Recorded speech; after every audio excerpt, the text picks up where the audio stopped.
Welcome to the Tailgate Game Day Show. My name is Guy Wayman. Tony Herman will be joining us a little bit later when we go down to the field, and then we're going to be taking a look at what's coming up on the show. We are going to be looking at the area teams, the Camdenton Lakers. We're going to be looking at the Osage Indians, Eldon Mustangs, the Versailles Tigers. And then we're also going to be looking at some of the other disciplines in sports like volleyball and softball right here at the lake. Special shout out to those down in southwestern Florida. We're talking the high schools of Venice and Lemon Bay. Venice, congratulations on being state champions for the number six state championship. Congratulations to Coach Brian Wheatley and the entire staff. Kim Pinkham, the coach of the softball team, congratulations to you. You just missed a state championship in softball. Kudos to you as well. Well, Lemon Bay High School, you're going to be with Lakewood Ranch this coming Friday. Venice, you're going to be at Armwood. So you've got a couple of great contests there that's going to be happening. Well, what we're going to do, we're going to take a pause. We're going to roll the intro, and then what we're going to do, we're going to go down to the field, and Tony and I will start the show. This is the Tailgate Game Day Show.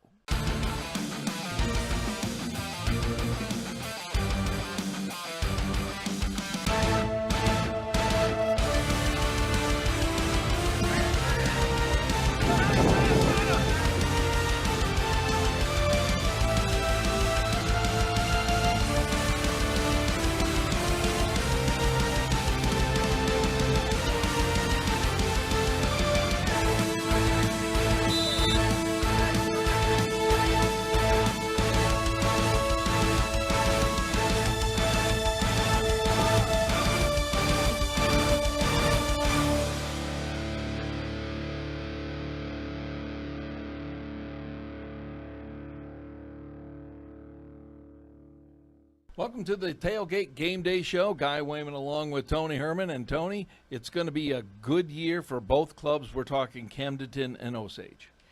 You know, both schools facing change this year. Osage, School of the Osage, they have a new quarterback coming in with the graduation of Connor Vaughn.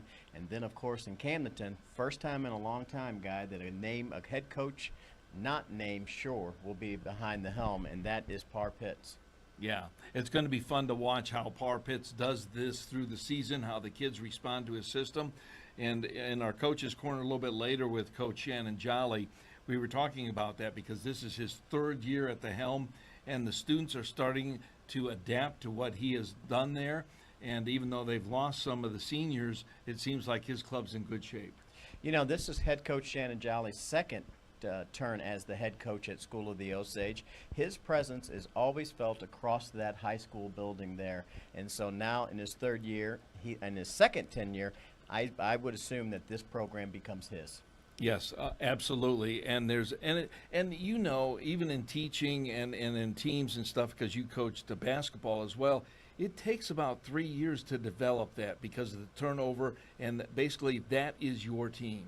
You know, even though it is his second time as the head coach of the Osage Indians, as you know, those are all new kids. Those are all new kids coming in that may not know who he was the first time he was here. So it does take some time to build a program. It does take some time to implement a system of success. Okay, now, coming up this weekend, we've got Camdenton. They're going to be at home against Rolla, and that should be kind of fun because Rolla's just down the street.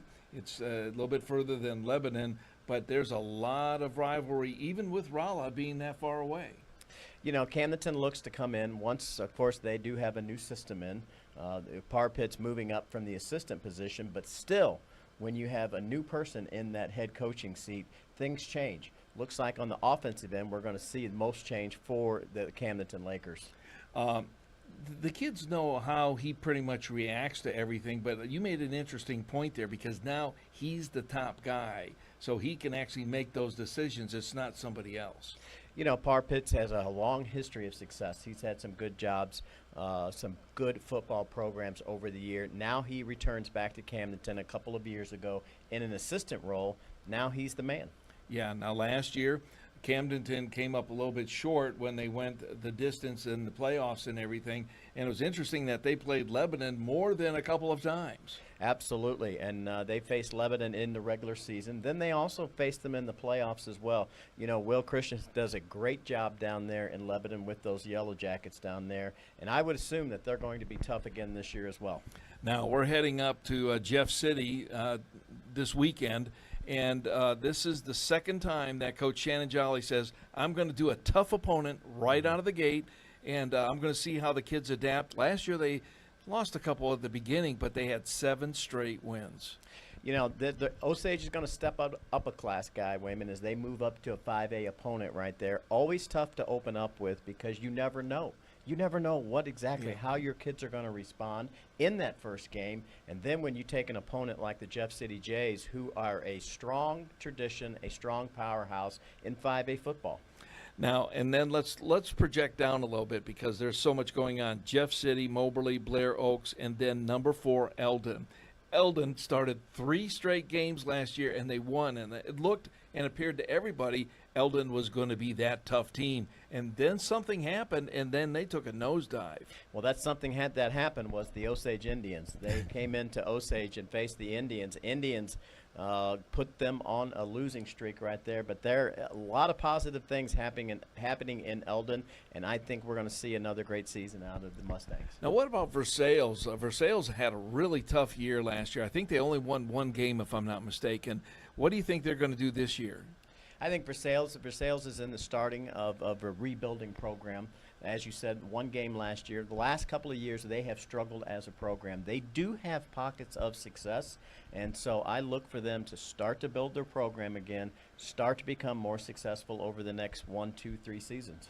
Now, am I understanding it right that Versailles went into a different conference, and so they're not going to be playing Osage this year? They have left the Tri-County Conference, and they are a little bit smaller school, and so they thought that they would have a better fit in another conference, and so they have left the conference, yes. Okay, all right. Now, coming up, you had a conversation with the coach of Jeff City, didn't you? Yeah, and we talked with him. He's excited about his ball club this year, asked what he thought going into the season. And a lot of speed last year for the Jeff City Jays, and he basically said, I think we're going to be even faster this year. Okay, what we're going to do, we're going to go, and I had a conversation with Coach Shannon Jolly, and so we're going to run that right now. And this is going to be fun this year, isn't it? I love it. All right, Tailgate Game Day. Tony Herman, Guy Wayman, Coach Shannon Jolly coming up. Well, we're here with the coach, Coach Shannon Jolly of the Osage Indians. How you doing, Coach? I'm doing good, kind of ready to get rolling. Oh, my goodness. We've been waiting for this, well, since the last season. Yeah, you know, it seems like a long time ago, but summer went really quick, and, you know, here we are. The Jamboree came up on us quick, too, and, you know, we're ready to travel to Jeff City. I think it's great. You know, we started last year at Jeff City, and the season ended in Reed Springs. That was a cold night, by the way. Yeah, I tell everybody you work through all the heat all summer long to try to play in the cold weather. So, you know, it was kind of ironic that it was snowing. But, you know, to get a chance to play for a district championship in year 2 was pretty exciting. All right, this has been a tough week because of all of the heat and all. But you have a good way of conditioning your guys, not only physically but mentally. Yeah, I mean, it just wasn't that big a deal to us. I mean, you know, you go down to Branson, you play for 3 or 4 hours, team camp and stuff, and we talk about it. We just don't shy away from being outside. And I think it was a bigger deal to everybody else. I think if we allowed our kids to, they would have practiced at normal time and done normal things. But we want to make sure our players are safe. But the best way to make players safe is make sure they're acclimated and in shape to be out in the weather. So, you know, not as big a deal to us, but we did have to modify our schedule. Kids like a routine, and, you know, once you get them in that and they like boundaries, I mean, we go through all of that psychology stuff of children and teens and all of that, but you get them in that routine, they love it.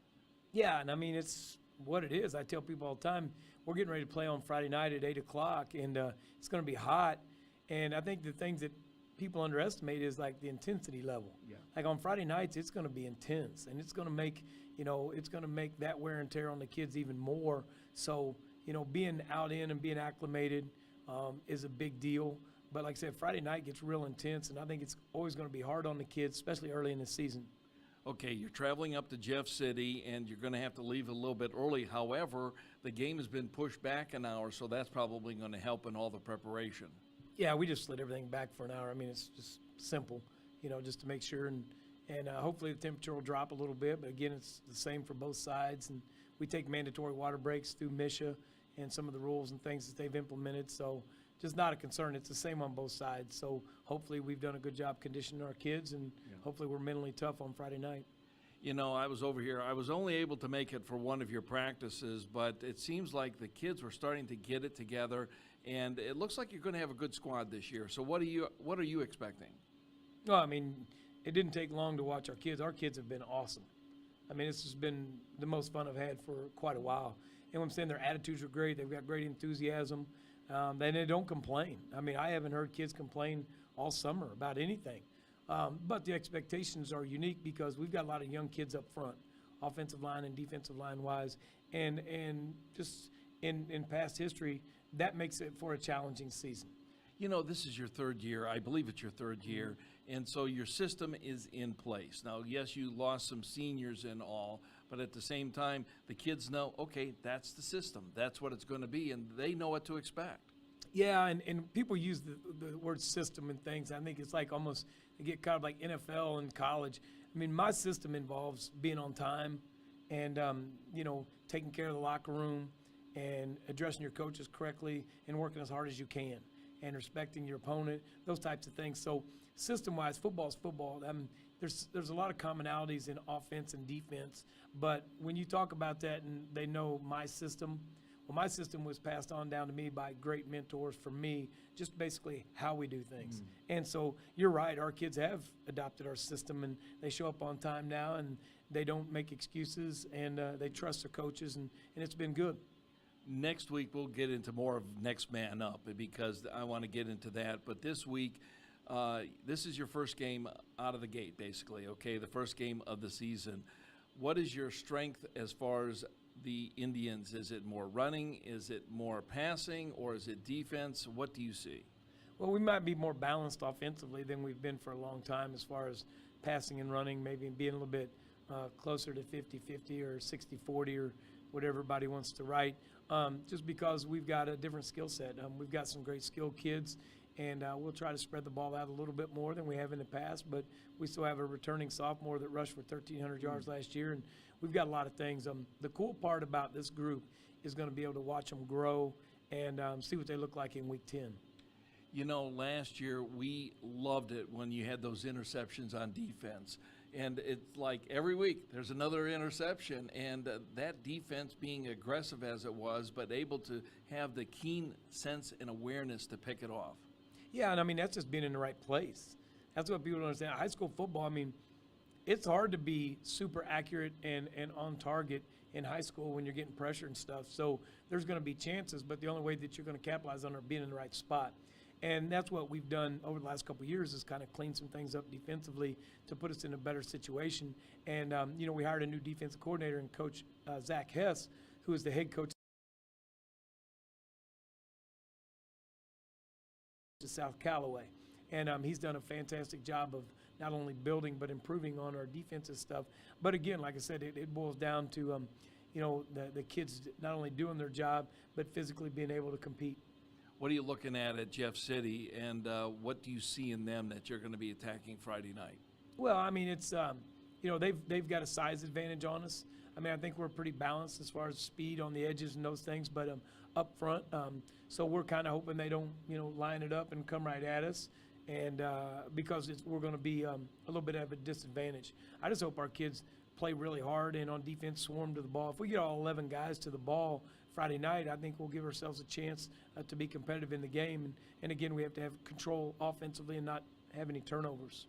And you have to take it game by game, one at a time, but yet it's all building upon the next game. So in other words, you're building week 2 on this game that happens on Friday. Well, we're building to week 10. I mean, that's what I like to talk about. Yeah, a gradual. Yeah, and that's what I mean is you're right. It's just how we want to play our best football of the year week 10. And, and last year we had a bye, So then we got into week 11, and there were weather and stuff like that. But you could argue that, week 9, we were playing really good football. To get 7 wins in a row, we steadily got better each week, and that's what we're intending to do this year. But that week 10 is such a focal point about earning another week for the season and to even get ready and get closer to next year. Any injuries? We've got one injury. We've got a young offensive lineman, a sophomore offensive lineman that is a great player, Caden Cochran, that's got a knee injury, and I think we're going to get him back in a few weeks. But it did hurt, especially with our lack of depth on the offensive line. But, other than that, our kids have been very resilient, and we've been proud of that. Key players to look for. Yeah, I mean, I say this, and everybody kind of laughs. I don't know that we have any key players.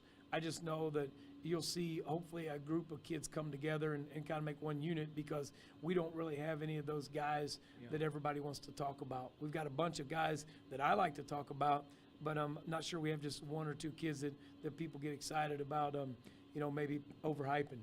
All right. Hey, thanks, and good luck to you Friday. Thank you. I appreciate you guys. That's Coach Shannon Jolly here in the Coach's Corner. We'll be back. Welcome back to the Tailgate Game Day Show. Guy Wayman along with Tony Herman. Tony, football, and it's like the glamour sport of the fall, okay? I always thought it was the money sport, but that's maybe more in college, not in high school. And you just, we were saying during the break, you actually said that football doesn't make that much money in high school and actually can lose money. Well, sometimes when you take a look at programs and you take a look at what it costs to put on a kid on the football field, it's expensive. There's a lot of reoccurring costs, from conditioning the equipment to the number of assistants, to make sure that those kids are safe and make sure that those kids are ready to perform at that level. But that's not unusual at the high school level. Most of your activities don't really break even. It's a contribution of the community. And then the boosters, so you might have your football boosters just like you would have band boosters and softball boosters and things of that.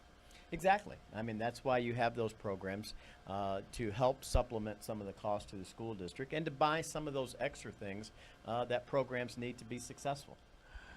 Tony, this has been one hot week. I mean, there's no way around it. 100 degrees for the whole week. This has been a hot one.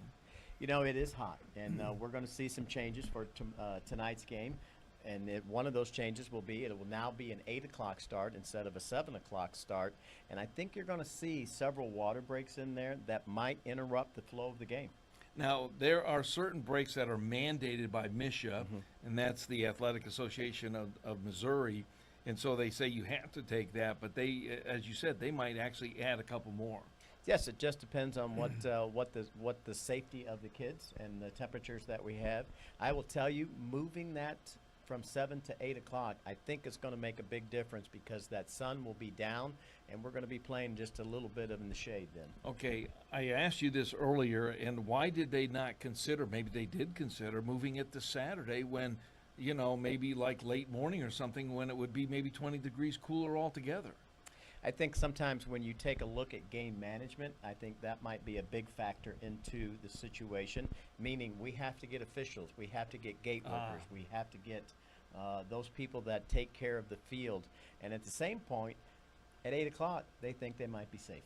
All right. Now, softball's another discipline in Camdenton with Coach Tyler Dinsmore. I'll tell you what, they had a great season last year. The superintendent, Sean Kirksey, says this is a team to watch. They are. They have a very good program this season. Coach is doing a great job over there, so they are expecting good things. They are expecting success, Guy, and that's a big part of being successful in high school or college athletics. Expect to win. Expect to succeed. Osage, on the other hand, starting to rebuild their program over there. They've had some up years. They've had some down years. They've got a good coach in there now, in Coach Dickerson, and she's going to build a program. All right. And then we've got Coach Austin Walker with volleyball at Camdenton. Always a perennial favorite and always a good club. You've got to enjoy high school volleyball, Guy Wayman. It's just a good, fun activity to watch. A lot of hard hitting out there. And so whether it's Camdenton or School of the Osage, Versailles, Eldon, Eldon traditionally has a very strong volleyball program and has had some Final Four success in volleyball. And so School of the Osage starting to build their program as well. All right. We've got Coach Tyler coming up with softball, and then in volleyball, Coach Austin Walker. And then following that, Rick Hasty and I, we talk about the college and the pros. We're going to be back on the other end. We'll be back. We're here with the head coach of the softball team, Tyler Dinsdale.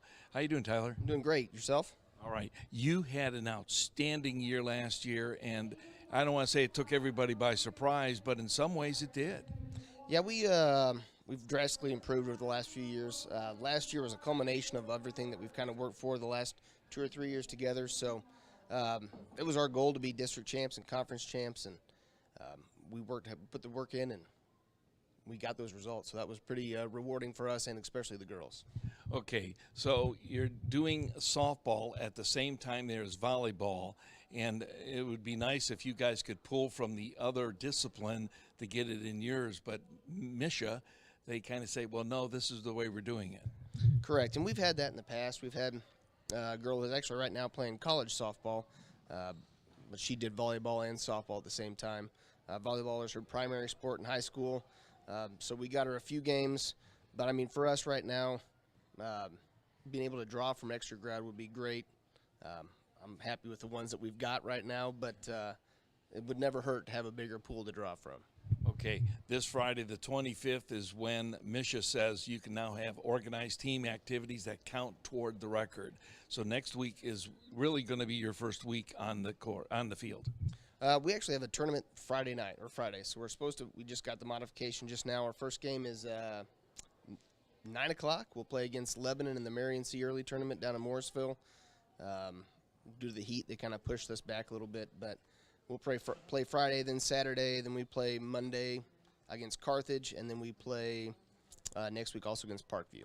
Let's take advantage of that. If you can play on Friday the 25th, go for it. Yeah, that's our goal is that, and if we can do that and stay cool at the same time, then we're gonna get every opportunity that we can to go out there and play some games. How does the squad feel right now? Are they fairly loose? I know it's the beginning of the season, but sometimes when you had such a great year last year, they can kind of tighten up because of the expectations. I wouldn't say that they've tightened up. I mean, if anything they've tightened up, they've just tightened up the loose, kind of like the loose ends that we had last year. So I feel like we're about 2 weeks ahead of where we were last year. All the girls are in there doing exactly what we want them to do. I feel that if we weren't there, we could run a practice. The girls could run the practice exactly how we want it to go, which is a stark improvement from where we were last year at this time. I think they're bought in. I think they're ready to go. I think they're really ready to be outside. The last few days we had to be indoors due to the heat. So if we can get outside and get some softball and play against somebody that's not us in practice, I think we're ready to go with that. So the girls are feeling good and ready to go. Okay, what are you looking for at the beginning of the season? At the beginning of the season, we're just trying to figure out, we've kind of got an idea in the lineup. We've got an idea where the pitching staff's going to be. Right now, we're just trying to see how that looks against live competition. So we're going to go into this tournament with a few different rosters, a few different lineups that we're going to move around, really try to find the right combination that towards the end of the year, we're walking in there with to districts and sectionals and even hopefully the state tournament with a solid lineup. Excellent. We'll catch you next week, and we'll find out what happened this weekend. Looking forward to it. Thank you very much. All right, we'll be back. Well, we're here talking with Coach Austin, and she is the head coach of the volleyball team down here at Camdenton. Hi, how are you? All right, we're getting ready for another season, and Lakers volleyball. The Lady Lakers, a lot of expectations. They might start a little bit iffy, but they always rise to the occasion at the end of the season. Yeah, we've got a really strong group of kids that are just good competitors, good kids. They work hard always. And so last time we had our jamboree, and we kind of got to see ourselves against somebody else other than ourselves. So that's nice to put a product on the floor and kind of see. And I had a lot of kids that really stepped up in big times and showed me a lot of things that I was looking for, kind of some expectations that we had. So really, really pleased with the product we put on the floor last night. There's some key positions that I really like to look for. It's the setter, the one who's going to be spiking your power hitter, but then it's the libero. That's the quarterback of the defense. Most people don't quite understand that libero position. Yeah. This year we have Caitlin Garmany. She's a senior for us. This will be her second year starting in the libero position for us. And that position is super underrated, I think, just like you said.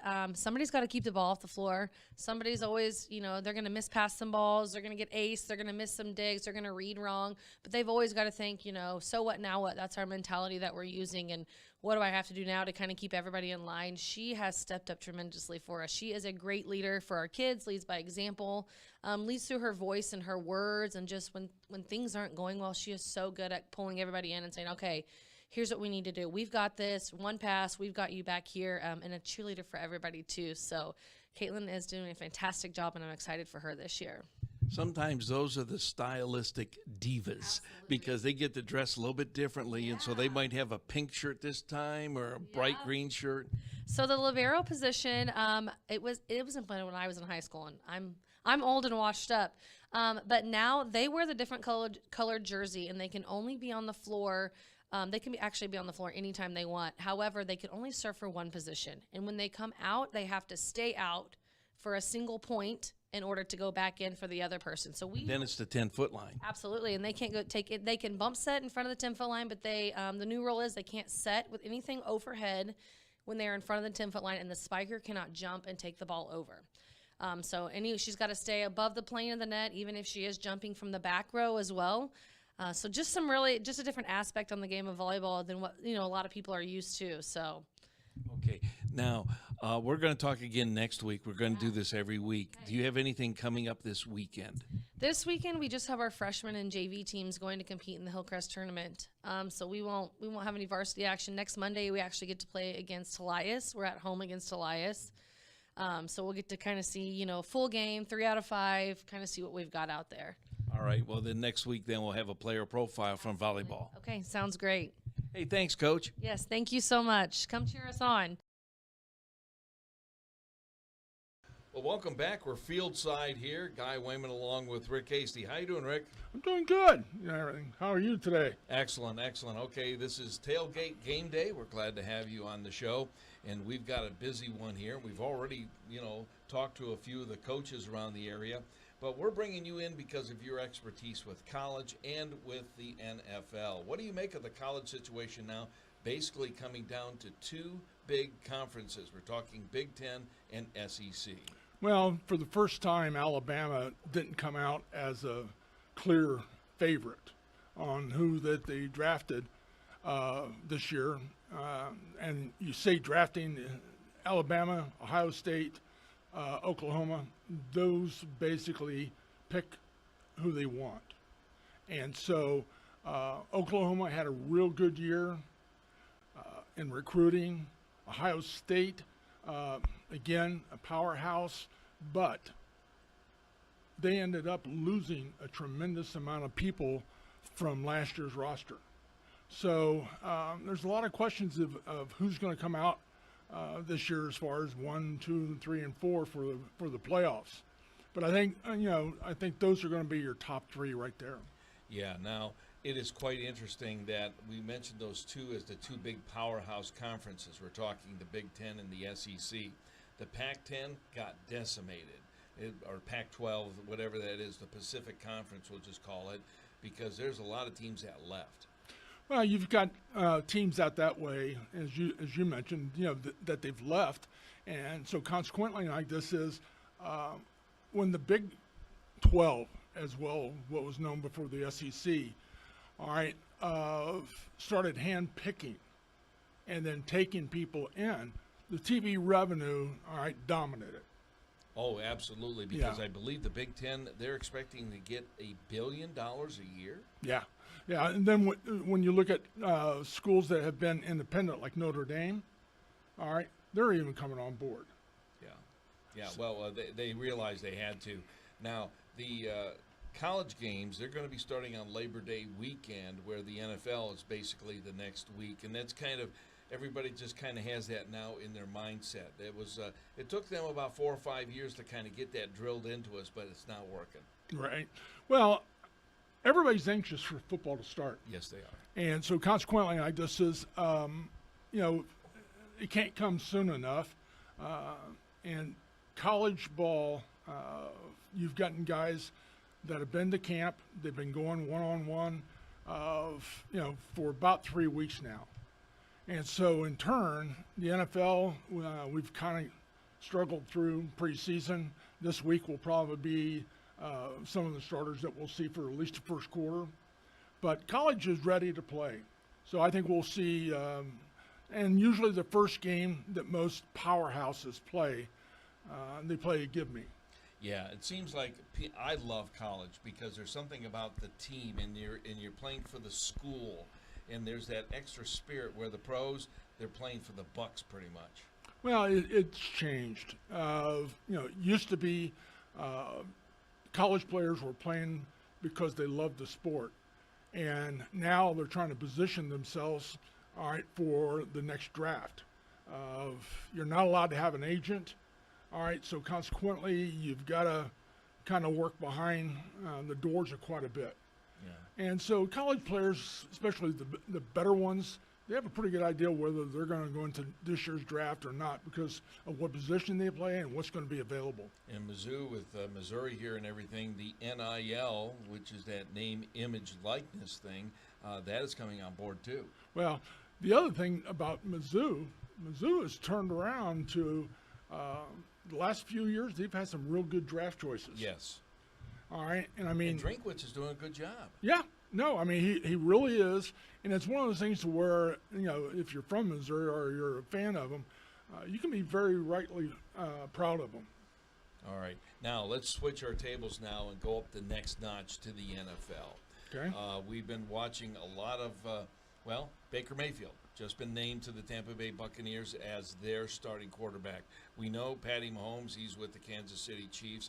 There are still some teams that, even though my Cleveland Browns, they're just are pitiful still, they very well could be third or fourth in their division. Would you agree with that assessment? Oh, absolutely. I mean, they've got the Browns have got a great running back, all right, in Chubb, and I mean he's in probably the top 10 in running backs. They'll have to run more than what everybody would expect because they don't have the receivers that they had previously. Okay, let's start now. We've got the East Coast, and let's start with up in New England with the Patriots in that division, that Eastern Division of the AFC. What do you think about that? Well, Buffalo itself is still going to be a prime choice, but you've got New York, which is absolutely, stacked the deck. All right, not only with Rodgers, but also they brought in Cook as a running back, so they've got a great 1-2 combination. And their defense itself, all right, you got to remember their head coach was a defensive coordinator. Yeah, Saleh is that defensive coordinator. Has the team bought into Saleh's way of doing business? Yes. I think that and a combination, and again, this is something which everybody was waiting to see, how Rodgers would mix in. And he's done a great job. He's been a mentor. He's been a class act off the field. He's still Rodgers. Still has a great arm, great decision-making skills. So I think right now, with the wide receiving core that New York has, Buffalo's got to look out. So you think Buffalo could be on top and New York number 2, the Jets number 2, but let's not forget about Miami.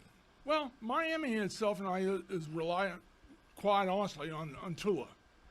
If Tua can sit there and stay healthy, he's going to be the one person that's probably got the best arm and best accuracy, and he's got 2 unbelievably great wide receivers. All right, they're still searching for a running back that they can name. They've had some conversations with Indiana about Taylor.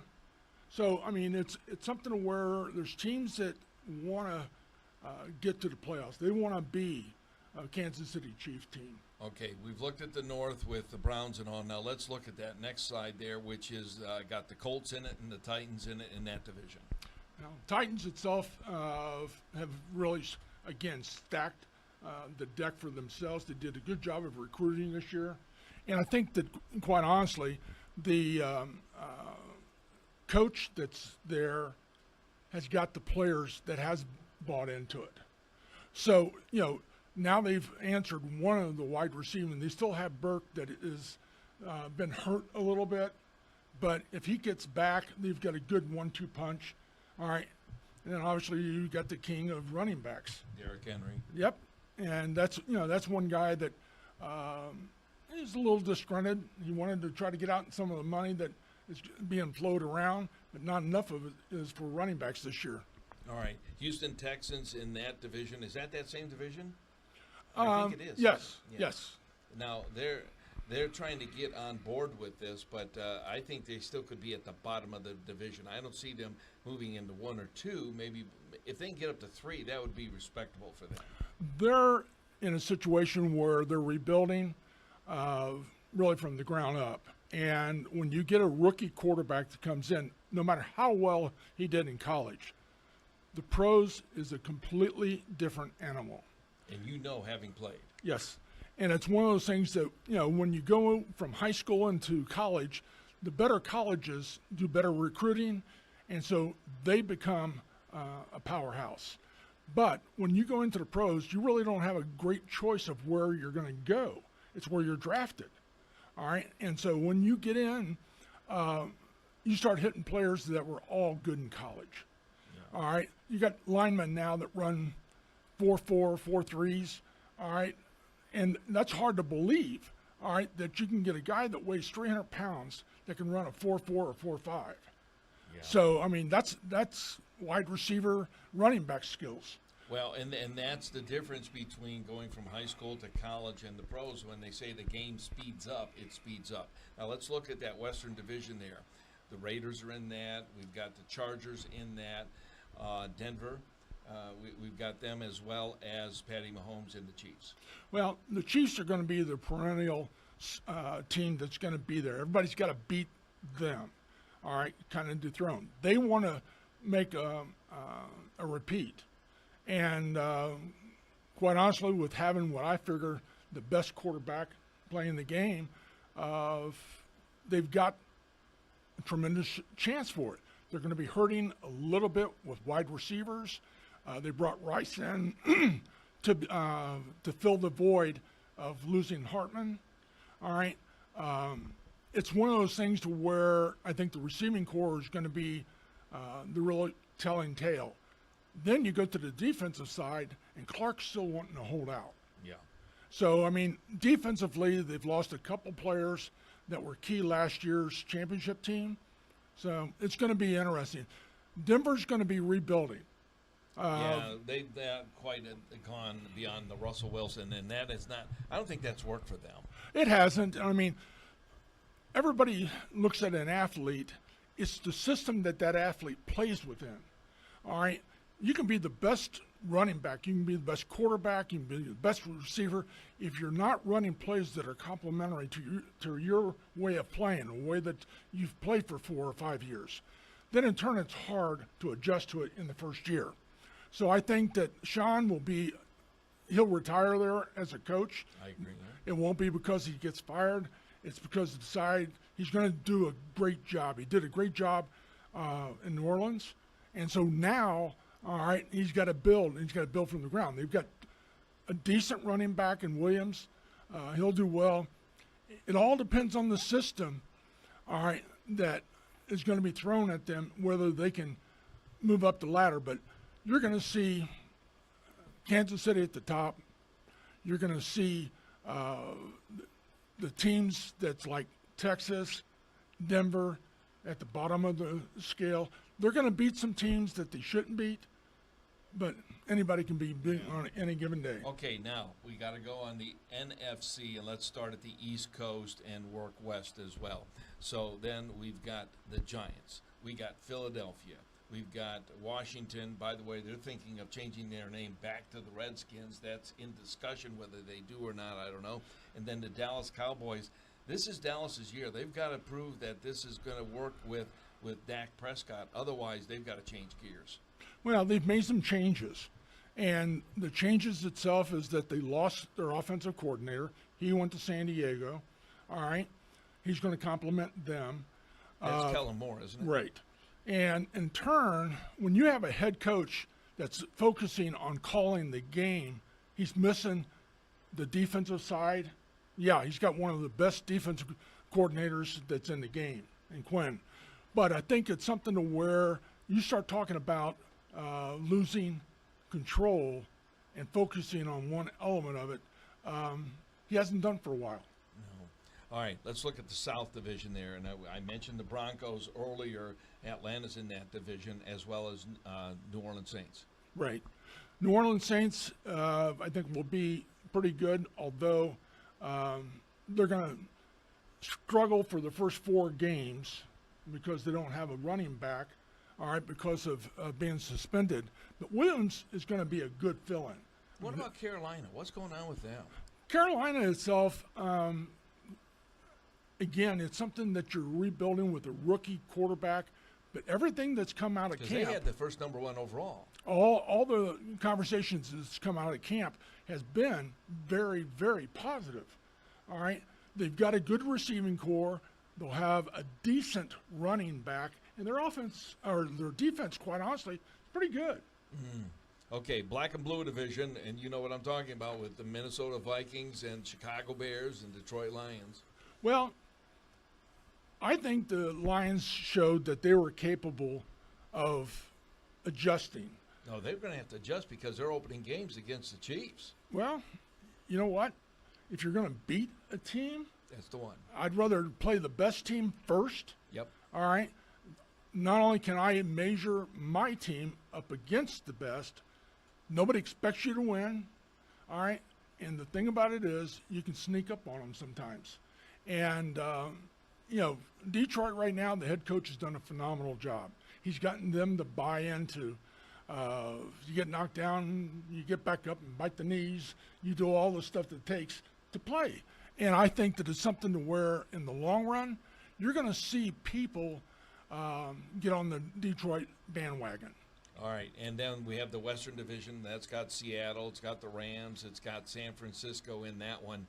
And the Arizona Cardinals, they looked halfway decent against the Kansas City Chiefs in the preseason. I thought their defense, I thought they were running at some really good speed. Well, you can't discount the fact that, you know, there's good players on every team. Yes. All right. And if the number 1s are playing against the number 2s, then in turn, like this is, you have to sit there and expect some of the unexpected. Coaches want to find out and see what kind of players they've got. They're going to pick 3, 4, maybe 5 players out of this year's rookie selection and guys that are walk-on. They're also looking at who gets cut. So they're going to be working the waiver wire. So I think that right now, without the quarterback of their franchise coming into play, I think that it's a real good chance like this is that they stay in the cellar. I think you're going to see the Rams itself do a lot better. They got a second-year coach now that is getting more than his feet wet. Oh, yeah. All right, and they got a new quarterback that I think, quite honestly, is going to be a compliment. Well, Rick, this is going to be a fun season, and we're going to have you along for the ride for all 17, or actually 18 weeks, 17 games. Can't wait for it. I mean, it's, you know me well enough, and I love football. And you've been waiting all summer, and you say, is it time yet? Is it time yet? It's like the little kid in the, are we there yet? Well, it's one of those things to where growing up, I was fortunate enough to have an opportunity to play at the highest level. The thing about it is that there was other sports that I was decent at, but I never could hit a curveball. All right, so football, I could just be me. Well, thanks so much, Rick, and we'll see you on Friday mornings as well on the Ozarks this morning when we do our football picks as usual. Look forward to it. I got a conference with my mother-in-law. Oh, yeah? I got to bring her into the act, and she's still a Denver fan, but it's all right. Well, we'll forgive her on that. Well, we're going to take a timeout. We're going to be back and kind of wrap things up, but this is Rick Hasty, and he used to play in the National Football League, and he lives to talk about it. I'll tell you what, that's rough. Thanks again, Rick. You're welcome. Look forward to it. We'll be back. Guy Wayman along with Tony Herman. This is the Tailgate Game Day Show. You know, Tony, we've heard from a couple of coaches in the area, and people got their tailgating, and they're all getting ready to go, and some are going to listen to it on the radio. And 93.5 Rocks, that does Camdenton, that's the Lakers, and we're going to be on 104.9 Classic Country, and it's going to be fun. Now, the traveling up to Jeff City, well, maybe not as much, because we don't know if the air conditioning's even working in the car. Well, it's, somebody should check that out before we go. But, you know, I'm expecting a great game tonight as far as the Indians and the Jeff City Jays going in. Beautiful stadium in Jeff City. They know how to win in Jeff City. A very strong tradition. It's going to be a lot for School of the Osage. But, you know, Guy, the one thing we know, whether in the sport, the activity, this is a time of question mark. Meaning, we really don't know how we're going to respond at this time. We really don't know how our kids are going to perform. And so it's going to be exciting. It's going to be fun. You know, all across the country, this is the week that high school sports start. Whether we're talking Florida, whether we're talking Missouri, Ohio, all of these states, they're saying this is the week we're starting, and this is now sanctioned by the Missouri Athletic Association because they could not have an organized game before this Friday. I mean, it's tradition. I mean, the state of Missouri does set the dates for the first practice. They do set the dates for the first contest. And so this is the first week. Everyone's going to play this week. And we're going to be there for every game so far for School of the Osage Indians. And hopefully that will take us deep into the playoffs. You know, a big part of tailgating is food.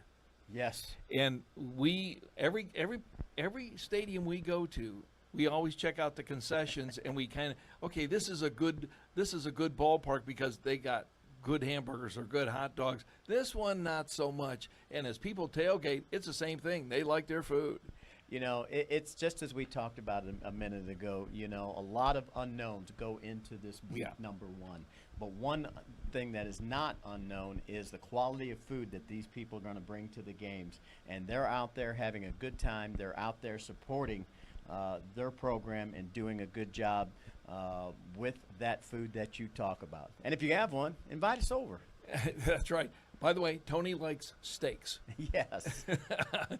This is the Tailgate Game Day Show. Thank you so much for joining us. We're going to try and do this every week unless we fall over dead. Well, hopefully that's not a possibility. Yeah. All right. Thank you so much. Catch you next week. Enjoy the games.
At Jennings Insurance Group, we specialize in retirement solutions and employee benefits.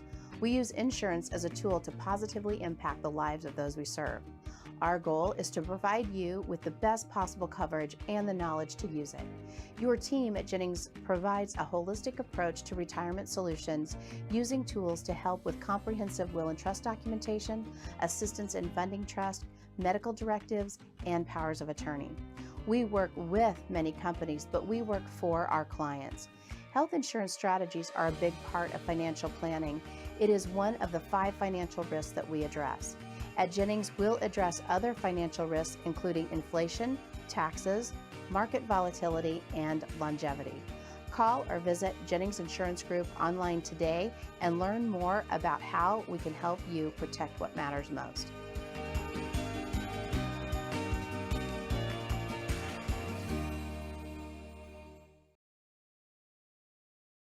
The law office of Mark A. Webb was founded out of necessity. It was clear when he started that the old ways weren't At Jennings Insurance Group, we specialize in retirement solutions. cutting it, and there was a need for modern solutions to modern problems. Simply put, established methods of law office management were wasting time and money. So he set out to bring his approach to the 21st century. Every effort's been made to incorporate technology into practice, helping make your experience modern and comfortable. That's the office of Mark A. Webb. High Brothers Lumber and Millwork is proud to be a locally owned business, supporting our local communities and employing local people. For lumber, hardware, plumbing, electrical, floor covering, kitchen cabinets, Valspar paint, and an extensive selection of windows and doors, stop by and let High Brothers help you.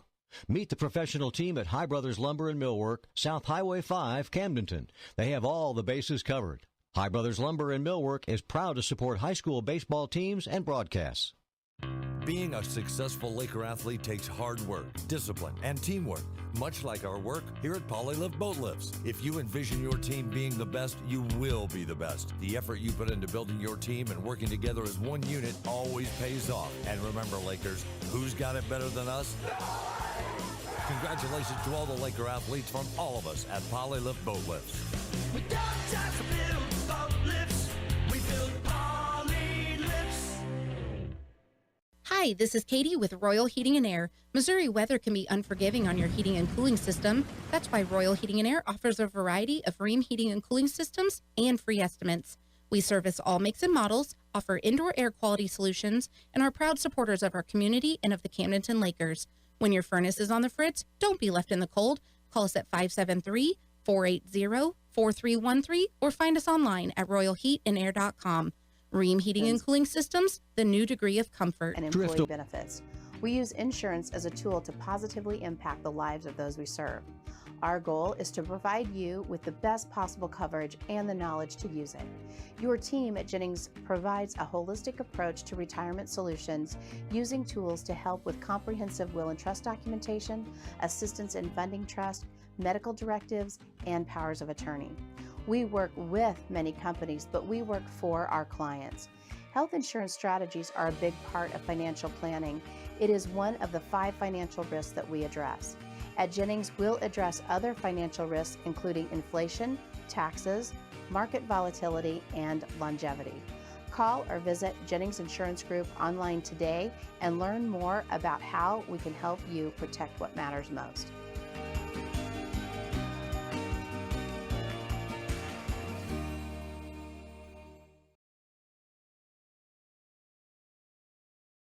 The law office of Mark A. Webb was founded out of necessity. It was clear when he started that the old ways weren't cutting it, and there was a need for modern solutions to modern problems. Simply put, established methods of law office management were wasting time. At Jennings Insurance Group, we specialize in retirement solutions and employee benefits. We use insurance as a tool to positively impact the lives of those we serve. Our goal is to provide you with the best possible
season. Get ready to cheer on and transform your outdoors with us. We bleed purple. Do you? It's Laker football on 93.5 Rocks. I'm here with Todd Nicholas, our 4-year mission-sanctioned referee, and he is our rules expert here for KRMS. We're super excited to bring this segment to you every week where we get to ask Todd some questions about the rules and what it's like being a referee. This year, there's a couple of rule changes. We wanted to go over one of them I kind of mentioned last week in the broadcast. It's new enforcement of any penalty behind the line. Can you tell me a little bit more about that? Right. First of all, I'm not a referee. I am a football official. The referee is the white hat, the official that is wearing the white hat.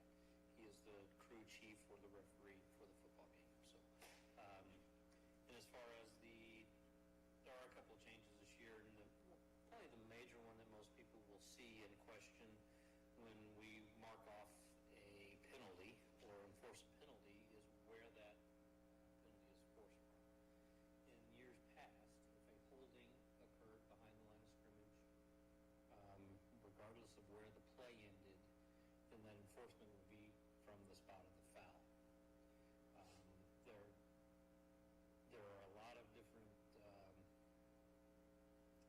distinguishing things that go with that, but the main crux of that this year is if the play or if the penalty occurred, the foul occurred behind the line of scrimmage, and the ball also, the end of the run occurred behind the line of scrimmage, the enforcement spot will now be the previous spot, which is the line of scrimmage. Okay, so if there's a quarterback sacked for, say, negative 12 yards, will the opposing coach have the ability to decline? Okay, so... Oh, yes. All penalties can be, all fouls can be declined. So they could elect first and 20 or second and 22? Or? Right. So in that case, let's say the quarterback is scrambling, there's a hold. The line of scrimmage is the 25-yard line. A hold occurs at the 20. Quarterback is sacked at the 15, just for easy numbers. If the hold, previous years, the hold would have been marked off from the 15. Where it occurred. Okay.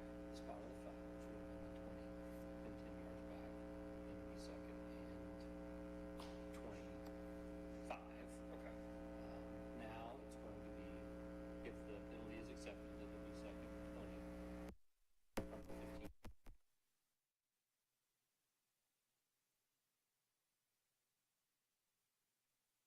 10-yard penalty and back. But to bring up your scenario, yes, I would see a lot of penalties being declined this year, because in that case, why would you replay a down from the same spot where you could have the ball at the 15-yard line where the quarterback was sacked, and it'll be second down or third down. Okay, super cool. I have one question about a call that was called, or rather not called, last week during the Jamboree. Wasn't sure how what it was supposed to look like, but I know face guarding in the past, if you're a defender and you're playing the pass and you throw your hands up, and would have used to been a penalty. I don't know when they switched that, but it was not called this week. So. Right, that changed a couple of years ago. They took that out. You can face guard now. So as long as there's not any contact, it's not a foul. Like you said, I think it's been 2 or 3 years now that has been taken out, where you can just raise your hands up in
And hey, thanks for coming up here tonight. No, it's an honor, Luke. It's pretty cool that you invited me up here. Yeah, it's pretty neat. Like I said, I grew up watching you guys play and your crew play, and that was some of my formative years, especially being on the sidelines. I'd watched a lot from the press box and from the stands and maybe kind of playing around in the end zone. But when I finally got that opportunity to be on the sidelines, being a ball boy, running the tee and the shoes around for the kickers for Caldwell and Coble and all that thing, that's when I really saw Laker football up close and personal, and your group of guys was so fun to watch. What are some of your memories from being out here on the field?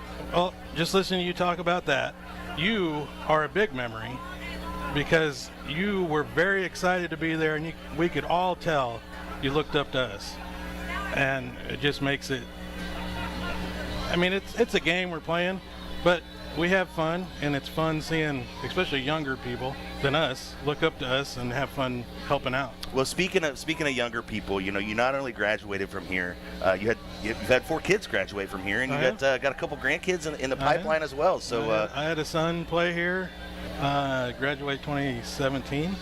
He got out early, an injury that year. 2 daughters, and my youngest son just graduated last year.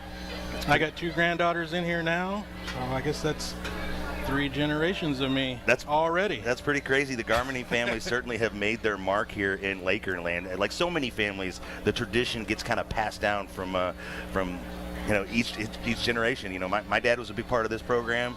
Then my sister's kids played here, so that happens so many times. It's such a cool part about this Laker family.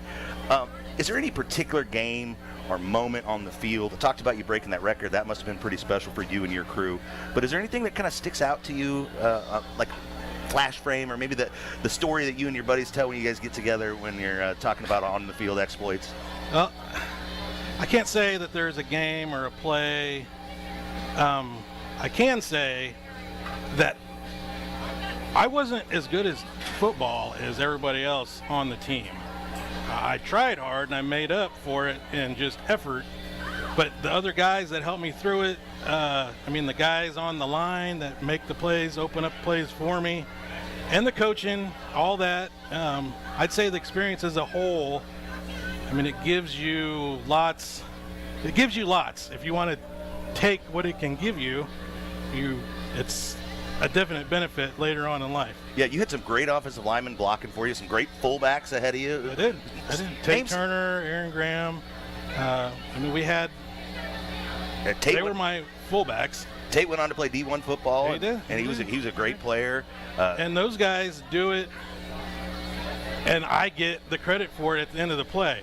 Yeah, because Coach Bob Shore sure did like to call your number that season. He did. A lot of outside powers and some cutbacks. Was that kind of your bread and butter? That's what.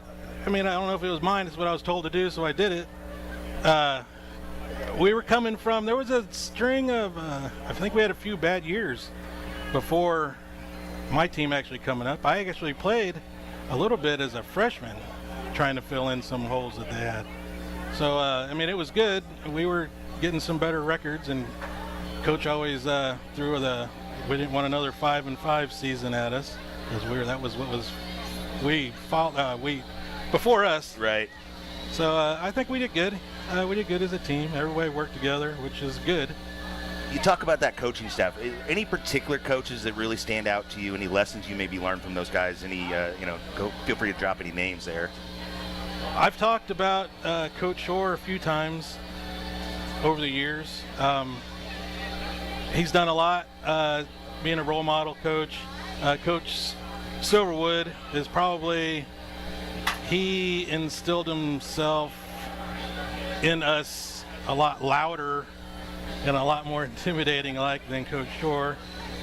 Did he destroy any chalkboards in your era at all? He did, yeah. Okay. I think that may have been the first time I ever saw that. But yeah, we're talking with David Garmany here. He's joining us for the first Laker lore this season. Like I said, one of the guys I totally looked up to. Of course, your career ended here at the JOD against a very great Webb City team who was on their way to a state title. I save this for the last because it's not the best memories, but what are your memories of that game that night? It was a crazy night.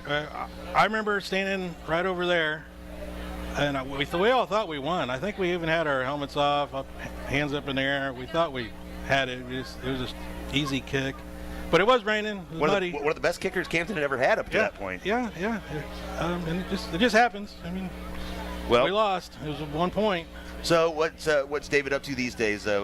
Anything you want to let Right folks now, know about, or anything you got going on? I'm with another really good lake family here at the lake, Scott's, Alan and John Scott at High Tech Auto Body and Towing.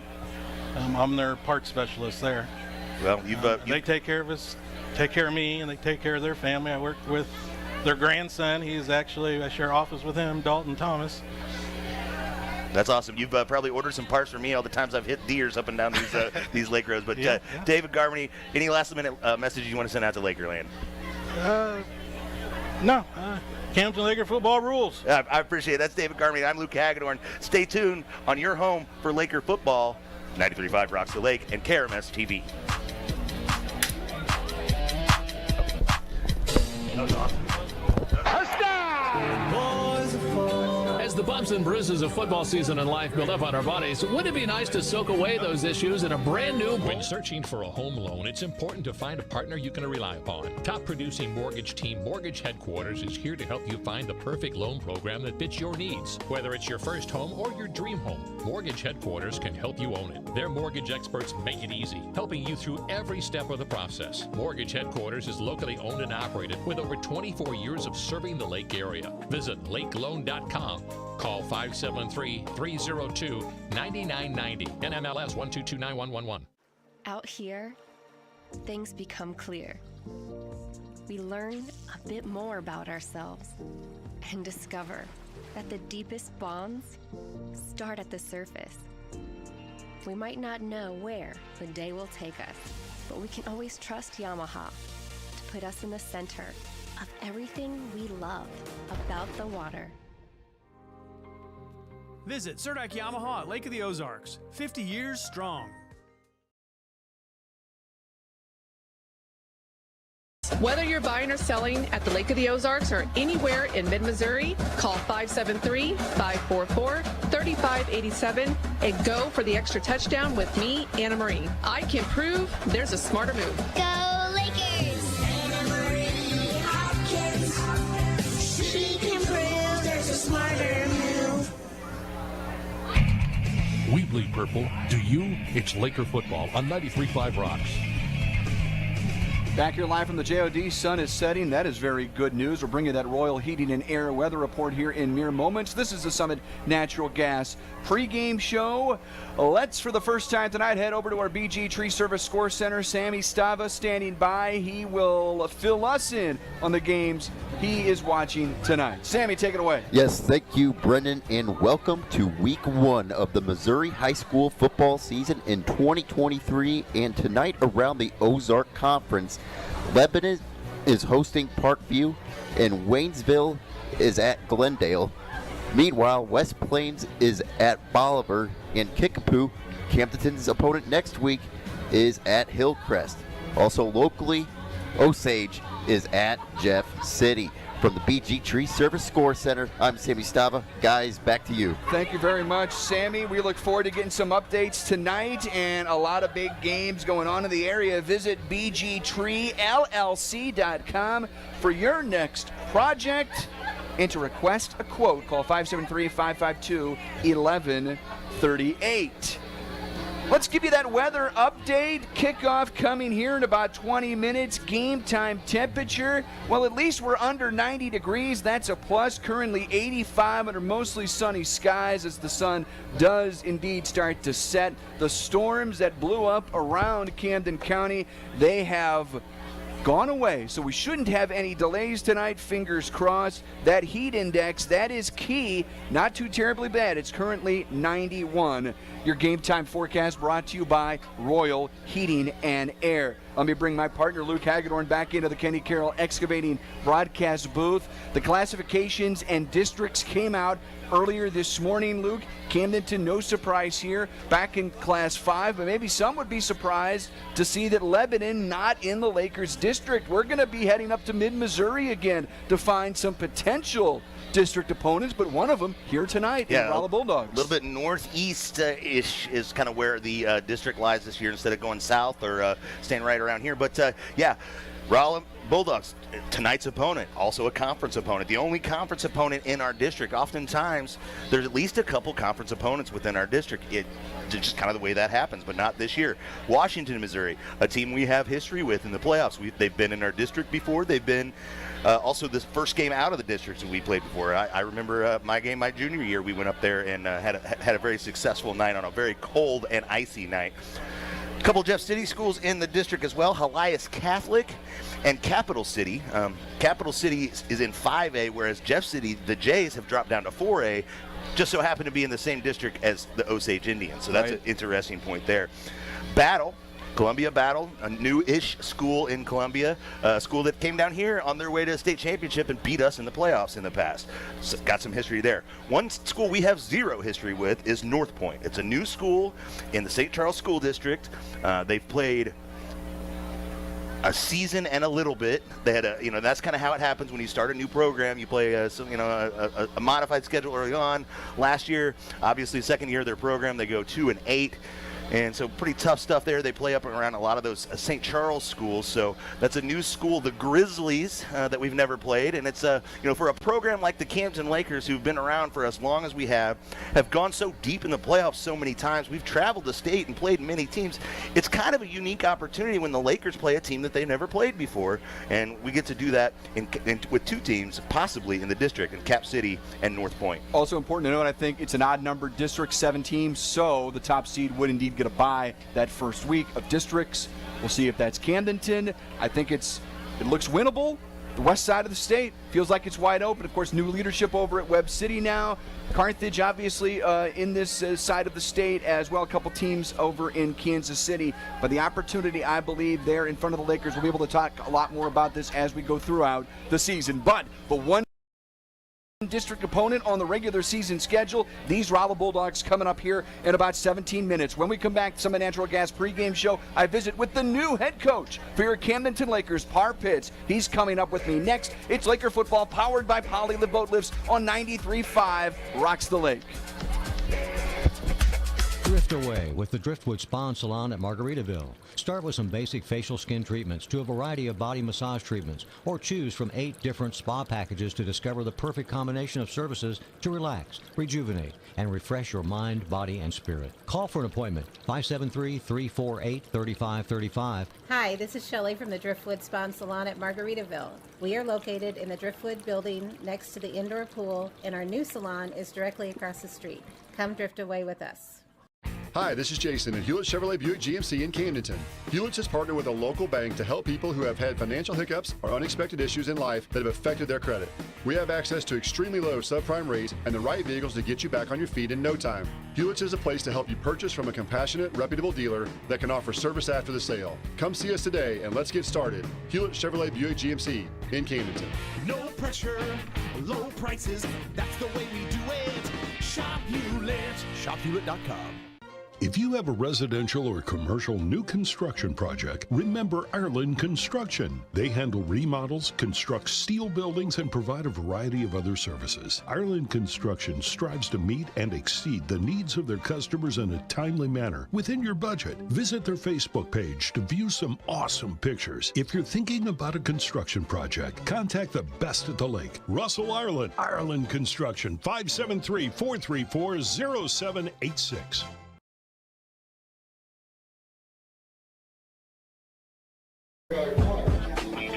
You're listening to the 5-time state champs. It's Laker football on 93.5 Rocks. It's the Summit Natural Gas pregame show. Get you ready for the opener. Camdenton and Rolla, hot night. And what a way to kick off the Par Pitts era. Lakers and Rolla Bulldogs. And I welcome Coach Par Pitts into the conversation here on this Friday night. Coach, great to talk with you. I know we talked last week, and you were excited then. That was the Jamboree. How excited are you now as we're moments away from kicking it off for real here in week 1 of the high school football season? Oh, super excited. Couldn't be any more excited for our kids to get out in front of our home crowd and you know, just let it all go and the preparation that they've done. You know, they've actually been preparing since really January through spring practices, summer practices. August practices. They are ready to go out and take on the challenge of playing not only your first game but your first home game, and then playing against quality opponent like Rolla. No question about it. We'll talk about Rolla here in a couple moments. Doing a flashback to the Jamboree, Coach, it felt like you guys were able to get a lot of work in. It also felt like one of the longer Jamborees we've had, going past 9 o'clock. So I got to think you guys were able to, especially that first round where you played Sedalia, it felt like you were able to cut it a little bit short with in the final set of the night. But what do you ultimately take away from a Friday that weather-wise actually did you guys a lot of favors? It was nice. Yeah, our Jamboree, I think it was the longest one I've ever been a part of. We got a lot of guys some reps. We were able to see them on film. We got a lot of our concepts, out there, and so we could teach from it and hopefully learn and improve the things that we're doing so that we can execute, better on Friday night. Well, Coach, you talked with Jace. I think it was after the first set. Then you talked with Jace at the end of the night. But one of the things you mentioned was you saw noticeable improvement in how you guys tackled from those first few snaps where maybe there were some missed tackles and guys were getting out in open space. And it felt like you saw that really starting to sort of improve right before your eyes as the evening went on. Tell me about that. Yeah, and that was one of my question marks, because we had tried to be as physical as we could, but also have the ability to be on our feet and to do the things that it takes to be able to play a longer season. So our full speed to the ground, 100% tackling was probably less than I wanted it to be, but that was sort of a necessity. So I knew that when we got out there and got against a full-speed opponent that we had to get to the ground in a real football situation. It was going to take us a little bit of time to get to that, because it requires a proper angle, it requires proper speed, it requires you to, get a lot of guys in football. And so it took us a little bit of time to get up to that speed, but what I can tell you, I noticed a difference in practice already. Our angles and our pursuit is much better. Coach, this Friday night I should say tonight, is going to provide challenges from the extreme heat, and it's starting to back off now as we get into the weekend. It'll probably be about as nice as it's been since last week at the Jamboree. But the sun will have set, and the extreme heat becomes of a lesser concern with the later kickoff time, but the humidity is still oppressive, and it makes me think about cramps and keeping guys, fresh and try to avoid any type of fatigue as the night goes on. How do you guys manage that situation? Because tonight it may be as bad. Let's hope this is as bad as it gets all throughout the year, but this could be a night where you're really trying to monitor all of that, right? Yeah, I mean, we've been talking to our guys.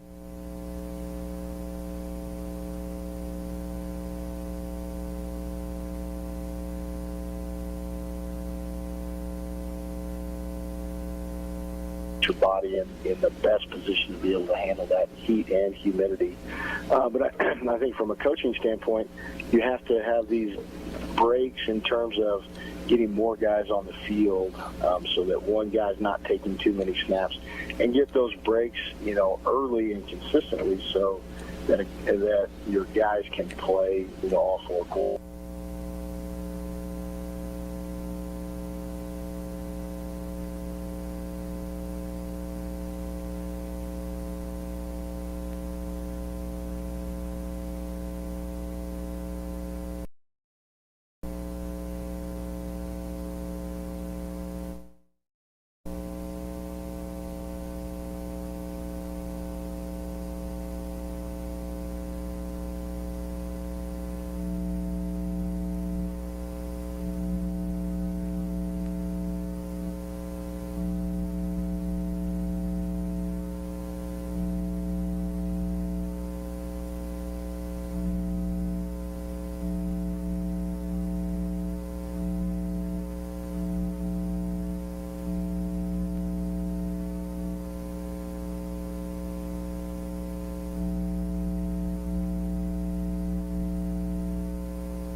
I'm confident. I think our guys can go out and execute a two-back power running game. They can go out and execute, a one-back, a tight end set. They can go back out into the empty.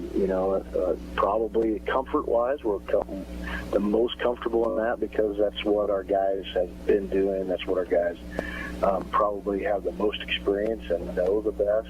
But they've done a tremendous job of being able to shift and be in a place to be able to run the football between the tackles. And so I'm feeling good about both of those. Oftentimes defense can make coaches not feel so good about them, but we're ready to go, and hopefully we can adapt them inside the game and figure out what where our strength is and maybe attack their weakness with it. Coach, where do you think you might look differently on defense? Cole Walker, your new defensive coordinator. We're going to have the ability to get in a few different fronts. Cole is a super aggressive guy, and he's coached aggressively with our defense from the very get-go. So I expect our guys to be aggressive and to be able to be multiple in their fronts and their attacks. With Rolla coming in, Coach, this was obviously a rematch from last year's opener at Rolla. And I remember the walk-up to this game where we were all thinking, this Rolla team's going to be good. This might be one of the better games of the year. And you guys stomped the Bulldogs. How mindful are you going to be of a Rolla team that probably comes in pretty motivated, thinking about what happened at their place a year ago? Oh, they're going to be ready to play. They're super talented. They're probably as big a team as we'll see for a while.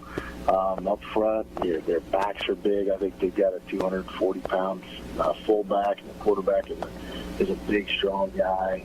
So they're definitely going to be prepared. I know that they've got a new coach, but they're running a similar system offensively that they ran.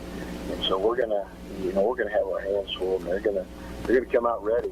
And so I think that's every week in our conference. Teams are gonna give you your best. They're gonna be ready to go in and take the fight to whoever or wherever they're at. And so we'll have a challenge for sure. Coach, final question for you as folks begin to settle in their seats here tonight. Maybe they're just walking into the JOD or parking their car, listening here on 93.5 Rocks the Laker. If you've got the earbuds in the stands. What's your message to Laker fans as we get set to kick this off for real in mere moments? Yeah, it's doing that little cutout metallic alien type thing, but like right now, not a whole lot. Because it sounds choppy on our end on the interview. At the jaws of death, and with our crowd and our that is. Our community. The interview's choppy? I would just tell those guys come out and that's what I'm hearing. Okay, so that's on. That's the interview. I got to get. Hold on. Okay, 56 and a half. Be ready. And in the end, but you're going. We'll be proud am I pitching it? Park, can't wait to see it. Thanks so much for the time. Just go right into the billboard. And catching up with Jace there after the game. Thanks so much for all you do and have done for Laker Nation, and can't wait to start this ride here in mere moments. Thank you for the time. Yeah, I appreciate it. Hi, this is Katie with Royal Heating and Air. Missouri weather can be unforgiving on your heating and cooling system. That's why Royal Heating and Air offers a variety of Rheem heating and cooling systems and free estimates. We service all makes and models, offer indoor air quality solutions, and are proud supporters of our community and of the Camdenton Lakers. When your furnace is on the fritz, don't be left in the cold. Call us at 573-480-4313 or find us online at royalheatandair.com. Rheem Heating and Cooling Systems, the new degree of comfort. Shh, I'm hiding. Where? At Dave's Hideaway. Why? Well, there's no smoking, no pets. They have Wi-Fi, great barbecue pits, microwaves, refrigerators, best shower pressure at the lake, and the cleanest rooms. Coffee anytime, too. And they have great weekly rates. Bob, where are you? Oh, don't tell anyone, but I'm hiding at Dave's Hideaway, just west of the Camdenton Square on 54. Come join me at Dave's Hideaway, 873-7111. Bob! The law office of Mark A. Webb was founded out of necessity. It was clear when he started that the old ways weren't cutting it, and there was a need for modern solutions to modern problems. Simply put, established methods of law office management were wasting time and money. So he set out to bring his approach to the 21st century. Every effort's been made to incorporate technology into practice, helping make your experience modern and comfortable. That's the office of Mark A. Webb.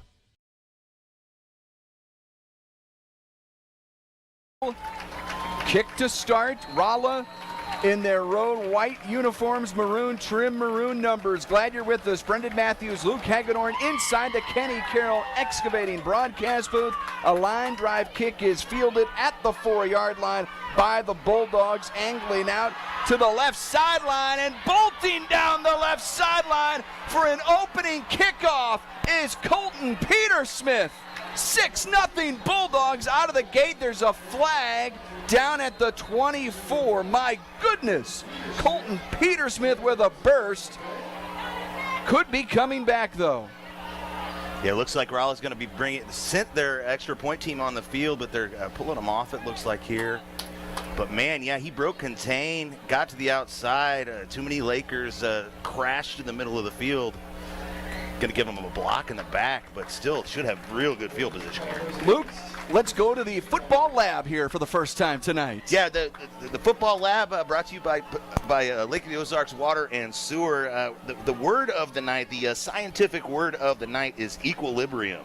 And when I talk about that, I'm talking about offensive balance. So over so many years, Laker football was all about the run game. It was for a number of years they were playing that double tight power I. Then all of a sudden we completely went to the other extreme and started throwing the ball without even having a running back in the backfield. And one thing you've heard from Coach Parr Pitts this offseason, going back to our first interview with him when he got put in this job, he talked about offensive balance, a balance between the run game and the pass game. It's going to be very interesting if they can maintain that balance. We'll go down to Jason in a second, see what he saw on the penalty that brought the touchdown back. But Rolla with tremendous field position. They're on the plus side of the field. A sophomore quarterback, and the ball is on the turf immediately. And Oak Star Bank played a bank on to start us off. It's going to be a loss of a couple of yards, but one of their biggest upperclassmen running backs puts the ball on the turf. Jace, you're down there on the field, brought to you by Lensmart Optical HMI Fireplace Shop. Buddy, what do you see down there? Guys, just classic nerves, opening play. I think the guys got out of line on their pursuit angles there on the kickoff, but you just saw them come out first play on defense. They smacked that O-line in the mouth, causing a fumble. And if that ball comes out again, I guarantee you our D-line will get it. Second down and 11 for the Bulldogs at their own 36-yard line. And again, a handoff where the play is going to get bottled up at the line of scrimmage, the point of attack. A little bit of an unbalanced line there from the Rolla Bulldogs. Strong extra tackle to the right side. Lakers are able to adjust and make the stop there. Brings up 3rd and 11. Ball spotted inside the 35-yard line between the hashes. Great to have you here. Laker football powered by Polylift Boat Lifts. On this Friday night, warm conditions here in mid-Missouri, but not as bad as it's been. And here's a motion and a sweep on 3rd down, and the Lakers going to be able to string that play out. They looked at Brent Montgomery again, and the Lakers doing a great job going sideline to sideline. Yeah, Rolla came out. We expected them to be in a flex bone. Instead, first couple plays from scrimmage were more of a split back veer. That time they go to the flex bone, send a flex back into motion, pitch it to him, and get some positive yardage for the first time. But it is 4th down inside the 30-yard line here. How about those two linebackers, Sam DeMott? We didn't see him last week at the Jamboree. He's going to be massive for this team, Luke. And how about Sterling Cedarwall? We did call his name a lot last week, number 41 on your program. On 4th down. They're going to throw it, looking down the field, into double coverage, incomplete. The young sophomore quarterback, Easton Smith, led his receiver a bit too much. It's a quiet side, quick shot, change of possession. 1st and 10, Lakers coming up. Yeah, looks like they were trying to go sophomore to sophomore. Number 88, Cameron Brown for the Bulldogs, a 6'1", 200-pound tight end. He got some separation there, but the pass just a little bit overthrown on that one. So now we get our first chance to see this Camdenton Laker offense in the 2023 season here. Our Polylift Boatlift player spotlight was Cade Durnan earlier in the Summit Natural Gas pregame show. He leads the troops out. One of the best baseball players, not just in mid-Missouri, one of the best baseball players in the Midwest. He's leading your Lakers out of the Purple Tide, 5 wide to start. A little different look came out of a huddle there. Operating from the left hash. 1st and 10. Cade's going to step up, feeling some pressure. Look down the left sideline, incomplete. Tight coverage there, good coverage from the Bulldogs. And Rylan Gibbon, intended receiver, was Carson Durnan, who's playing the H-back position on certain plays, but certainly right there lining up at receiver. Yeah, that's reminiscent of the first play from scrimmage during the Jamboree. It was Durnan to Durnan. They hooked up in the Jamboree, but unable to do so there. No huddle here. Yeah, Durnan on the left side is forward motions into the backfield, and he gets the ball, breaks a tackle as he leans forward across the 35-yard line. Good gainer on 2nd down to bring up 3rd down and 4. So far, so good in the Lake of the Ozarks Water and Sewer Football Laboratory. 1 pass, 1 run so far. The equilibrium is there. Balance on offense. And Blake Ford looked good last week. And Blake had some touches, had some opportunities last year, playing mostly receiver. They'll get a lot of looks at receiver and running back here this year for the Lakers. Purple Tide 5 wide on 34. Pump fake by Cade. Pressure from behind. He's going to get the first down with his legs out across the 45-yard line. And it's our first nominee for Anna Marie Hopkins Smarter Move Real Estate Group, powered by Ozark Realty. Smarter move of the game. It's a butcher shop first down. Yeah, he didn't see anybody open downfield, saw the opportunity to pick up the first down with his legs. Keeps this drive rolling with 8 minutes, 37 seconds left in the first quarter. 1st and 10 from their own 47-yard line, and swinging out in the flat to Ford. Tries to turn it upfield. Breaks a tackle. Knee never touched the turf. He picks up an extra 5 or 6 yards. How about the tough running from number 29? Yeah, Ford does a great job there, keeps his feet moving. I think most of the stadium thought he was down, but he understood that his knees did not touch the ground. The referees recognize that as well, and the Lakers are in business in Bulldog territory. 2nd and short. I'm going to call out those Hoggies here in a second. You might have a chance to here. Cole Lane, your center, your right side of the offensive line. Casey Youthy, Nathaniel Reap, Garrett Hilton, Carson George. Left side of that offensive line. Got a timeout here. There, a little bit of miscommunication. Had 2 guys in motion there, so got to regroup a little bit. And of course, bringing you our offensive line and some features on those big Hoggies throughout the year.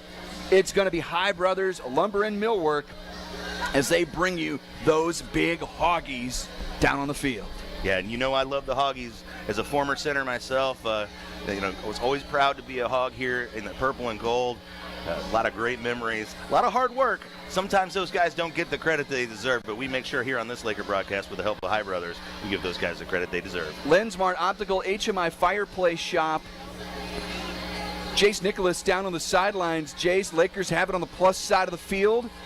Offense looking good. As Luke said, balanced attack. That's a good thing. Absolutely. So there's a couple routes this offense likes to run. You got to get the bubble. You like to throw the out route. You like to put the stops.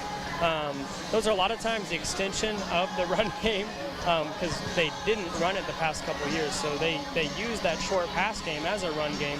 Now they're integrating an actual run into the run game. And I think it's going to open up that short and intermediate game a lot. KRMS Osage Beach, powered by the Motor Hut. Putt down to the Motor Hut on 2nd down and a long 3 for the Lakers from the Rolla 46-yard line, moving left to right.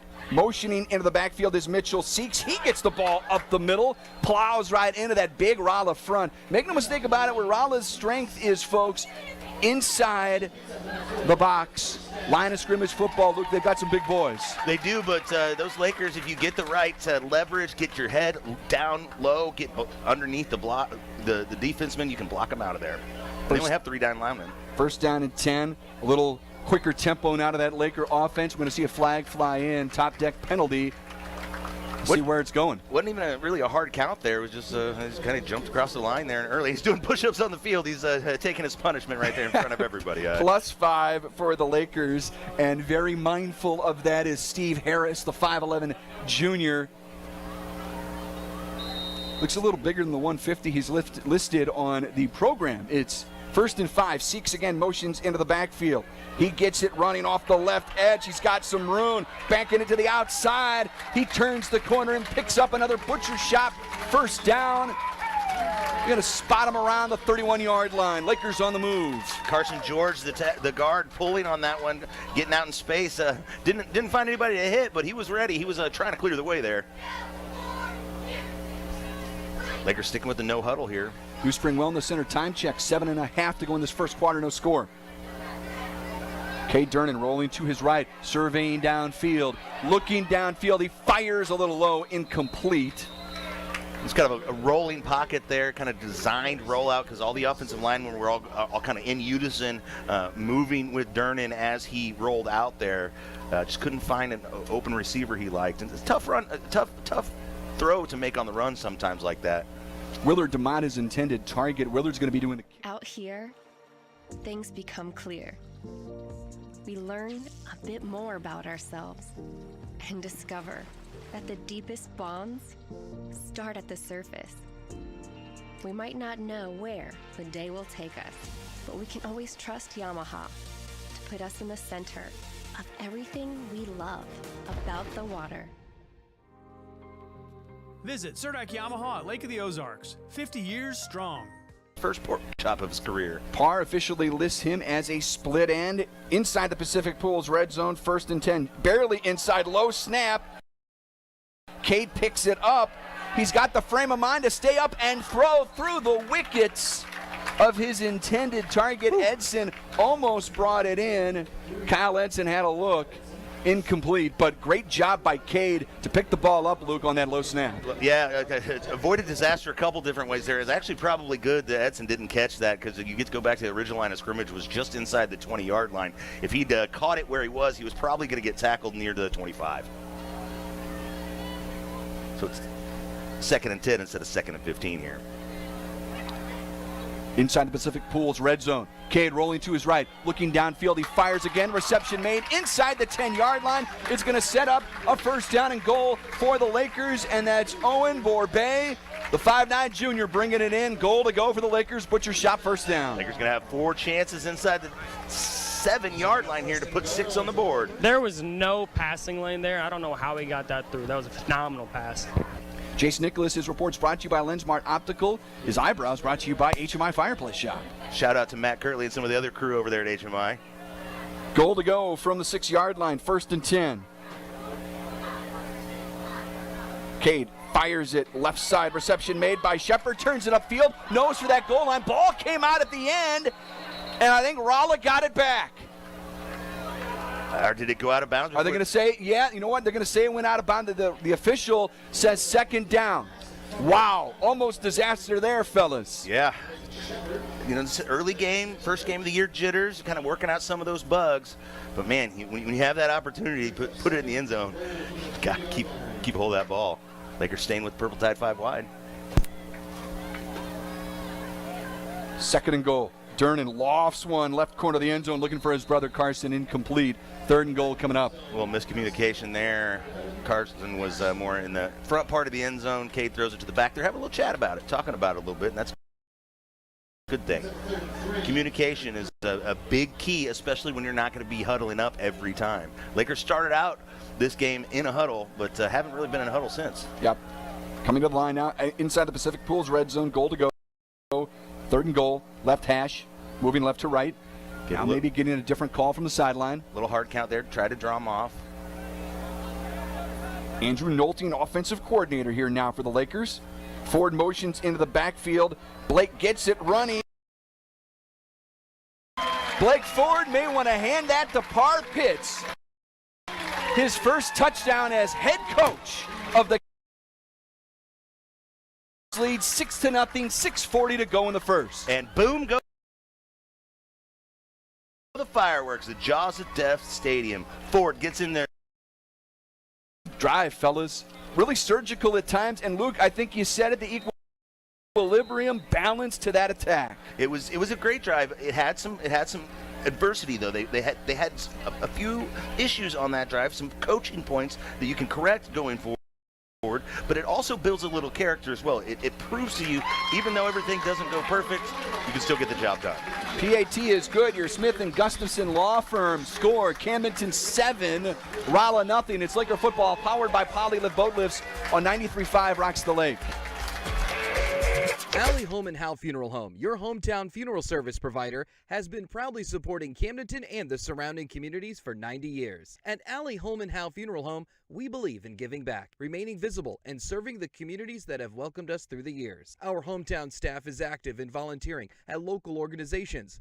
Brett Edson and the staff at Alley Home and Howe Funeral Home are proud supporters of Camdenton Laker athletics, and we wish all of our student athletes the best of luck in the upcoming season. 1, 2, 3, Lakers!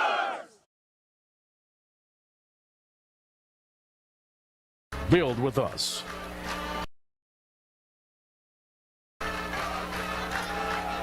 Back here live from the JOD. Lakers lead it 7-0. On 3rd down and goal, Lakers lead it 7-0. 6:40 to go in the first. Brendan Matthews, Luke Hagedorn. Stava Insider BG Tree Service Score Center, Mike Anthony back in Osage Beach. Jace, your thoughts on that? Trying to find the rhythm, and they found it about midfield. They found out what was working, and I really like the play that they scored on. It caused some problems because they're doing a really quick snap off of that. If it's a man coverage defense, the dude that's supposed to be on that receiver that's in motion is going to get caught up in the junk there in the middle of the field, and they ran that outside power, and there was no one out there to tackle him. Got your second First State Bank Mortgage Team Lassen kickoff of the night. Call 573-746-7211. Willard DeMott doing the kicking, as we mentioned. See if they change their strategy on the kick. Play of the game. Almost was a 98-yard kickoff return for a. Here's a bobble on the kickoff and a touchback called. Wisely touchback there on that kickoff. They'll begin 1st and 10 at their own 20-yard line. And it was a little different in strategy. He kicked it down to the left side there a little bit.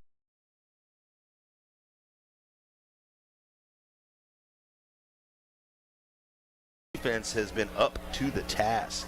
Mentioned Sam Dunmont earlier. Also, Sterling Cedarwald, who had a great jamboree last week. Your linebackers instrumental here tonight.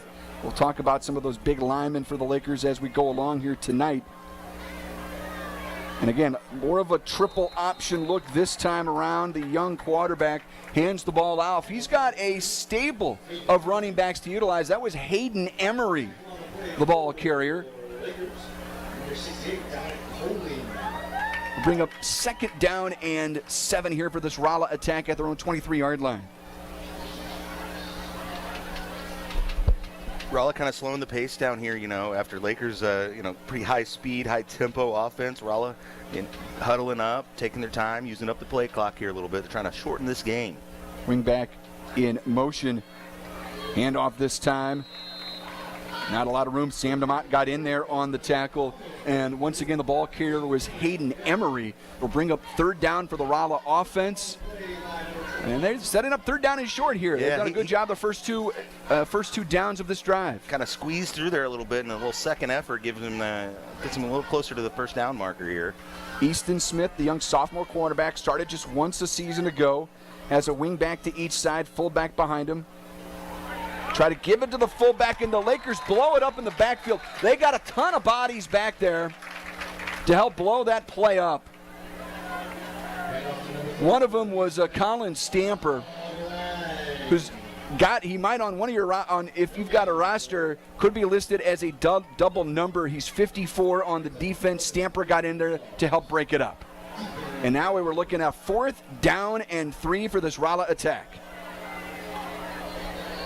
Absolutely nowhere to run the ball for this Rolla offense. I asked Sandemont what the point of emphasis was, and he said just do your job. So far, so good. Let's see if they want to kick the ball away. They're lined up to punt it away. High, end over end kick will hit at the 40 and take a little bit of a Rolla roll down to the 33-yard line. So after the roll, they're going to come up with, it's not a bad punt, about 50 yards. Man, there was a uncovered gunner on the far end of the field there. Had Rolla been alert to the fake there, they would have had an easy opportunity to just kind of chuck that ball over there and pick up a first down. But they didn't notice it. The Lakers didn't notice it. And that's one of those things I think both teams will get corrected going forward. It's a quiet side, quick shot, change of possession back to the Lakers.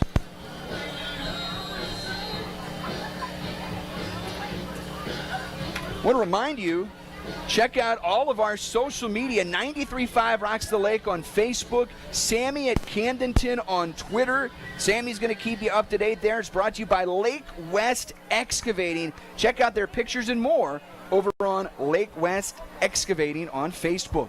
Here's 1st and 10 for the Lakers on offense. Deep down the right side, looking for Edson. He goes up, and he brings it down. Big play.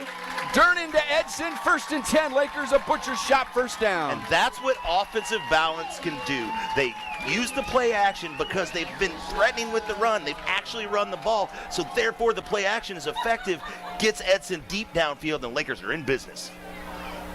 1st and 10 inside the 30-yard line. Out of the purple tide, 5 wide. Motion into the backfield is Ford. He gets the ball up the middle and dropped after a short gain at around the 26-yard line. Picked up 2, maybe 3 yards. 2nd down and 7 on the way. 4:13 to go in the first quarter. New Spring Wellness Center time check. Really like how Cade Durnin carries out his fake after he hands that ball off. It makes Rolla account for him as a running back as well. On 2nd and 7, Durnin's got time. Got a wide open receiver in the end zone. It is caught on a diving grab. Touchdown Lakers. And it's Durnin to Durnin for the first time this year. And boom, go the fireworks. We got 7-11 for 6. Good job, boys. 3:55 to go in the first. How about Carson chasing that ball down, Luke? That was not an easy grab. Cade let him a little bit on that throw, but he was wide open. Yeah, Cade kind of gave a pump fake there. That kind of got the defender to bite, gave him some space, and he threw it out there. He knew what kind of speed his brother had. Cade is the holder on these PAT attempts. Willard Dermott, the kicker, puts it through. Your Smith & Gustafson Law Firm score. Camdenton 14, Rolla nothing. It's Laker football powered by Poly Live Boat Lifts on 93.5 Rocks the Lake and KRMS TV. Allie Home and House Funeral Home, your hometown funeral service provider, has been proudly supporting Camdenton and the surrounding communities for 90 years. At Allie Home and House Funeral Home, we believe in giving back, remaining visible, and serving the communities that have welcomed us through the years. Our hometown staff is active in volunteering at local organizations.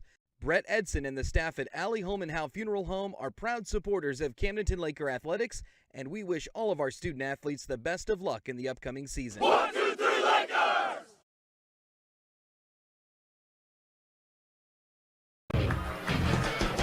It's Laker football on 93.5 Rocks. 3:55 to go in the first. Lakers up 14-0. Cade Durnin's got 2 touchdown passes. One touchdown pass to Carson Durnin, and the other touchdown run by Blake Ford. 14-0 your score out of the gates here. It's pretty good equilibrium if you ask me. Coming up next, another First State Bank Mortgage Team Lassen kickoff. Willard Dermott to boot it away.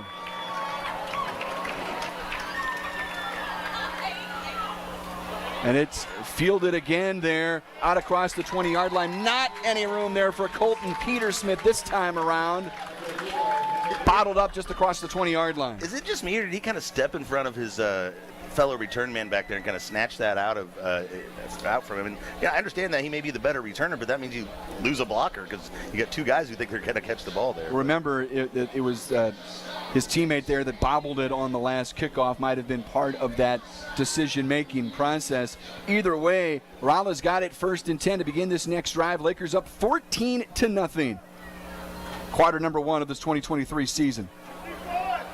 And a toss left on 1st down, cutting it back to the right. Good run on 1st down by Caden Kinder. Again, a whole stable of running backs getting opportunities here tonight, running this flex bone for the Rolla offense. And again, a quarterback that has only started one game. He's a sophomore, Easton Smith.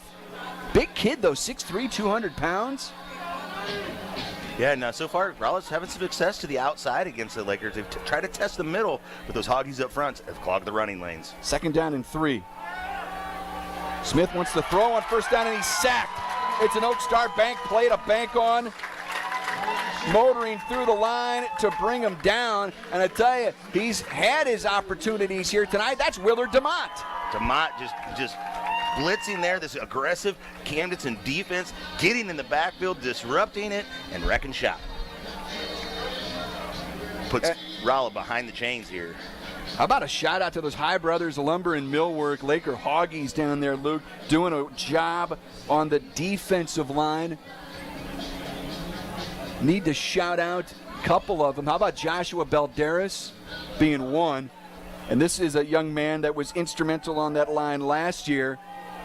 And here's Easton Smith throwing down the seam, and it is caught across the 40-yard line. It's going to be enough for a Rolla 1st down. Easton Smith showing that he can throw the football out of the flex bone, and Rolla moves the chains. Their best field position of the night right now at their own 42.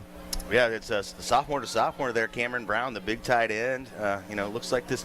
Oftentimes you see this, Brendan, when the new coaching staff comes in.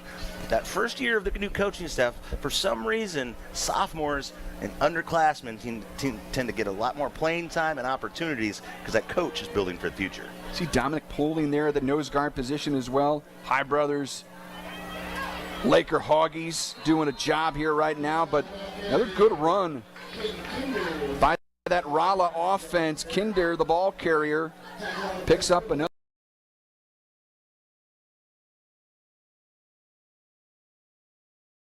In the 50-yard line, 2nd down and 2. Sterling Cedarwall checking in the ball game right now for Landon Moore. We're inside the Serdike Yamaha 2-minute warning of this 1st quarter. 2nd down.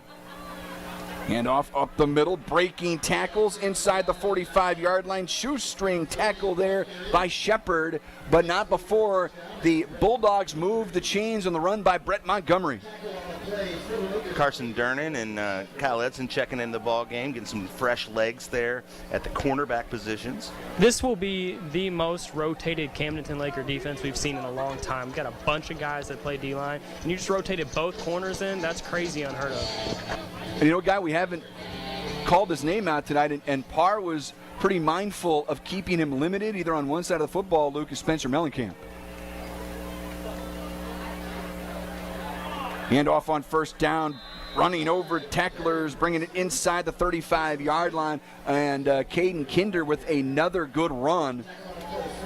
Setting up 2nd down and 3, ball at the 33-yard line of the Lakers. Yeah, you mentioned Mellencamp. He had 78 tackles and 3 interceptions last year in the Ozark Conference. He's athletic, and he can play a little bit of linebacker, can play some corner, and he brings the wood as a safety as well. Have you seen Spencer down there at all, Jace? I haven't noticed him out there. I'll try to find him here on the sideline and see what the MO is. Again, it certainly was going to be about keeping him limited. He was a little banged up last week. Smith the throw on 2nd down, incomplete, looking for Kinder. Blake Ford was in the neighborhood. And Mellencamp, such a great two-way player, Luke. You're going to miss his presence. On either side of the football, he's not playing. But if he's not playing it at all, and again, we haven't called his number or name at all tonight. Yeah, he's, like I said, his leadership out there because of the experience he brings to the table, also a big part of his game as well. 3rd down and 3, ball at the 33-yard line of the Lakers. Ball spotted on the right hash, moving right to left.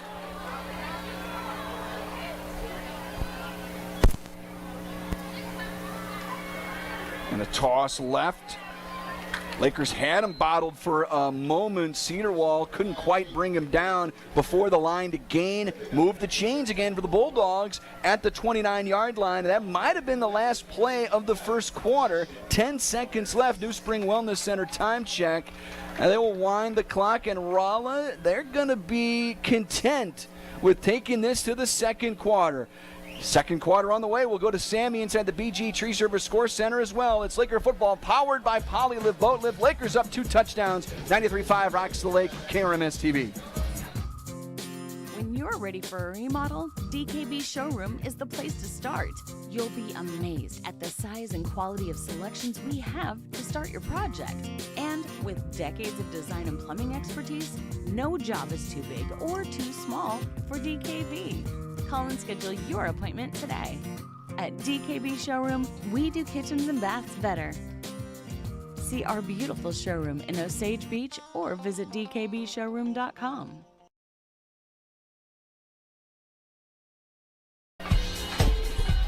It's the original home for Laker football, 93.5 Rocks. Let's go inside our BG Tree Service Score Center for the first time tonight. Sammy Stava with our first update of the evening. Sammy, take it away. Yes, thank you, Brendan. Week 1 of the high school football season is officially underway and going on right now. It is all Lebanon, 21-0 over Parkview. Locally, Jeff City leads Osage by the score of 14-0 in a game that I didn't have on my pregame radar, but Webb City leads Nixa 7-6 after the first quarter. From the BG Tree Service Score Center, I'm Sammy Stava. Guys, back to you. Sammy, thank you very much, dog. Good job. We're getting ready to start the second quarter here. Luke, Jace, it's been a very positive start to the Park Pits era here, fellas, with 1 quarter down. Absolutely, looking good. Up 2 scores here, although Rolla is knocking on the door of that red zone here. They put together a good drive here over the last few minutes.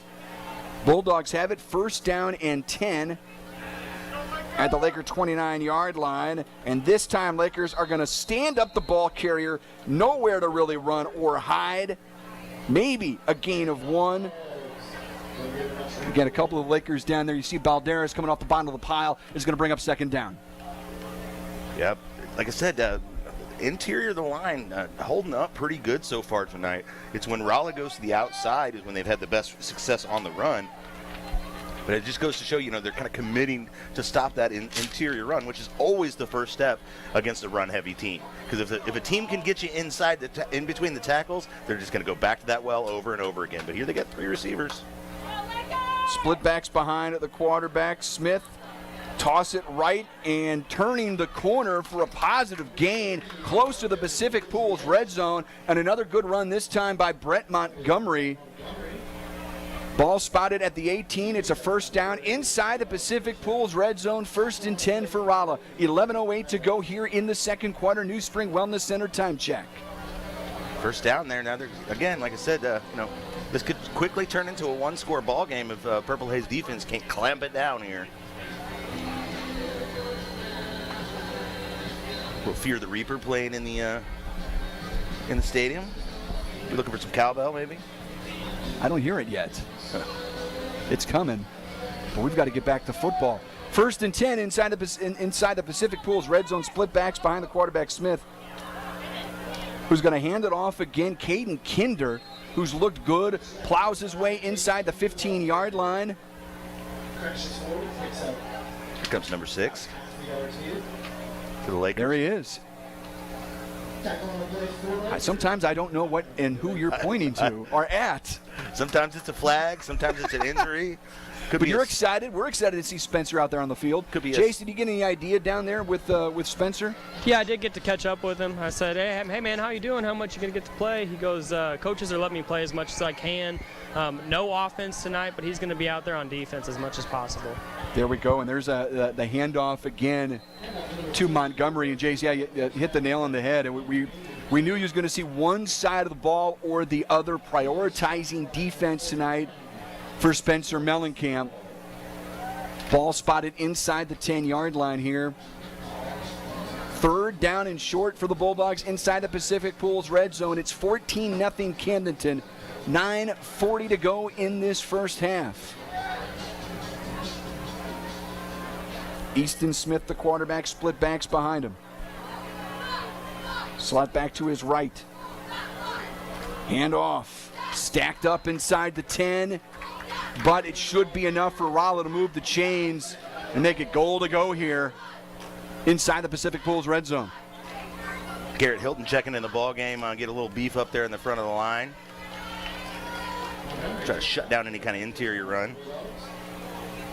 Landon Moore checking in the ball game as well. As Jace mentioned, lots of substitution on the defensive side.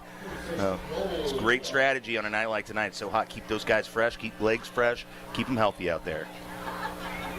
Balderas is still in there at his defensive tackle position. He's had a lot of snaps here tonight. But this is goal to go for the Bulldogs. Out of that flexed bone attack, Kinder gets the ball. As he lowers his shoulder inside the 5, he's going to get dragged down short of the goal line, but down to about the 2, where it's going to set up 2nd down and goal for the Bulldogs. A fantastic drive by Rolla here, and they are threatening to cut into this Laker lead. And they've figured something out on this drive in their run game, able to find the holes in the Purple Haze defense. Going to have at least 2 chances here inside the 3. That ball spotted at about the 2, 2nd and goal. Split backs again behind Smith, the quarterback. Handoff running right, touchdown Bulldogs. That looked easy. Montgomery plows it in at 8:23 to go in the second quarter. We got a ball game, fellas. Yeah, after testing the Lakers and really having some success to the outside, Rolla's able to find the interior running game to their advantage. It's going to put a little bit more pressure on this on the Purple Haze defense going forward, but particularly on the Camden offense to keep pace. Well, what you saw happen the first couple drives Rolla had, they did not have much success running the ball up the middle. So this last drive, they went to the outside pretty much the entirety of that drive, which put the linebackers and the defensive backs on their heels, and then that inside power game started opening up when they got in the red zone, and that's how they scored. Bulldogs on the board. It is 14-7, 8:23. Your Smith and Gustafson Law Firm score. It's Laker football powered by Poly the Boat Lifts 93.5 Rocks the Lake. High Brothers Lumber and Millwork is proud to be a locally owned business, supporting our local communities and employing local people. For lumber, hardware, plumbing, electrical, floor covering, kitchen cabinets, Valspar paint, and an extensive selection of windows and doors, stop by and let High Brothers help you. Meet the professional team at High Brothers Lumber and Millwork, South Highway 5, Camdenton. They have all the bases covered. High Brothers Lumber and Millwork is proud to support high school baseball teams and broadcasts.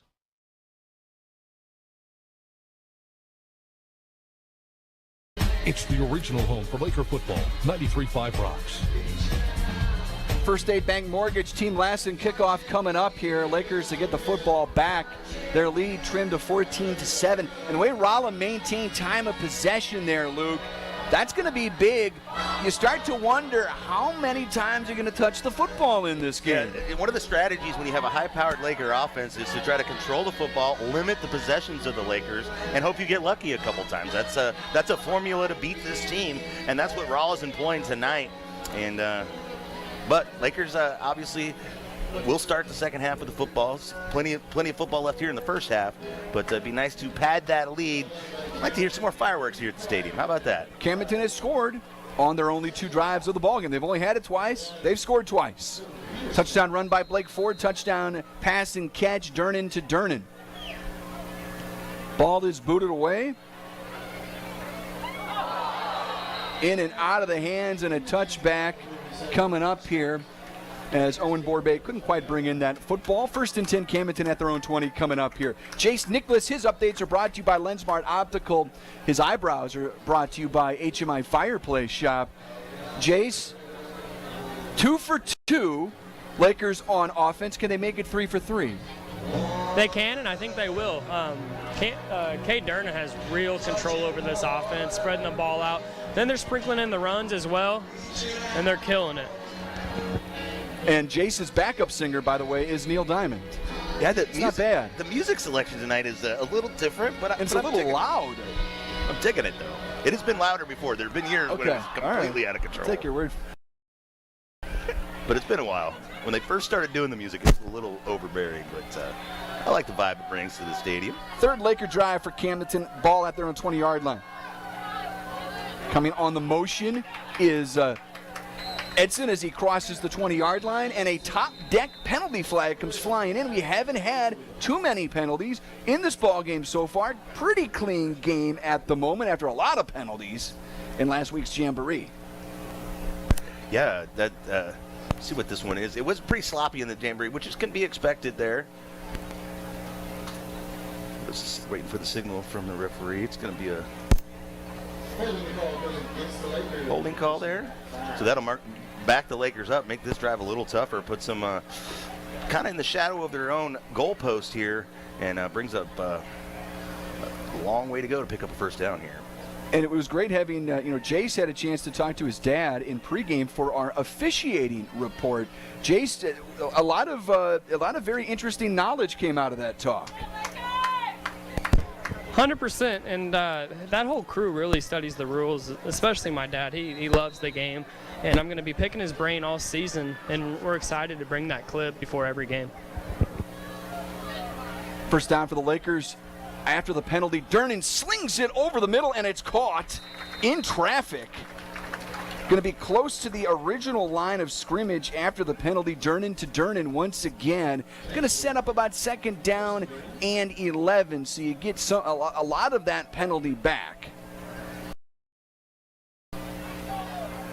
2nd down and 11 here. Those sharp purple jerseys, but now the purple helmets with numbers on them. You may be noticing. Blind side, dropped back at the 15-yard line. And that's going to bring up a 3rd down and vertical on that one, trying to pressure the Rolla defense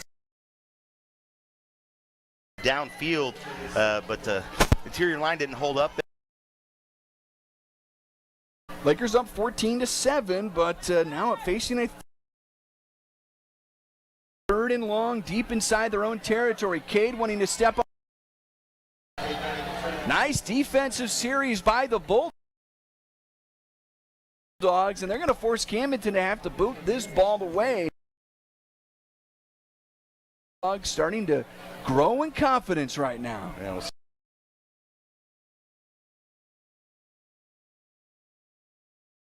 be doing the punting for the Lakers this year. He stands at his own 5-yard line. Good snap. It's going to be a short kick. Out of bounds. Angled out of bounds, and it's going to make it even shorter when it's all said and done here. Let's see where they mark this off at. Going to mark it at the, he's still walking here. He's going to mark it at the 42-yard line. I'm going to say it's about a punt of 27 yards, and it's going to give Rolla tremendous field position here at the Camdenton 42, 6:56 to go in the 2nd quarter. All right, this is a big drive here for the Laker defense. It's going to be a mandatory water break here. Inside the Kenny Carroll Excavating broadcast booth, let's take a break as well. 14-7, your Smith and Gustafson score. It's Camdenton Laker football, 93.5 Rocks the Lake and KRMS TV. Being a successful Laker athlete takes hard work, discipline, and teamwork, much like our work here at Polylift Boat Lifts. If you envision your team being the best, you will be the best. The effort you put into building your team and working together as one unit always pays off. And remember, Lakers, who's got it better than us? Congratulations to all the Laker athletes from all of us at Polylift Boat Lifts. We don't just build boat lifts, we build poly lifts.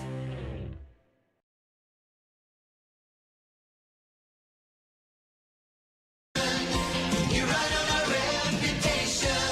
Welcome back. With school in full swing, busy schedules can make dinner time challenging. Hi, this is Chris at the Butcher Shop.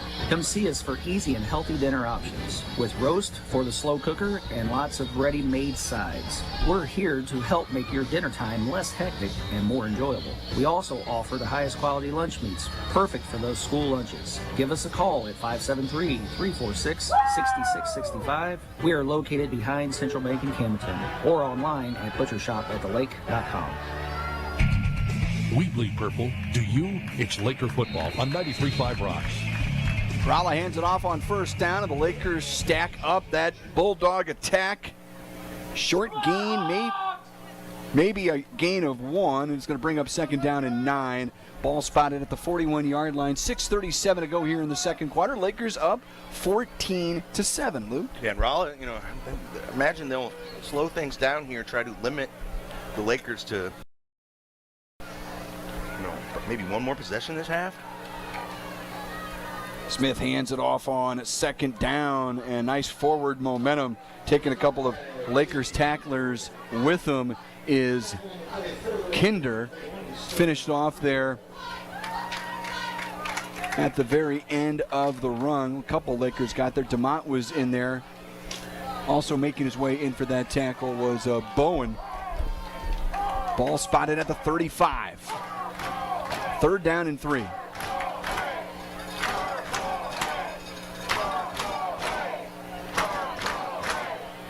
Split backs behind Smith. Slot back to his right. Handoff on third down, and a big gainer to the 20, 15, 10, 5. Diving for the pylon. Touchdown, Rolla. My goodness. Scampering towards the end zone was Trustin Richards. And scamper might be the wrong word. This guy was a bulldozer at the end, a big boy as he plows in for 6 from about 35 yards out, and the Bulldogs are a PAT away from tying this game up. Yeah, Richards was expected to be a big influence on the defensive side of the football, but he makes his impact there on the offense. PAT on the way. Splits the uprights, and we're tied. Your Smith & Gustafson Law Firm. Score, Camdenton 14, Rolla 14. It's Laker football powered by Polylift Boat Lifts on 93.5 Rocks the Lake and KRMS TV. When searching for a home loan, it's important to find a partner you can rely upon. Top producing mortgage team Mortgage Headquarters is here to help you find the perfect loan program that fits your needs. Whether it's your first home or your dream home, Mortgage Headquarters can help you own it. Their mortgage experts make it easy, helping you through every step of the process. Mortgage Headquarters is locally owned and operated with over 24 years of serving the Lake area. Visit lakeloan.com. Call 573-302-9990. NMLS 1229111. Bleed purple. Do you? It's Laker football on 93.5 Rocks. Trustin Richards from about 35 yards out ties this game at 14. Jace Nicholas down on the sidelines. His updates brought to you by Lensmart Optical, HMI Fireplace Shop. Jace, you had a good look down there. Laker defenders, not much resistance on that run. When you got a 240-pound power back, you have to have your D linemen, your linebackers get some hands on them so your safeties and your corners have a chance to wrap them up. There was no contact made with that cat until inside the 5-yard line. At that point, it was just too late. Point of attack football, fellas. Line of scrimmage football. Bulldogs won it on that series. Your First State Bank Mortgage team, Lassen, kickoff. Fielded by the Lakers. A little miscommunication there at the 10-yard line. Borbet is wrapped up across the 20-yard line. A return of only about 16 yards. Lakers will begin this next drive from about the 20-21-yard line. That's where they were the last series, fellas, and they didn't move the ball much. Yeah, they kind of went backwards, got on the roller skates, and did the back pedal there, the moonwalk, as it were. I don't know if you can moonwalk in roller skates, but either way, you know what I meant. It's tough either way. I don't moonwalk with roller skates. I don't moonwalk without roller skates. Who moonwalks these days, Luke? I see the kids on the internet. I've seen it. I don't believe you. 1st and 10. Ball across the 20, about the 22. 1st and 10. 4th series of the game for the Lakers. Durnin looks right, throws right, connects on that tunnel screen. He finds Edson, lowers his shoulder across the 30-yard line, close to the line again. We'll see if the officials need to measure, but a nice start to this drive. Durnin to Edson. Yeah, good run by Edson there, picking his running lane, getting behind some blockers. Lakers trying to keep the pressure on here with the clock ticking here. 5 minutes, 15 seconds left in the half. Move the chains, Butcher shot 1st down. Ford motions into the backfield. He's going to get it on 1st down. He's got a hole up the middle. Big gator. There goes Blake Ford to the 40. 40, 35, 30. Tackled from behind inside the 25-yard line. It's another nominee, our Anna Marie Hopkins Smarter Move Real Estate Group, powered by Ozark Realty. Smarter move of the game. Butcher shot 1st down. Mason Dela Graza able to catch up to Ford there and bring him down, but the Lakers keeping the pressure on with the high tempo here, going right back to the line of scrimmage. After the 46-yard run by Ford, we're going to get a whistle and a stoppage of play. Ball spotted just inside the 24-yard line and stop that play. We're going to get a timeout here by the Rolla Bulldogs. We'll take one as well. Camdenton looking at 1st and 10 from the Rolla 23-yard line when we come back. 14-14, your Smith & Gustafson Law Firm score. Laker football powered by Polylift Boat Lifts. 93.5 Rocks the Lake, KRMS TV. If you have a residential or commercial new construction project, remember Ireland Construction. They handle remodels, construct steel buildings, and provide a variety of other services. Ireland Construction strives to meet and exceed the needs of their customers in a timely manner within your budget. Visit their Facebook page to view some awesome pictures. If you're thinking about a construction project, contact the best at the lake. Russell, Ireland. Ireland Construction, 573-434-0786.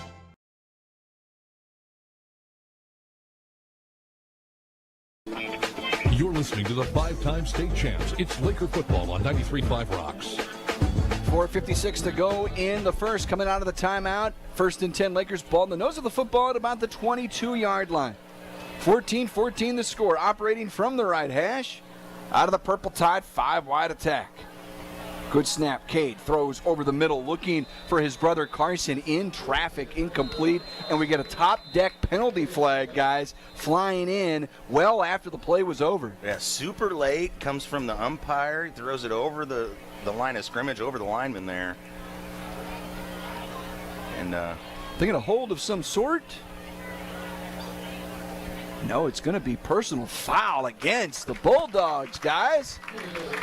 A late hit there after the pass gets away, perhaps. Either way, Lakers will take it. And now it's a matter of strategy for the Lakers. How much time do you want to leave on the clock for the Rolla Bulldogs? They're not exactly a quick strike offense, but with just under 5 minutes left in the half, plenty of time for any offense to score.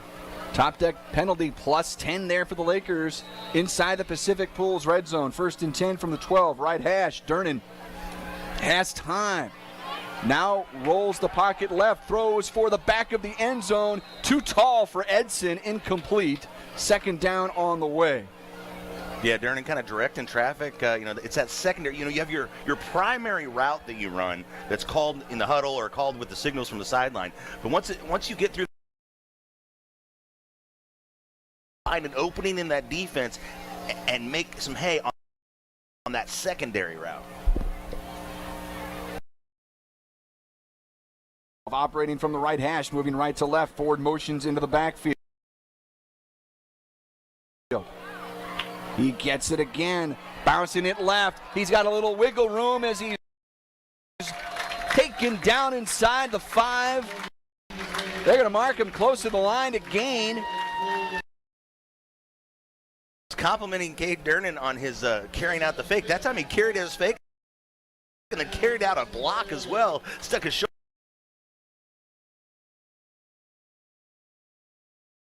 Touchdown Lakers. Cade has a touchdown pass. He now has a touchdown run.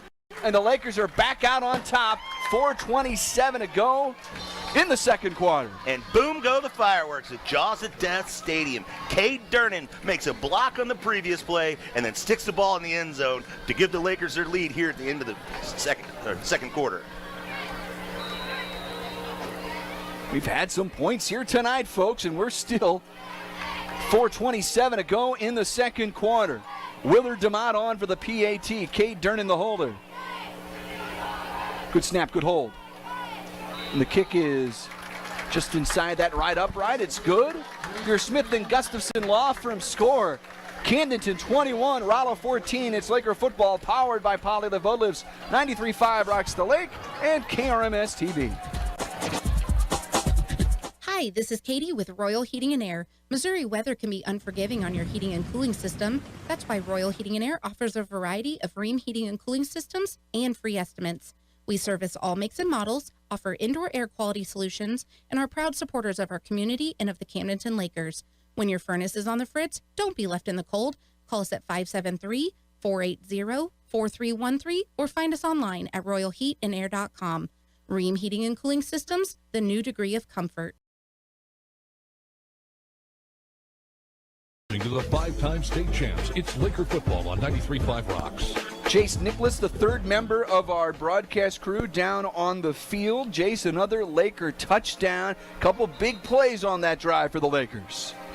Yeah, well, they really utilized tempo there. As soon as they were done with the previous play, they were back on the line of scrimmage, getting the call for the next play, and that caused Rolla to really be reeling on the defensive side of the football and forced a timeout there, and then 3 plays later, and they're in the end zone. In the end zone, and 3 touchdowns, guys, on 4 drives. Pretty efficient, Luke. Yeah, not a ton of defense being played here so far tonight. It's a 21-14 score, but sometimes that happens. And like I said, this game is all about getting some stuff on tape, really learning about who you are. It just puts extra pressure on this particular game because it's a district opponent and it's a conference opponent as well. Coming up here, First State Bank Mortgage, Team Lassen kickoff. Top deck penalty flag down at the 27-yard line. And you know what? A new look Rolla offense, that two-sided coin here, guys. One, you get extra time to prepare for what you knew was going to be this flex bone attack.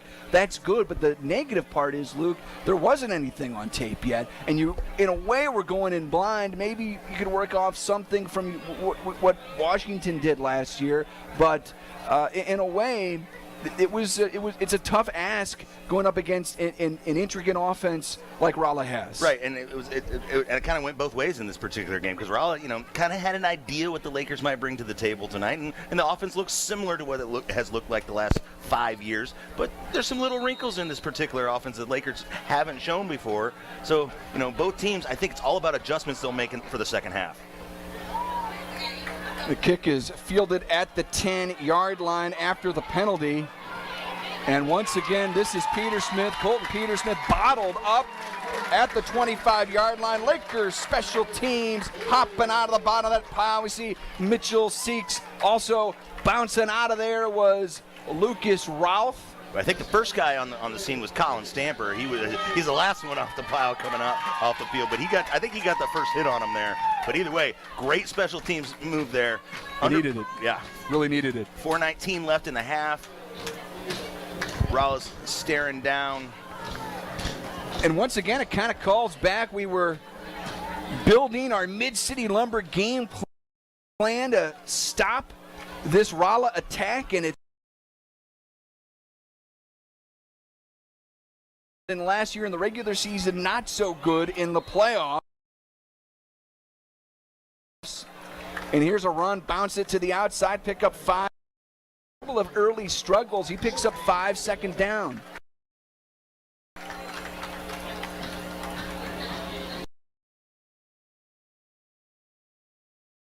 .356 on the second quarter clock. New Spring Wellness Center time check.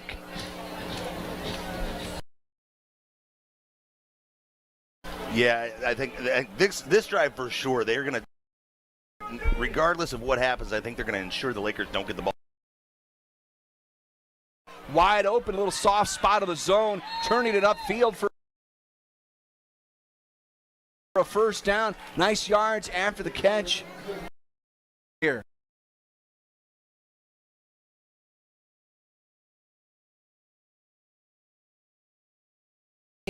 Before that play, and they're showing zero urgency now, and we're coming up 3.5 to play. Maybe they think they can milk the clock enough to have nothing left and score, but they gotta get on the gas pedal a little bit here if you're a Rolla fan. Yeah, as mentioned, Lakers will start the second half of football.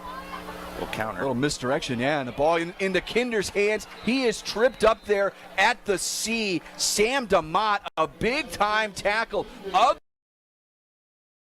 Otherwise, guys, we might be talking about Kinder taking it a lot longer than that. That's a senior linebacker making a senior play. You got the counter look that fools almost 10 guys on the field. Not DeMott. He stayed home, did his assignment, picked up basically could have been a scoring-saving tackle there. And Oak Star Bank played a bank on, put a star by that one, guys.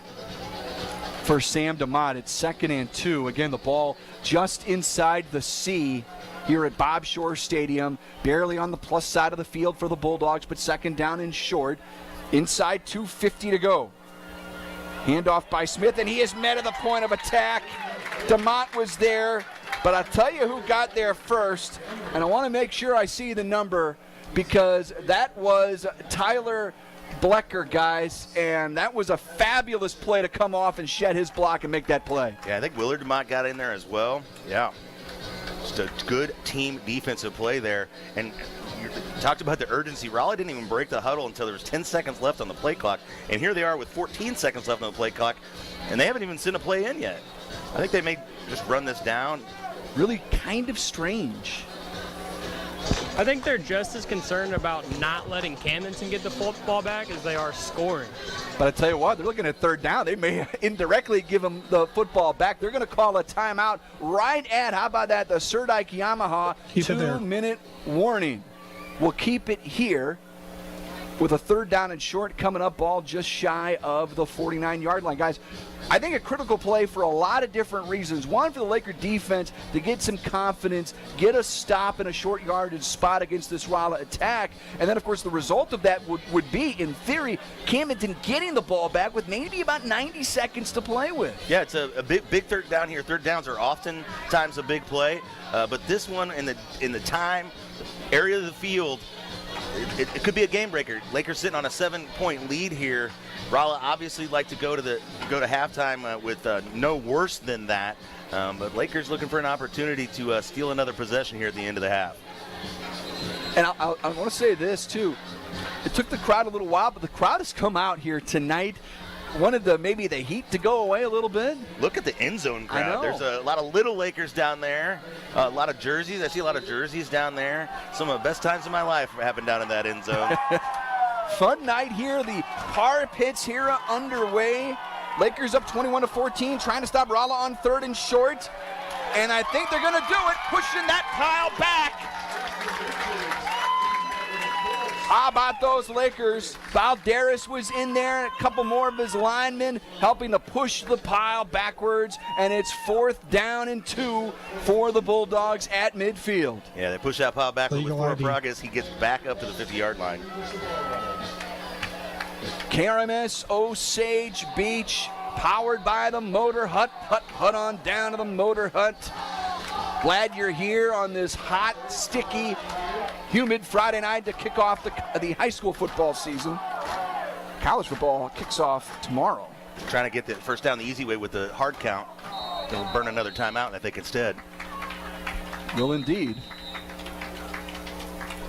Good discipline there by the Laker defense. Let's take a timeout here as well. We'll bring it back for 4th down on the other side of this break. Camdenton up 21-14. Laker football powered by Polylift Boat Lifts, 93.5 Rocks the Lake, and KRMS TV. Drift away with the Driftwood Spa and Salon at Margaritaville. Start with some basic facial skin treatments to a variety of body massage treatments, or choose from 8 different spa packages to discover the perfect combination of services to relax, rejuvenate, and refresh your mind, body, and spirit. Call for an appointment, 573-348-3535. Hi, this is Shelley from the Driftwood Spa and Salon at Margaritaville. We are located in the Driftwood building next to the indoor pool, and our new salon is directly across the street. Come drift away with us.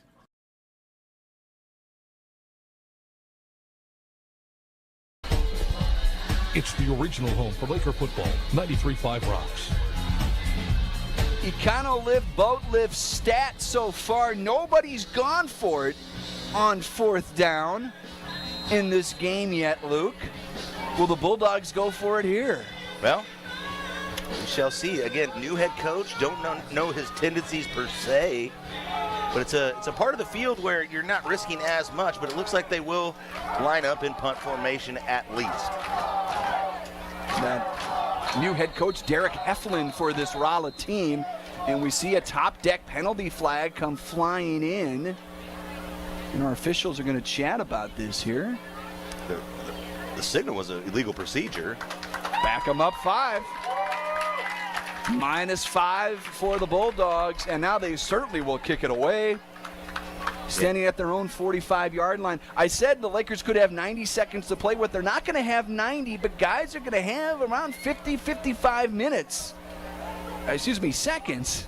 They'd love 55 minutes to play with here. They'd score 20 times, but here's a low snap as Rolla boots it away.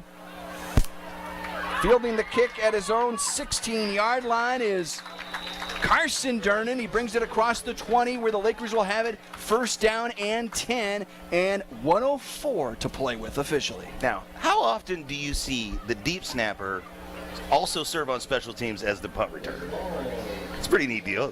Pretty rare occurrence, I would say. Don't see that too often, but yeah, Carson has been holding down that snapping position. Of course, last year was Durnan on the extra points and field goals. Cam has moved on to Wichita State, but the 2 other Durnans are still there and still in their respective positions, and that's a great thing to have that experience and that chemistry between those 2 guys on an important part of the play. 1st and 10, ball at the 22-yard line. Motioning into the backfield was Ford. He gets the carry. Popped at the 25, but kept the legs churning. Flags in at the end. Top deck penalty flag after the 7-yard run, and Luke's looking at horse collar. Yeah, he grabbed him by the back of the neck jersey area there. That'll tack on for the Lakers. Also stop the clock.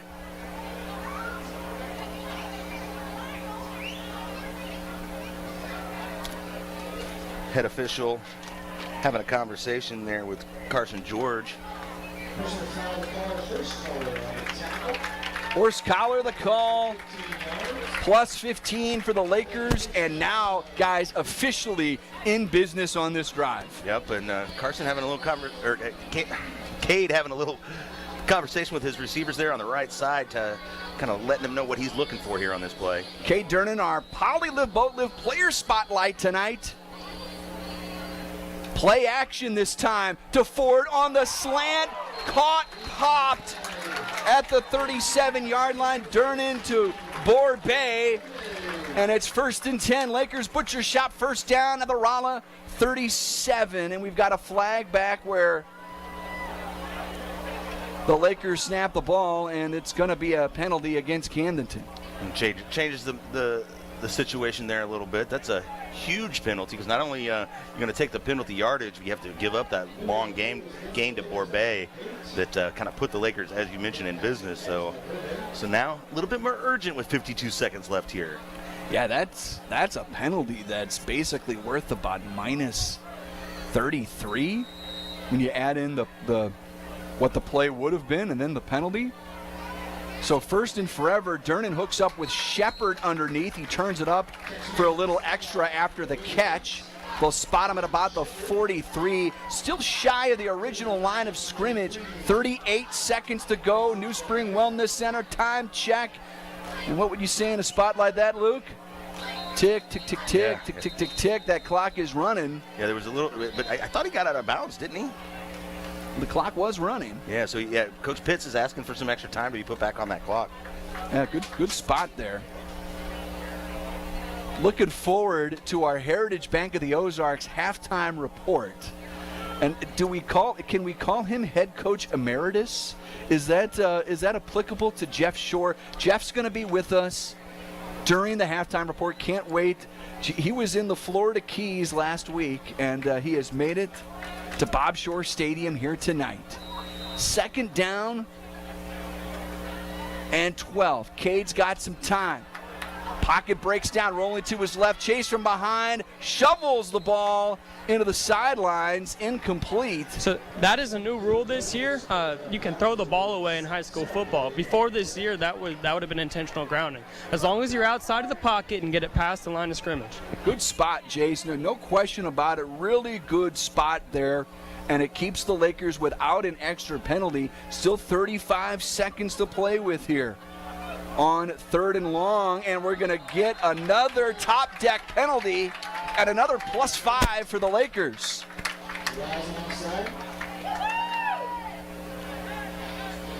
3 times, guys? 4? Is that 3 or 4 where they've made him jump? I believe you're right, yeah. And like I said, that pays dividends down the line because it'll slow down a pass rush as well. Ball at their own 48 from the left hash. Cade underneath, connects, and getting popped after the catch was his brother Carson. Nice form tackle there by Della Garza. One of the veterans on this Rolla football team, a 5'7" junior. 4th down and 3. We talked about that Econo-Lift boat lift. First time tonight seeing either one of these teams, Luke, go for it on 4th down. We've seen a lot of 4th downs in this stadium over the years. Draw for Cade, angling it to the sideline. He's going to get the first down and then some. Butcher shop, first down, move the chains for Camdenton. Ball spotted inside the 42. That play only took 5 seconds off the clock. Between the first down and getting out of bounds, clock stops here. Got a little discussion with the referees, officials.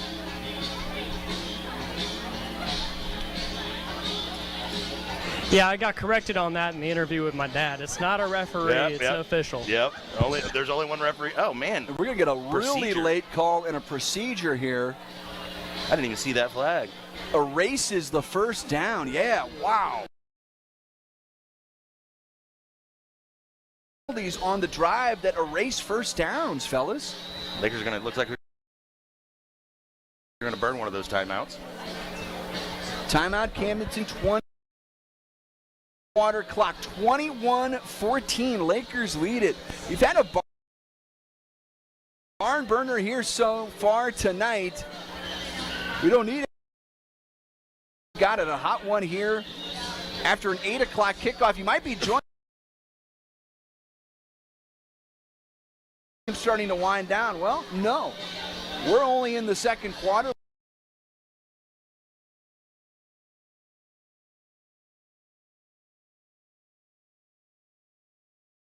Doesn't, I mean, they've had some big plays, but they don't strike me as a team that's going to be able to burn you with that little left on the clock. So I'm still inclined to feel pretty good about going for it here. Well, and again, and I keep repeating this, Lakers do get the ball to start the second half. Right.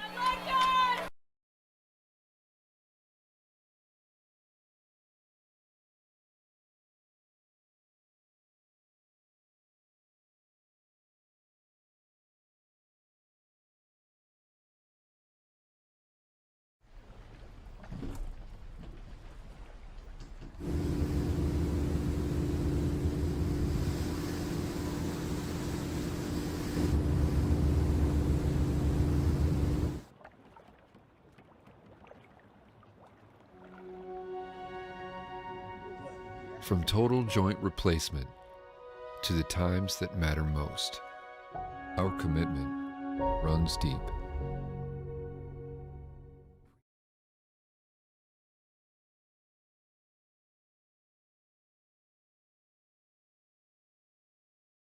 Field.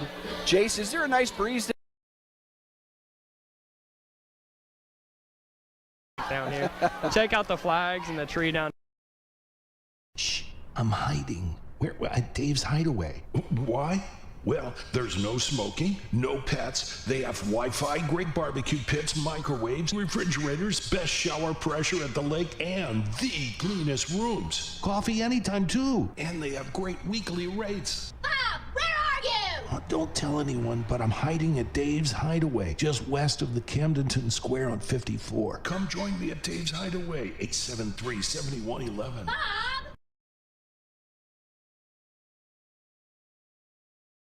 All powered by Polylift Boat Lifts. 93.5 rocks the lake. For 25 years, Lake Ozark Water and Sewer in Camdenton has been an industry leader. Hi, this is Jason at Hewlett Chevrolet Buick GMC in Camdenton. Hewlett's has partnered with a local bank to help people who have had financial hiccups or unexpected issues in life that have affected their credit. We have access to extremely low subprime rates and the right vehicles to get you back on your feet in no time. Hewlett's is a place to help you purchase from a compassionate, reputable dealer that can offer service after the sale. Come see us today and let's get started. Hewlett Chevrolet Buick GMC in Camdenton. No pressure, low prices, that's the way we do it. Shop Hewlett. ShopHewlett.com.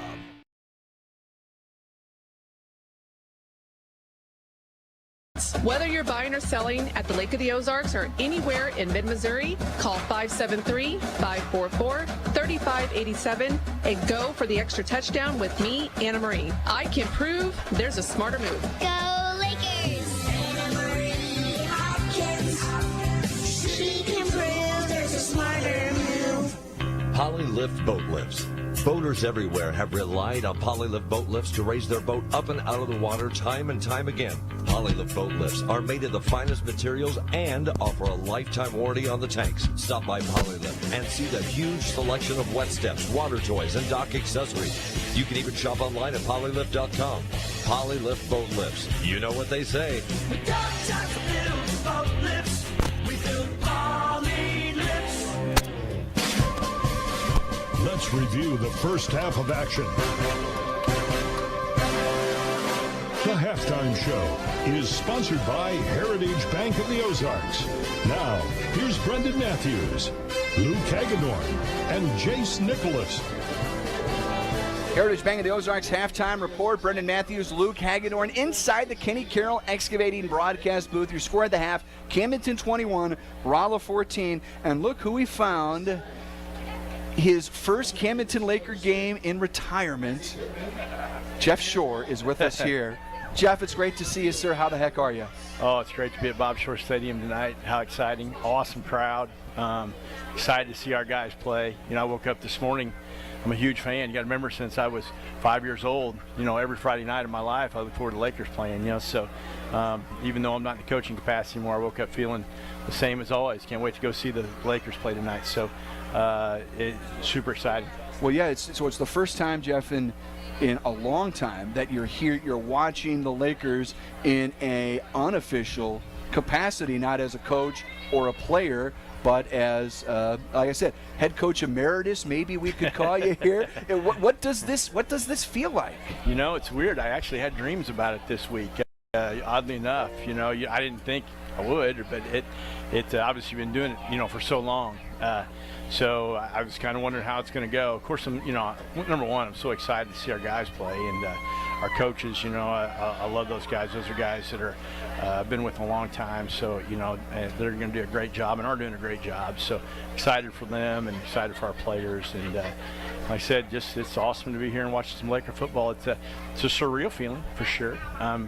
It's hard not to get in there and try to call a play or something like that, but you know, you can't do that. You know, I haven't seen one practice or anything else. Matter of fact, I've been gone most of the time. So, yeah. So it's been an exciting night for me on an individual basis.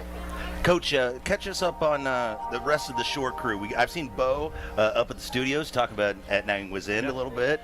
Tell us what Bear's up to, and just kind of give us, just to wrap up what the Shore clan is up to. I'll start from oldest to youngest. My daughter Sophie's running a governor's race for Bill Eigel. He's running for governor, and which is, you know, really awesome for her. She got the brains in the family.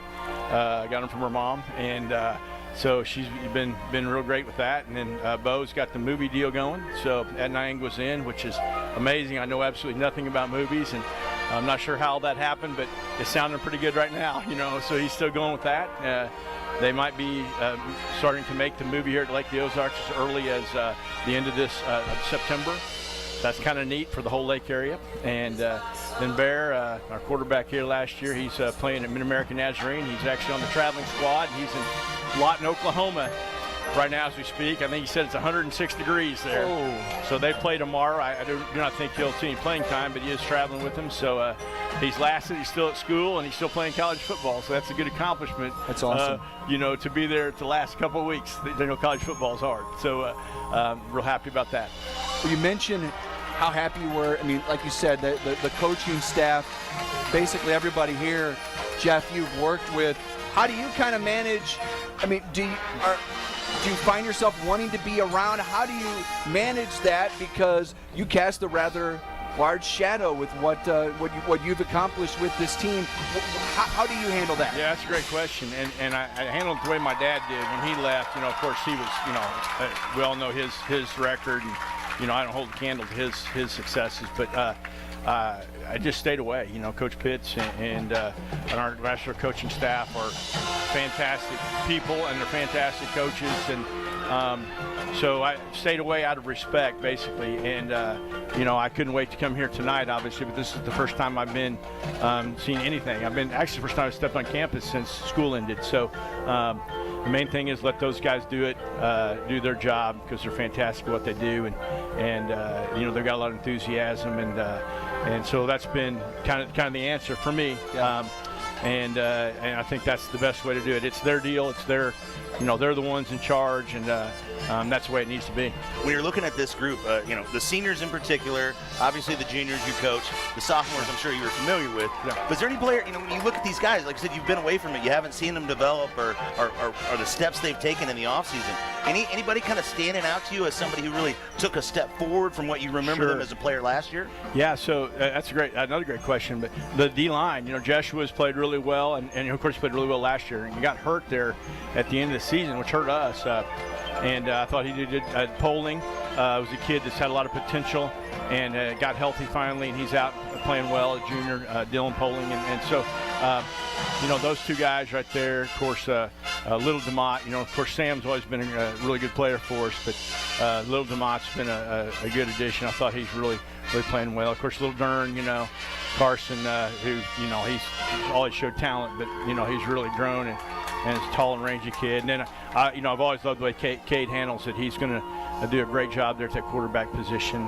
We knew that all along, so, we felt really good for the last 5, 6, 7 years on our quarterback situation, So, all those guys have done a great job. Blake Ford, I think, has come out and played really well tonight in his role. Kind of leaning on him a little bit more, and I think he's kind of taking that on. Now you talked about all the time you spent here at the JOD.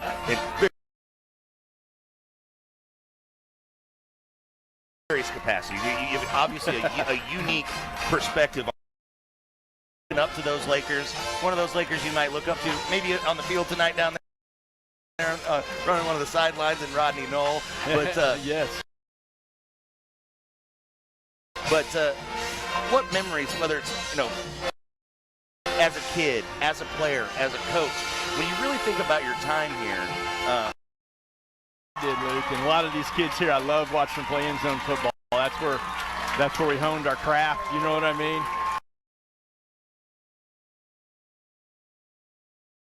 And I'm glad you pointed it out, because probably some of my best memories are made over there. We'd play in one corner of the end zone until Dr. Price would run us off. High Brothers Lumber and Millwork is proud to be a locally owned business, supporting our local communities and employing local people. For lumber, hardware, plumbing, electrical, floor covering, kitchen cabinets, Valspar paint, and an extensive selection of windows and doors, stop by and let High Brothers help you. Meet the professional team at High Brothers Lumber and Millwork, South Highway 5, Camdenton. They have all the bases covered. High Brothers Lumber and Millwork is proud to support high school baseball teams and broadcasts. When you're ready for a remodel, DKB Showroom is the place to start. You'll be amazed at the size and quality of selections we have to start your project. And with decades of design and plumbing expertise, no job is too big or too small for DKB. Call and schedule your appointment today. At DKB Showroom, we do kitchens and baths better.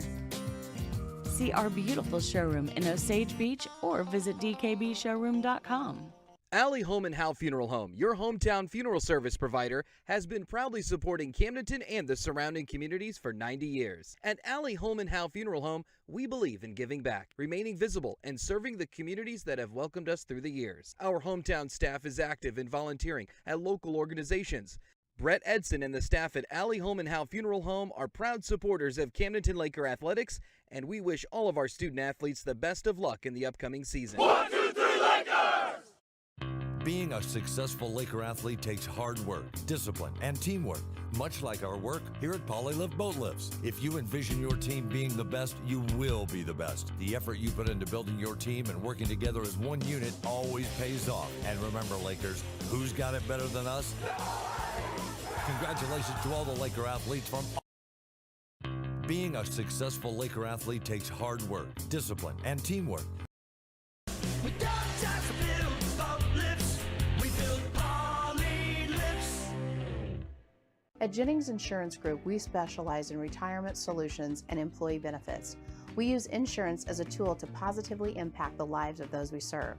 Our goal is to provide you with the best possible coverage and the knowledge to use it. Your team at Jennings provides a holistic approach to retirement solutions using tools to help with comprehensive will and trust documentation, assistance in funding trust, medical directives, and powers of attorney. We work with many companies, but we work for our clients. Health insurance strategies are a big part of financial planning. It is one of the 5 financial risks that we address. At Jennings, we'll address other financial risks, including inflation, taxes, market volatility, and longevity. Call or visit Jennings Insurance Group online today and learn more about how we can help you protect what matters most.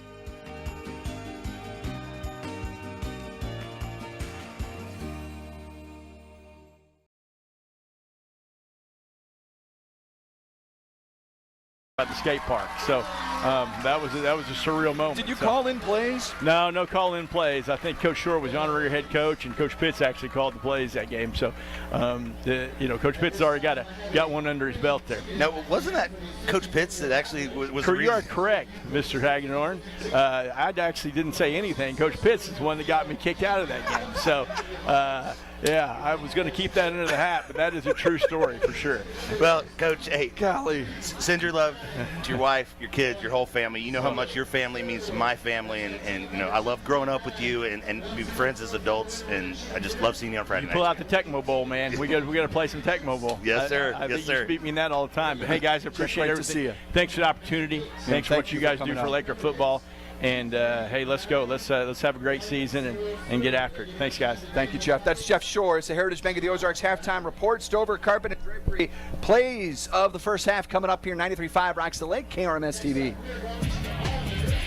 Out here, things become clear. We learn a bit more about ourselves and discover that the deepest bonds start at the surface. We might not know where the day will take us, but we can always trust Yamaha to put us in the center of everything we love about the water.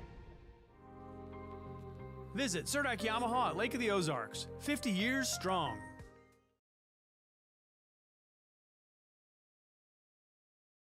Is the leading tree trimming company at the Lake of the Ozarks, offering tree removal, cleanup, tree trimming, emergency tree removal, tree. Visit bgtreellc.com to view 10 reasons why you should choose BG Tree Service for your 573-552-1138. Your roof's becoming a personally. He'll oversee your project from the first appointment to final cleanup. We all want honest, dependable, and consistent, so call Ellerman Roofing. You'll always get a fair price. Contact Ellerman Roofing, a division of Kimes Corp., LLC, for all your commercial or... Great boating weather special alert. Late summer all the way till Halloween is the best time to rent a boat and tour this beautiful lake without all the traffic. And have the time of your life. Register online and receive up to 50. The law office of Mark A. Webb was founded out of necessity. It was clear when he started that the old ways weren't cutting it, and there was a need for modern solutions to modern problems. Simply put, established methods of law office management were wasting time and money. So he set out to bring his approach to the 21st century. Every effort's been made to incorporate technology into practice, helping make your experience modern and comfortable. That's the office of Mark A. Webb.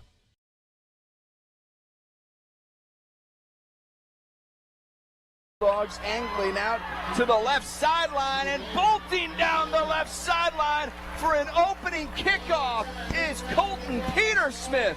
6-0 Bulldogs out of the gate. There's a flag down at the 24. I'm hiding. Where? At Dave's Hideaway. Why? Well, there's no smoking, no pets. They have Wi-Fi, great barbecue pits, microwaves, refrigerators, best shower pressure at the lake, and the cleanest rooms. Coffee anytime, too. And they have great weekly rates. Bob, where are you? Oh, don't tell anyone, but I'm hiding at Dave's Hideaway, just west of the Camdenton Square on 54. Come join me at Dave's Hideaway, 873-7111. Bob!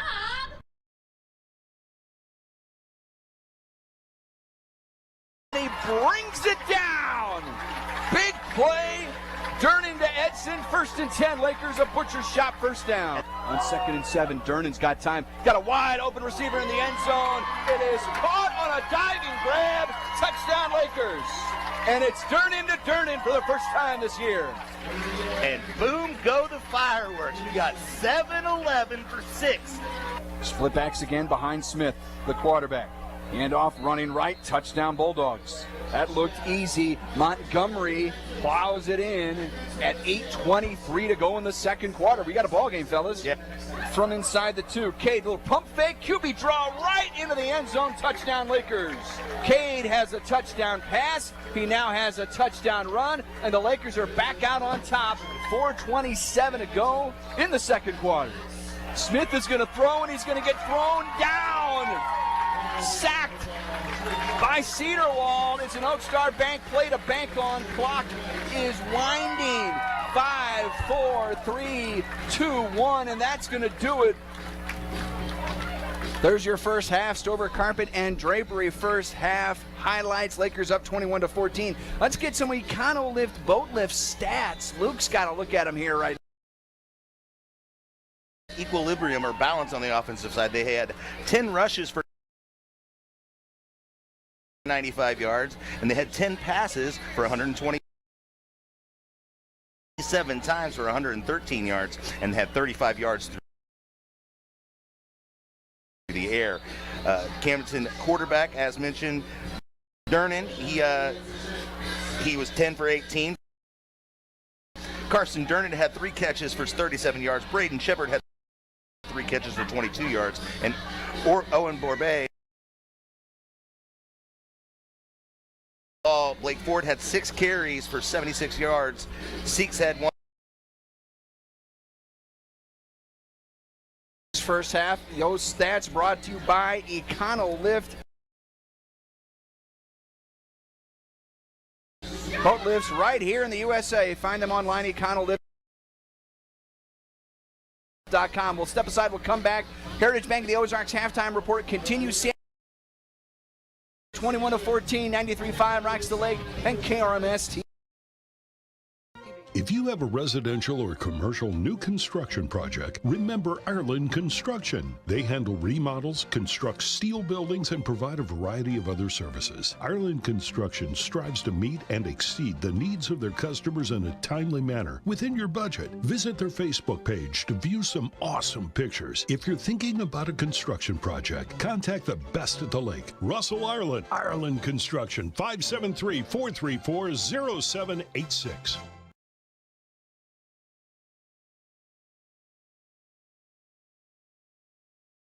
Season, it's a great time to consider adding a high-efficient fireplace to your home. HMI offers solutions to more effectively zone heat your home. With HMI's knowledgeable staff and in-house certified installers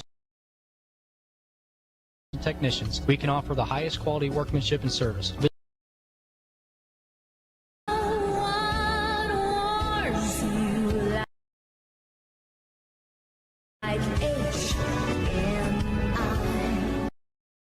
Osage Beach, Sunrise Beach, Lake Ozark, and 2 branches in Camdenton. We also have locations throughout southwest Missouri and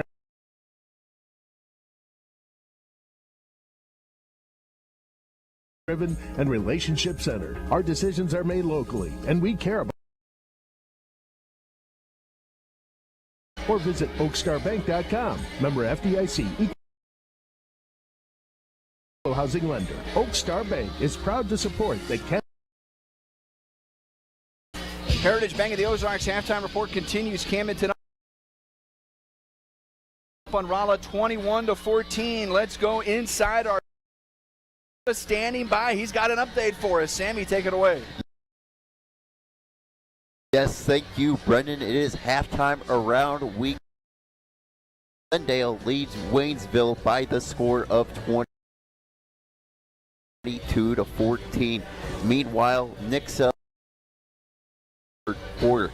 Some shutouts going on right now. Kickapoo is up 42-0 over Hillcrest in Lebanon. Jeff City leads Osage by the score of 27-0 at the half. From the BG Tree Service Score Center. Checking in with us a little bit later on in the broadcast. This has been the Heritage Bank of the Ozarks halftime. 21-14, third quarter on the way. Camdenton Laker football powered by Polylift Boat Lifts. 93.5 rocks the lake and Cam.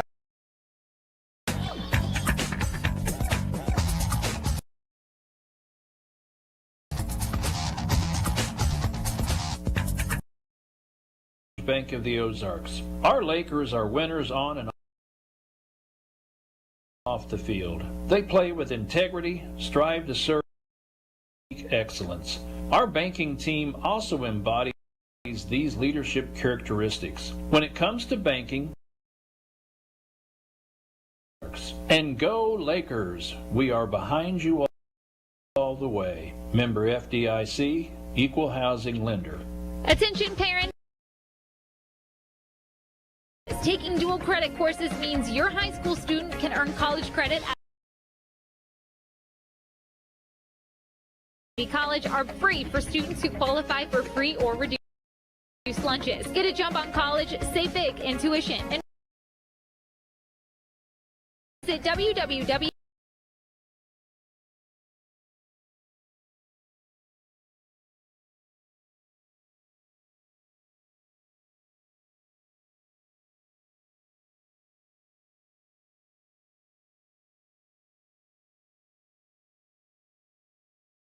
Do you know where to start with purchasing basic floor covering? It's simple. Just spend a few minutes with the experts at Stover Carpet in their showroom. Before you go or while you're headed to Stover's, make mental notes on prices, trends, and styles. The experts at Stover Carpet can educate you about installation and cleaning. Find out where the difference begins at an Ozark family-owned original, Stover Carpet and Drapery on Highway 54 in Camdenton. At Summit Natural Gas, we believe enjoying the comforts and convenience of natural gas throughout your home should be easy. There are countless ways you can use natural gas, from cooking to heating, all with the benefit of knowing there's no need to worry about the hassles of outages or scheduling deliveries. Call us today at 1-800-927-0787 or visit summitnaturalgas.com to learn more. That's 1-800-927-0787 or visit us at summitnaturalgas.com to learn more. It's the original home for Laker football, 93.5 Rocks. Third quarter about ready to begin. Lakers up 21-14, and the kickoff is about ready to commence. A First State Bank Mortgage team. Last in kickoff. We're going to go down to Jace Nicholas in a moment. He was talking to. They're waiting for the clock. Actually, let's go down to Jace for a moment as we wait for the clock to wind down. Jace, what Parr have to say? Well, I got to catch up with a plethora of coaches, from Bob Shore to Parr Pitts, and they all kind of had the same thing to say. Offense looked good. You know, we went 3 for 4 with the exception of that 2-minute drill. That 2-minute drill is something they're going to develop over the course of the year and get a lot better at. But they were all concerned about the defense, and we don't have much of an edge presence. So what we're going to do in the second half is walk a safety up. Appreciate that. And there you see the kick. The First State Bank Mortgage team last in kickoff into the end zone for a touchback. Camdenton will begin with the tenuous at this point, guys. And for two first-year head coaches, obviously both coaches have previous head coaching. The first game, oftentimes those halftime adjustments are so crucial because you really don't know what you have until they actually get out there on defense for sure. 1st and 10 from their own 20 out of the Purple Tide 5 wide, but motioning into the backfield is Willard 4 yards on first down. Another little update down here is Camdenton is out of sideline warnings, and the ref so much as it back. Wow, that could be huge. Good eye there, Jace. Nice throw with DeMott. It's another one of those things Jace mentions that the sideline warnings. One of those first game things you got to kind of figure that. That's enough for a butcher shop first down. Ball spotted at the 34. Durnan again, short pass, swings it. It's effective. Dink and dunk, but that tempo, they're just going right after him, keep the pressure on. It's a 5-yard gain across your radio dial. Motioning into the backfield, faking it this time and throwing to Blake Ford. Couldn't quite connect on the far side of the field. Yeah, coming out of halftime when your guys are still fresh, they got fresh on the defense, doesn't allow them to sub, doesn't allow them to make adjustments as quickly. Is Rolla has got just 2 down linemen, now 3 down linemen, and putting another for the first down. Probably didn't need to stretch, but hey, better to be 48-yard line. When the Lakers get that first down, they can really put the pressure on with this high-tempo offense. Now they're ready to. Cade quickly fires it in the flat and turning it up field. First catch of the ball game.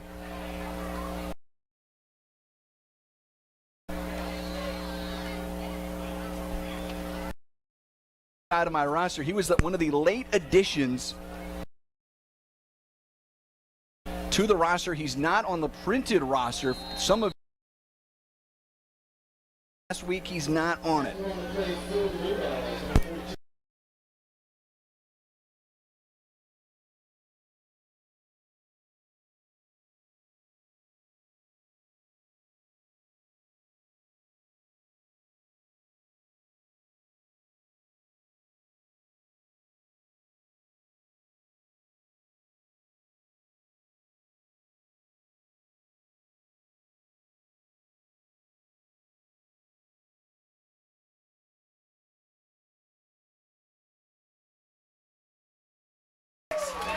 What a throw and what a catch. Had plenty of protection. Rolla only rushed 3 on that play. The offensive line able to give Durnan time.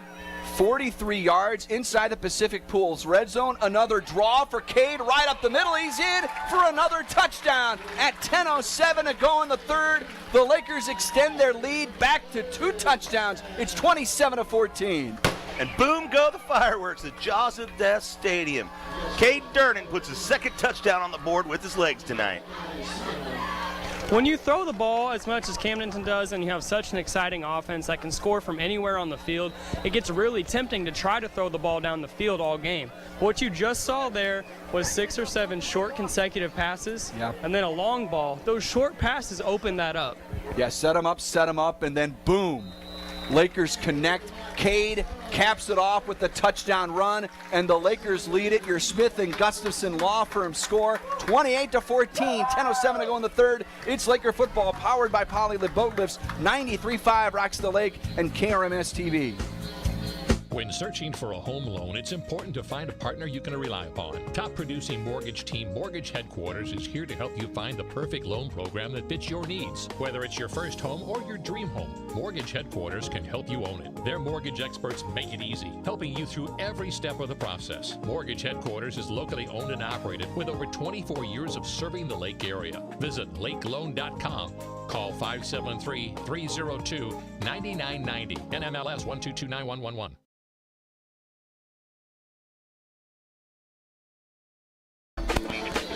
Listening to the 5-time state champs. It's Laker football on 93.5 Rocks. 28-14, Camdenton on top. Want to thank our official lodging partners with Camdenton Lakers on 93.5 Rocks the Lake, the resort at Lake of the Ozarks. They've got a brand new event center and wedding venue you've got to see. Plus, right next door at the Encore, they're now serving breakfast on Saturday and Sunday. Go to the resort, lakeozark.com. Brennan Matthews, Luke Hagedorn inside the Kenny Carroll Excavating broadcast booth. Chase Nicholas down on the sidelines. Sammy Stava inside our BG Tree Service Score Center. Mike Anthony back in Osage Beach. A great start to the second half here, guys, by the Lakers. You gonna get yourself some eggs over there tomorrow, Brendan? I might. Another flag here. So, yeah, top deck penalty. It's going to be a delay. Delay of game. Yeah. It's the second time the Lakers have had delay of game on the kickoff, if I'm not mistaken, correct, Jace? Yeah, so Coach Edson always gets all the guys together right before he's counting heads. That's twice now that they've had 10 guys and they're having to yell, kickoff, kickoff, kickoff. And then that 11th guy gets there real late. I imagine that's something that's going to get fixed this week. I imagine that 11th guy may not be the 11th guy anymore. It's a top deck penalty flag, home of the 50-year deck. The showroom is right here in Camdenton. Call 866-DECK-IT-OUT.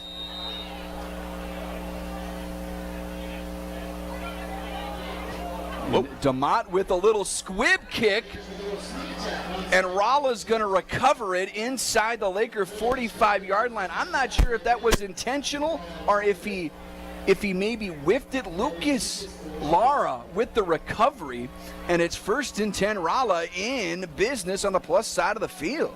Really interesting. Yeah, I mean that was it's tough to. I mean, it looked like they almost. It was designed. It looked intentional, yeah, right? Yeah, because it almost served exactly the purpose you were looking for. It had just enough top spin on it, but not quite enough. And Rolla's got it in prime territory inside the 45-yard line, 1st and 10.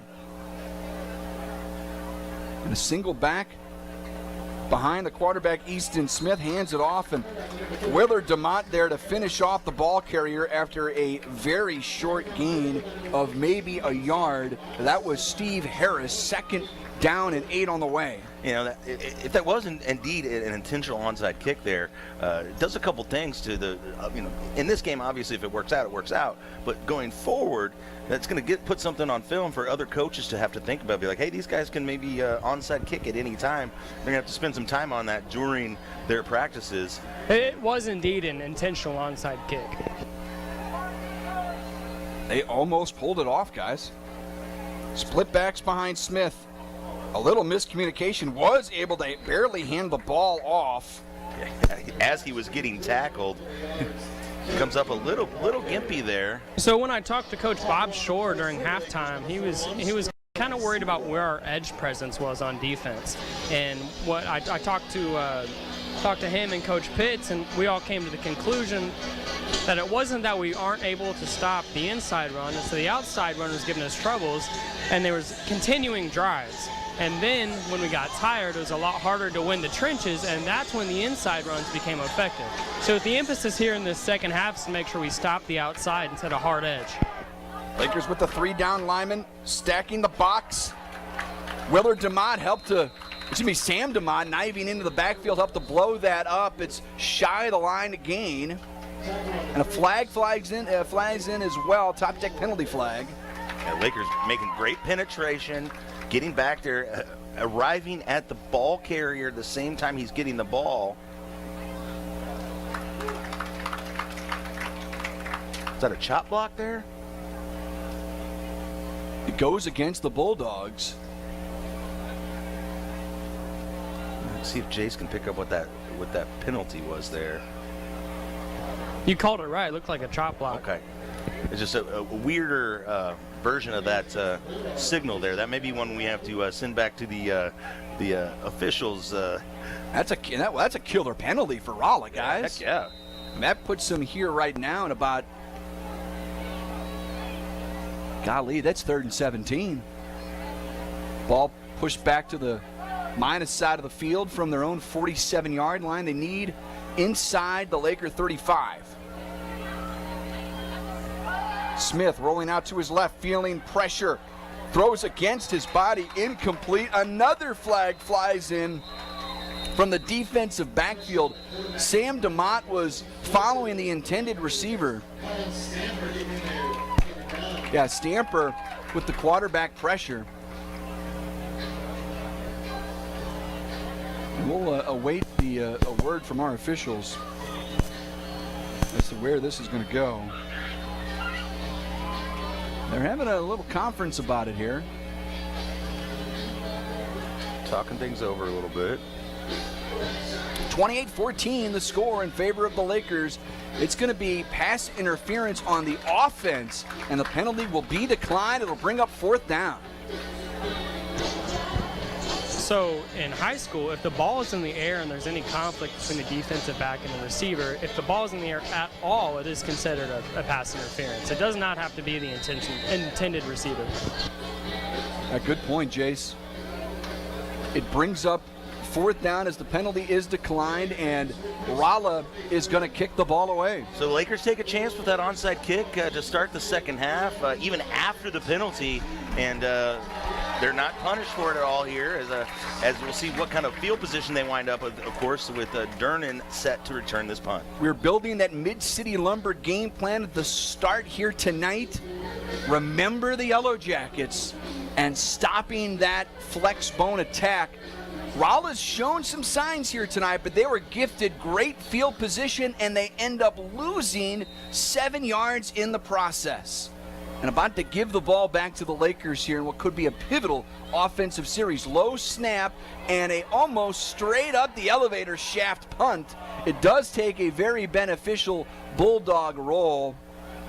Carson gives it a little deke there as if he was going to pick it up just to force the issue on that one. Down at the 27-yard line. It's going to be a punt of about, at the end of the day, about 28 yards. It's a quiet side, quick shot, change of possession. Give it back to the Lakers here at their own 23.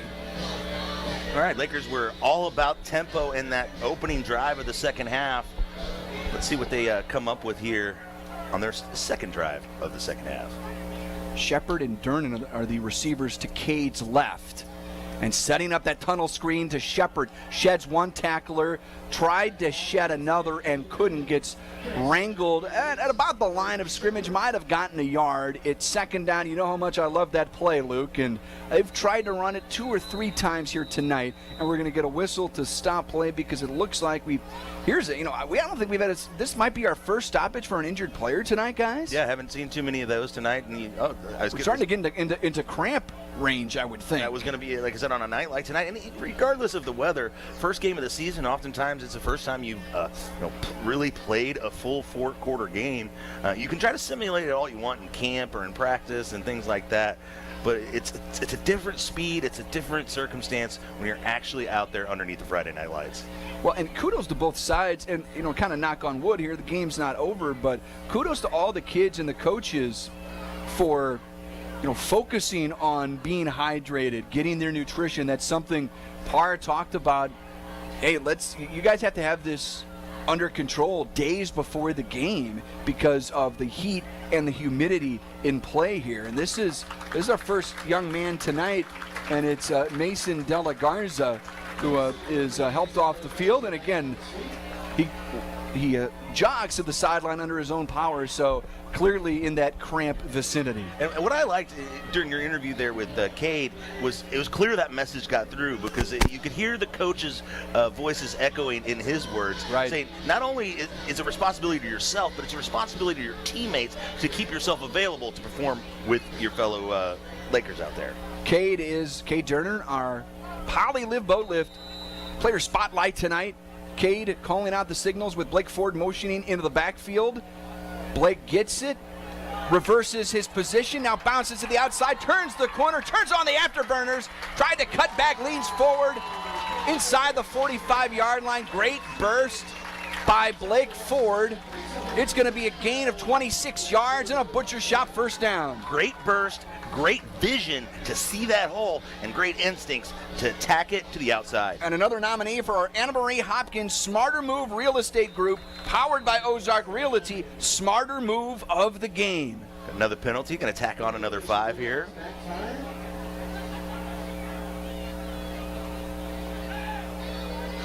Another top deck penalty, like you said, Luke, +5 to the 40 of the Bulldogs. Brendan Matthews and Luke Hagedorn with the inside, the Kenny Carroll Excavating broadcast booth. Great to have Kenny Carroll back with us. Visit KennyCarrollExcavating.com or call 573-317-0464. Cade fires in the flat and turning it upfield a few yards after the catch there for Edson. He brings it to the 37-yard line. I love second and short because it opens up the entire playbook and it really puts a pressure on the defense. You can either just go for the first down or go for the jugular. 7:27, New Spring Wellness Center time check. Lakers up 28-14, but on the move again. High snap. Cade wants to tuck it and run. Spins out of one tackle. Legs are still churning, but he's going to get bottled up.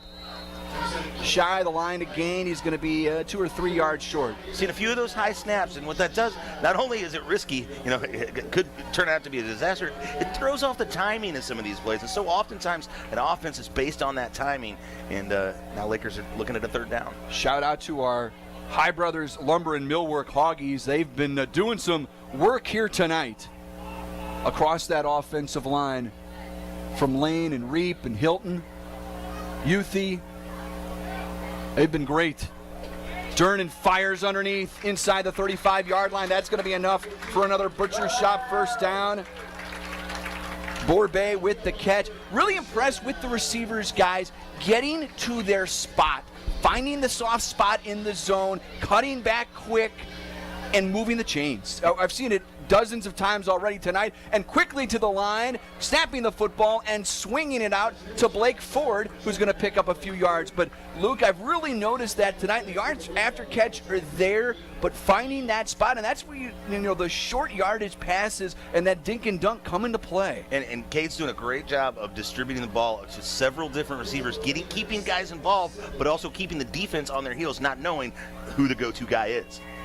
This is Willard DeMott motioning into the backfield. He gets a touch, breaking tackles inside the 25-yard line, wrestled down shy of the line to gain, but third and short on the way for the Lakers, knocking on the door of the Pacific Pools red zone. And Jace can probably speak to how important it is for a quarterback to keep a receiver involved, keep a receiver engaged, play in, play out. We'll talk about it on the next play. Ford motioning into the backfield. Cade fakes to him. Wants to tuck it, lower his shoulder. He's going to bring it inside the Pacific Pools red zone, or right at the line of the Pacific Pools red zone, and enough for a butcher shop first down. Well, in an offense like this, as a receiver, you have to stay engaged, whether or not you've had a ball thrown to this drive, last quarter, or not at all in the game, because the plays are designed to be so quick, and you can be the one open. You got to be ready. Cade pump fake on 1st and 10, has some time. Throws over the middle. The ball is caught inside the 15-yard line to Shepard. Down to the 14, gain of 7. Quickly getting to the line. Cade trying to get a call from the sideline. Maybe not as quick now. Inside the Pacific Pools red zone. 2nd and a long 3. From the left hash, moving right to left. Cade the snap. Looking left. Feels some pressure, throwing a little wide of his intended target, Edson. I bet Cade liked to have that one back because that was a perfect opportunity because Rolla was bringing the heat. You just dump that right over the pressure. You're going to find a soft spot in the defense and get some good yardage out of it. I felt like he was rushed by just like a millisecond or two there because Edson was almost to the spot and Cade had to let go of the football just a little earlier than he wanted to. 3rd and short. Cade trying to find a little space, and this time could not quite get rid of the football in time. Sacked back at the 18-yard line. A couple of Bulldogs getting off the bottom of the pile. And credit 1, Steve Harris, 2, Hayden Caddick. It's 4th down. Lakers keep the offense on the field. 4th down and call it 6.5 or 7. Cade, 3-step drop, now steps up. Rolls to his left, eyes down the field, throws down the field, and it's caught for a touchdown! Carson Durnin! Acrobatics! In the short corner of the end zone, the Lakers are on the board again, 4:18 to go in the 3rd. And boom go the fireworks as Carson Durnin goes airborne. And they're going to bring it back for a hold. My goodness. So excited for that one, too. Golly. But what an incredible catch by Carson Durnin. He goes up, elevates, kind of taps it with one hand to himself, and is able to come down with that football. But all for naught as the Lakers are called for a holding, and they'll have it again for 4th down. Yeah, almost converting 4th and 7 into a touchdown. Now they've got 4th and a lot longer than that. Call it 4th and about 16 or 17. Outside the Pacific Pools red zone now at the 27. Cade drops back, has time, throws again for Carson in double coverage through the wickets, incomplete. He had him, and I tell you what, the ball was elevated just enough over the defenders, and the two brothers almost connected again. Yeah, it was right in the same spot of the end zone. Going back to Carson on that one, and that's a play they're going to make down the line. They're going to get that one figured out. They found something they like there. Got some frustration of this Laker offensive line coming off the field because they knew they had something going there, but now it's back on the defense here to protect this 2-touchdown lead that the Lakers have. 28-14. Turnover on downs. Haven't said that a lot tonight. And great confidence and a couple good calls there by Parr and Andrew Knowlton to give their offense a chance. We're going to get a water break here, guys. Let's take a timeout as well. Camdenton up by a score of 28-14. Rolla with the ball, though. They're not out of it. They're with the football next. It's Laker football powered by Polylift Boat Lifts, 93.5 Rocks the Lake, and KRMS TV. When you're ready for a remodel, DKB Showroom is the place to start. You'll be amazed at the size and quality of selections we have to start your project. And with decades of design and plumbing expertise, no job is too big or too small for DKB. Call and schedule your appointment today. At DKB Showroom, we do kitchens and baths better. See our beautiful showroom in Osage Beach or visit dkbshowroom.com.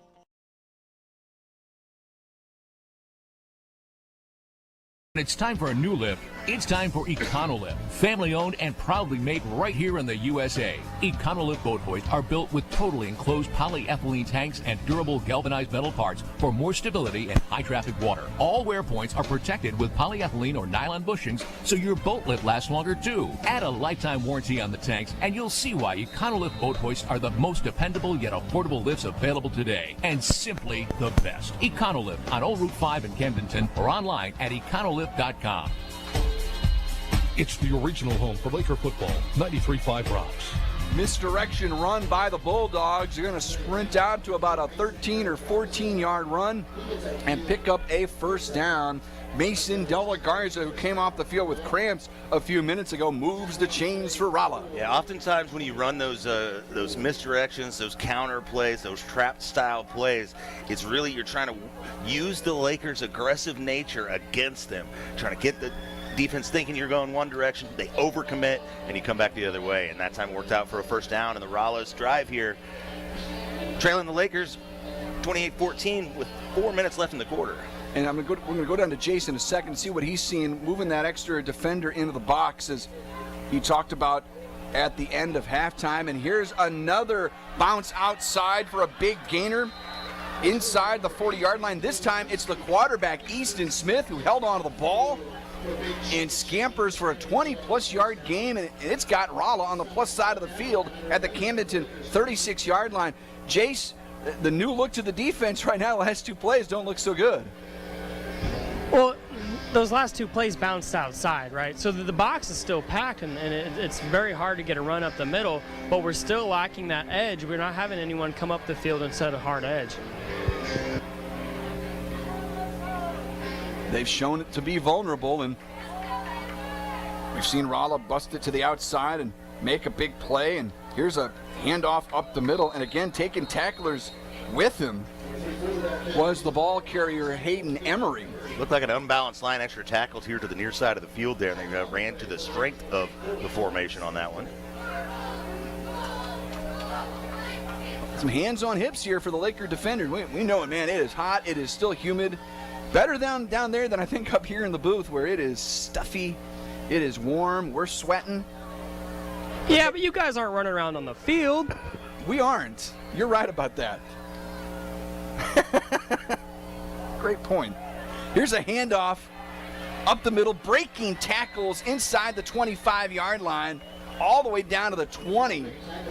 And another hard run by Caden Kinder, and this running back by committee for the Rolla Bulldogs has things going right now. They're inside the Pacific Pools red zone, 1st and 10 at the Camdenton 19-yard line. And Jace, we may not be running around on the field, but we're also not teenagers anymore either.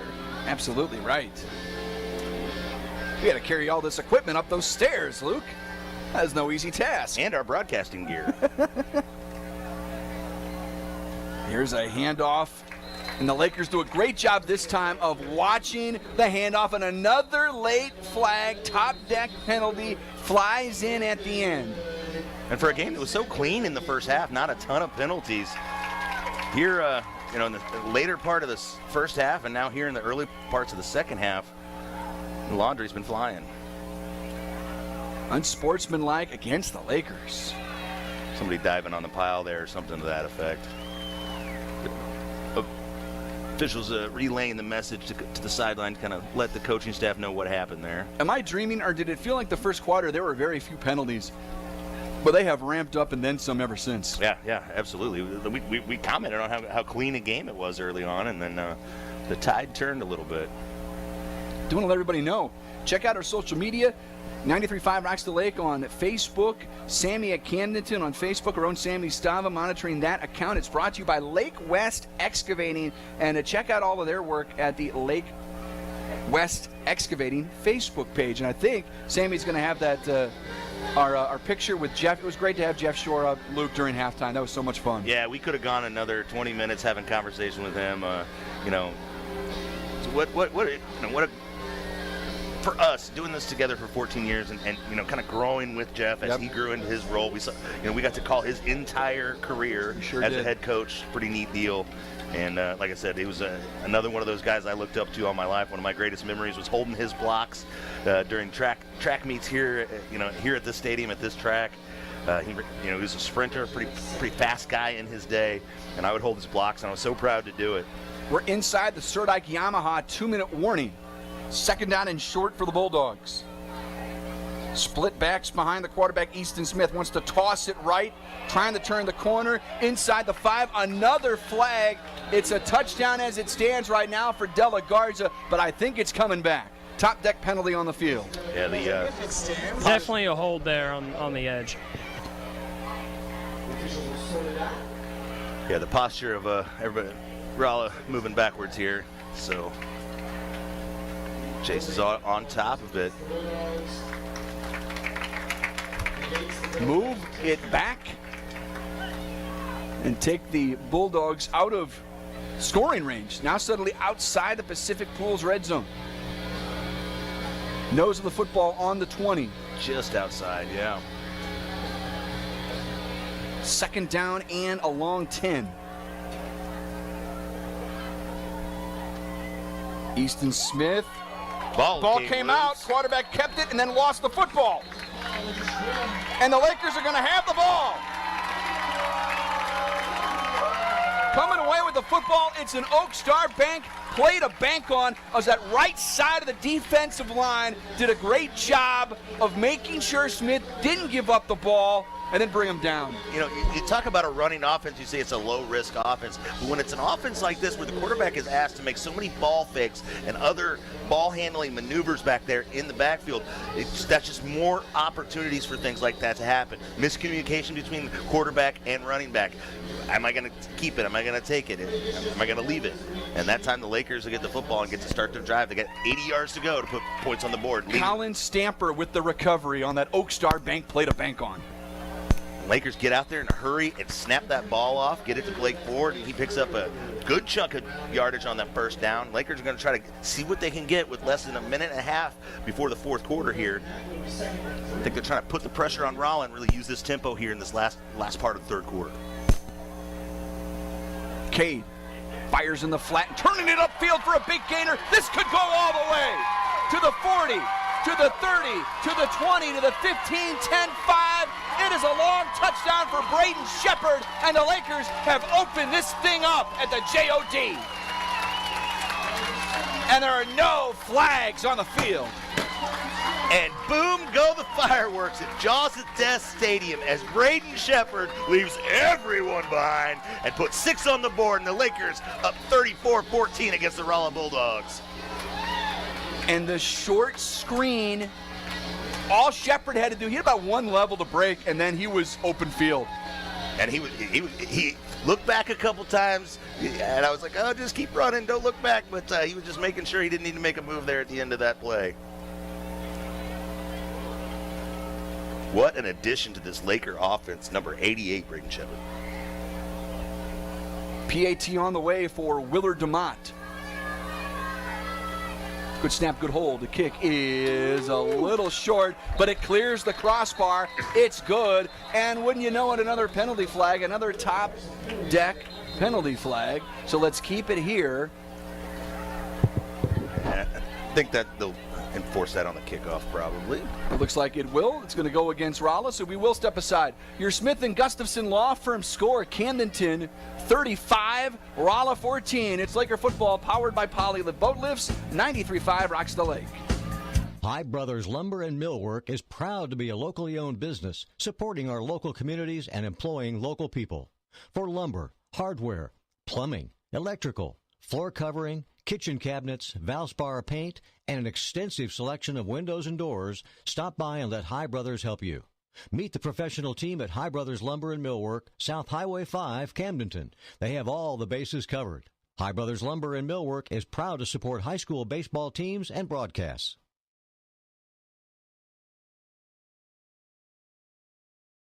You're listening to the Lakers on 93.5 Rocks.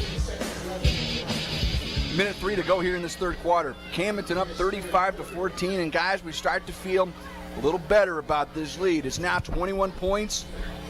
Big plays through the air for the Lakers. The latest one, about 77 yards there.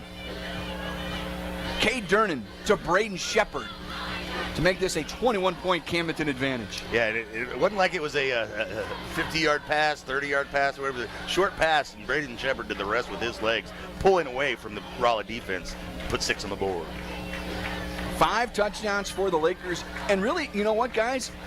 It's not like they've been playing on short fields. For the most part, the Lakers have been going the length of the field on these scoring drives. There's a little confusion here on to which end we're playing on. It's still the third quarter, guys. Rolla set up as if it was in the fourth quarter. Oh, man, and so that penalty was against the Lakers? Dead ball, I guess, after the play. Would that have been unsportsmanlike? One of the officials. I did not see a signal. He's over here on the sideline explaining it to, looks like Parker Pitts there. Great to have Parker up in the coaching staff as well on the offensive line. And one of those guys we called some games for. Indeed. Another squib kick there by Willard DeMott. It's going to be fielded at the 27-yard line. And the Lakers going to bottle this thing up. Pretty effective there. It was a little risky because it could have gone out of bounds there, but nice job there. Special teams tackle. I've got Brady Mills on that stop. He puts Rolla first and 10 after the return, about 18 yards at their own 40 after that squib kick. So now you just mentioned Parker Pitts, but out of the entire varsity coaching staff, there's only one coach that didn't graduate from Camdenton. So that's really cool. But he's been here, over a decade as a coach, too. So, I mean, he certainly has a Laker purple and gold. Oh, yeah, that's not a knock. Nolting's the only guy, and he's just as much a Laker as the rest of them. He's one of my favorite coaches playing. First and 10 from the 40. We get some movement on the line. And it's going to be procedure against the Rolla Bulldogs. How about those Laker Hoggies up there, powered by High Brothers Lumber and Millwork? Some of the guys like Valderas and Dominic Poling doing some of the dirty work tonight. Yeah, he got that defensive front. Poling got his money worth after that penalty too. He knew once Rolla moved, he could come across and get a little taste of the action there, and he made the center pay for it a little bit. Tyler Blecker out there as well. We've called his name a couple of times tonight. And haven't called his name a ton, but Spencer Mellencamp out there right now on defense. It's great to have Spence at least on one side of the football here tonight. Again, not playing offense, a little banged up, but he's giving it a go. And the ball carrier this time, nowhere to go, was tackled from behind. Short gain for Hayden Emery. And again, that Laker defensive front doing a good job of getting some hands down there, down low to trip him up. Well, they got Spencer in that walked-up safety role we were talking about coming out of halftime. So he doesn't need to be quite as quick as he would if he's playing free like he typically does.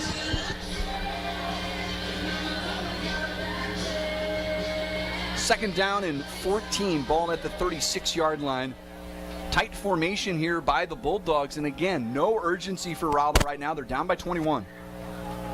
And more of that kind of vintage. And ball came out. Did ball come out there at the end? I thought I saw it hit off the turf, but Rolla maintains possession. Is going to be 3rd and long, but that's going to bring us to the conclusion of this third quarter with the Lakers now in command, up by 21. It's 35-14 over the Rolla Bulldogs. It's Camdenton Laker football, powered by Polylift Boat Lifts on 93.5 Rocks the Lake and KRMS TV. Hi, this is Katie with Royal Heating and Air. Missouri weather can be unforgiving on your heating and cooling system. That's why Royal Heating and Air offers a variety of Rheem heating and cooling systems and free estimates. We service all makes and models, offer indoor air quality solutions, and are proud supporters of our community and of the Camdenton Lakers. When your furnace is on the fritz, don't be left in the cold. Call us at 573-480-4313 or find us online at royalheatandair.com. Rheem Heating and Cooling Systems, the new degree of comfort.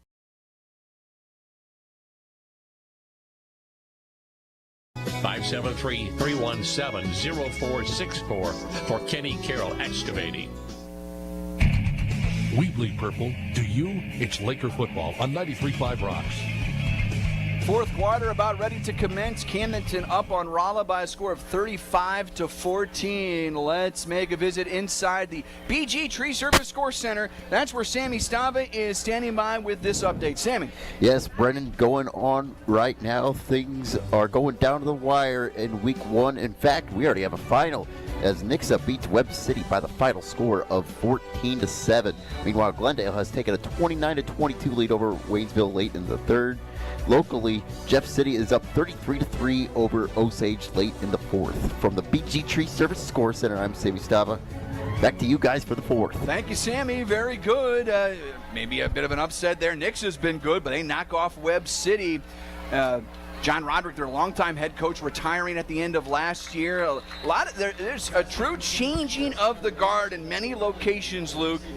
In Southwest Missouri high school football, John Roderick is, my goodness, one of the all-time greats when it comes to coaching here in this state.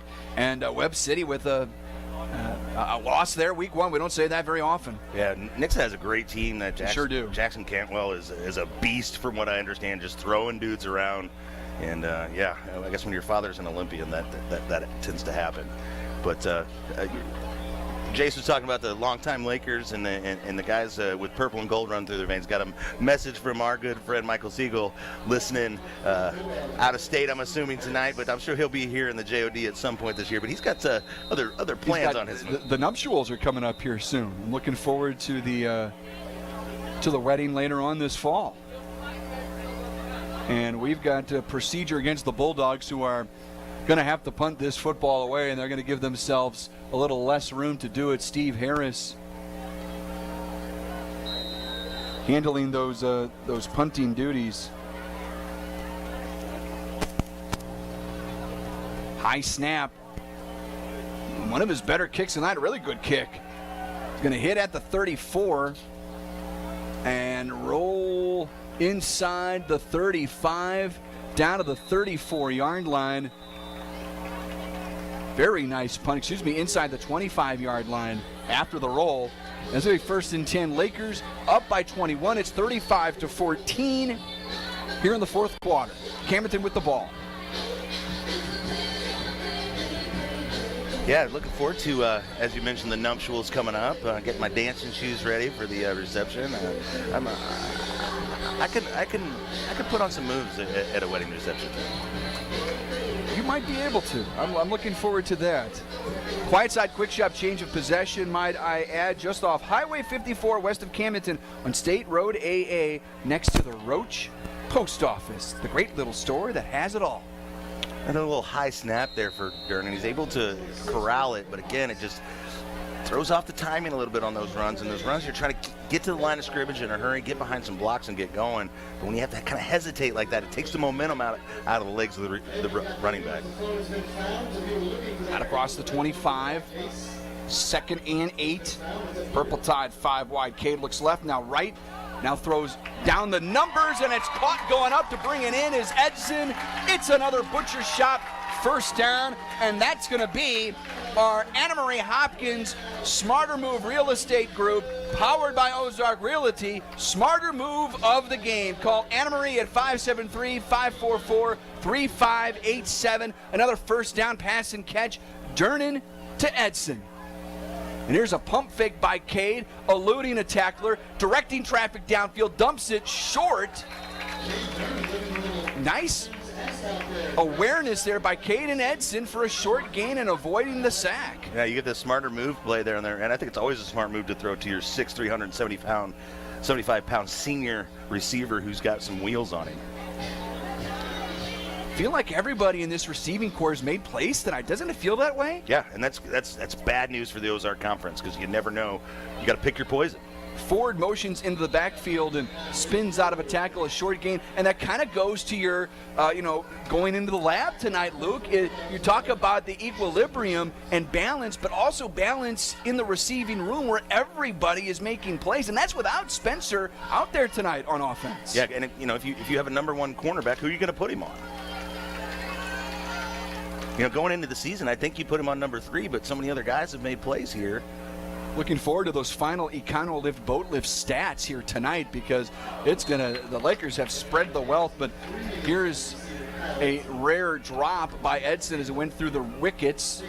He was just looking for some rack there, so he looked away. He looked upfield just before that ball got to him, and also looked like a Cade Durnan fastball maybe there, Jace. One of those 97-mile-an-hour coming off the mound. He's got a few of those. So this brings up suddenly, feels very sudden, 4th down for the Lakers. It's 4th and short. Inside the 45 of the Bulldogs, motioning into the backfield. Fake it to Ford, but Durnan's going to get hit and dropped, and it looked to be shy of the line of game. Flag comes out. There's a flag back hat.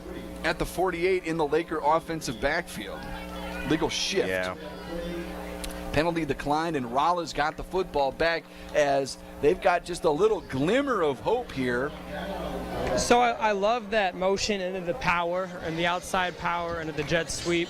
But the Lakers are going to have to be very, very careful to make sure that motion guy is not moving forward before the snap of the ball. It's a very important timing between the center and the quarterback there. And as a running back, you kind of want to get that forward momentum to kind of use that to your advantage, but brings out the yellow laundry if the ref catches you. Going to take another water break here? Is that what we got going on?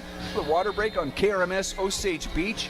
Putt to the Motor Hut, help to power our broadcast here on 93.5 Rocks the Lake.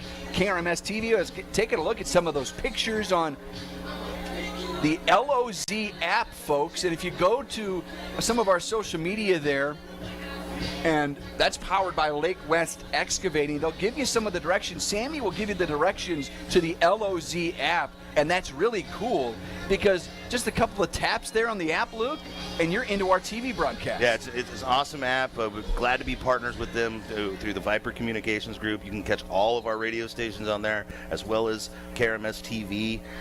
Catch local programming, the news updates that Matt Markavy does such a great job on, as well as Mike Anthony, sometimes on the weekends, covering all aspects of Lake life, including Laker football.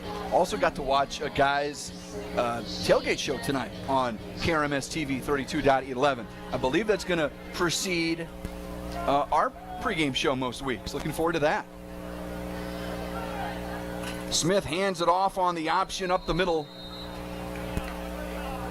Bringing it out across the 45-yard line is Caden Kinder, who's had a nice night tonight as Rolla looks for some playmakers. They've had, again, we talked about the running back by committee, and a lot of talk about Parr's debut. It's been the debut tonight for Derek Heflin, the Rolla head coach, coming by way of Washington High School.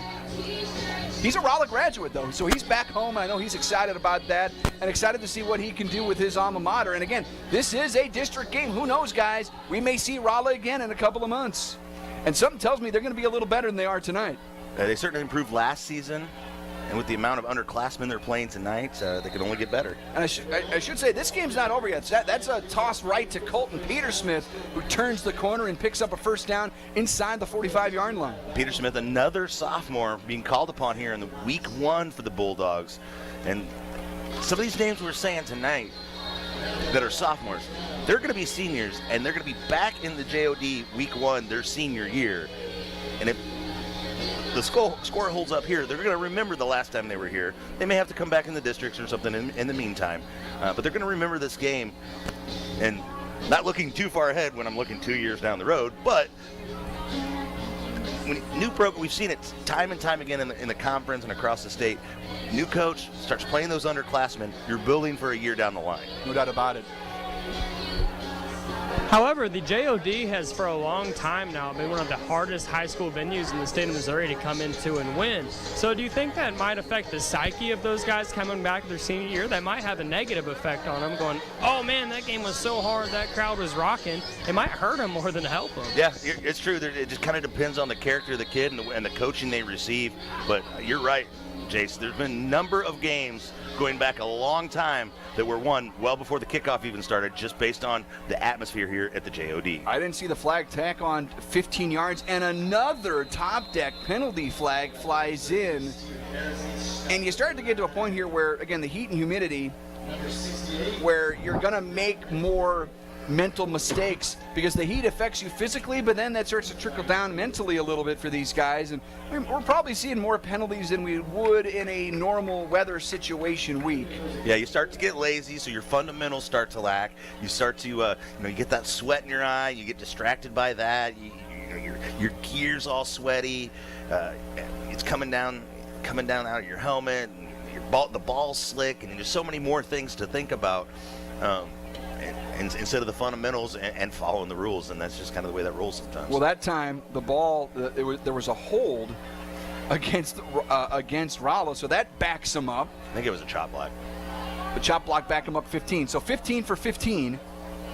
We're all even now, except they're looking at 1st and 25 at the 38-yard line. Harris motions out as a receiver here near side.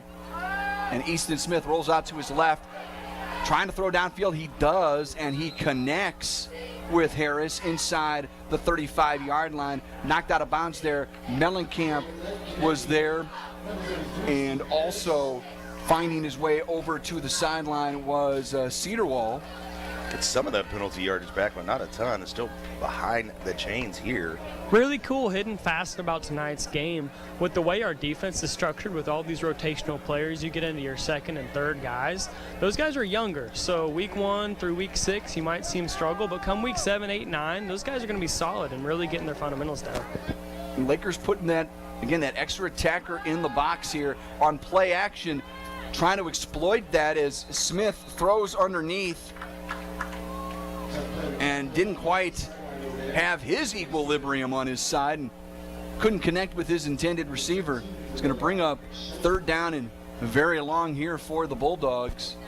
The clock has been stuck here around 9 minutes, 8:44 to go in the 4th. Lakers lead by 21. It's 35-14. That's your Smith and Gustafson Law Firm score.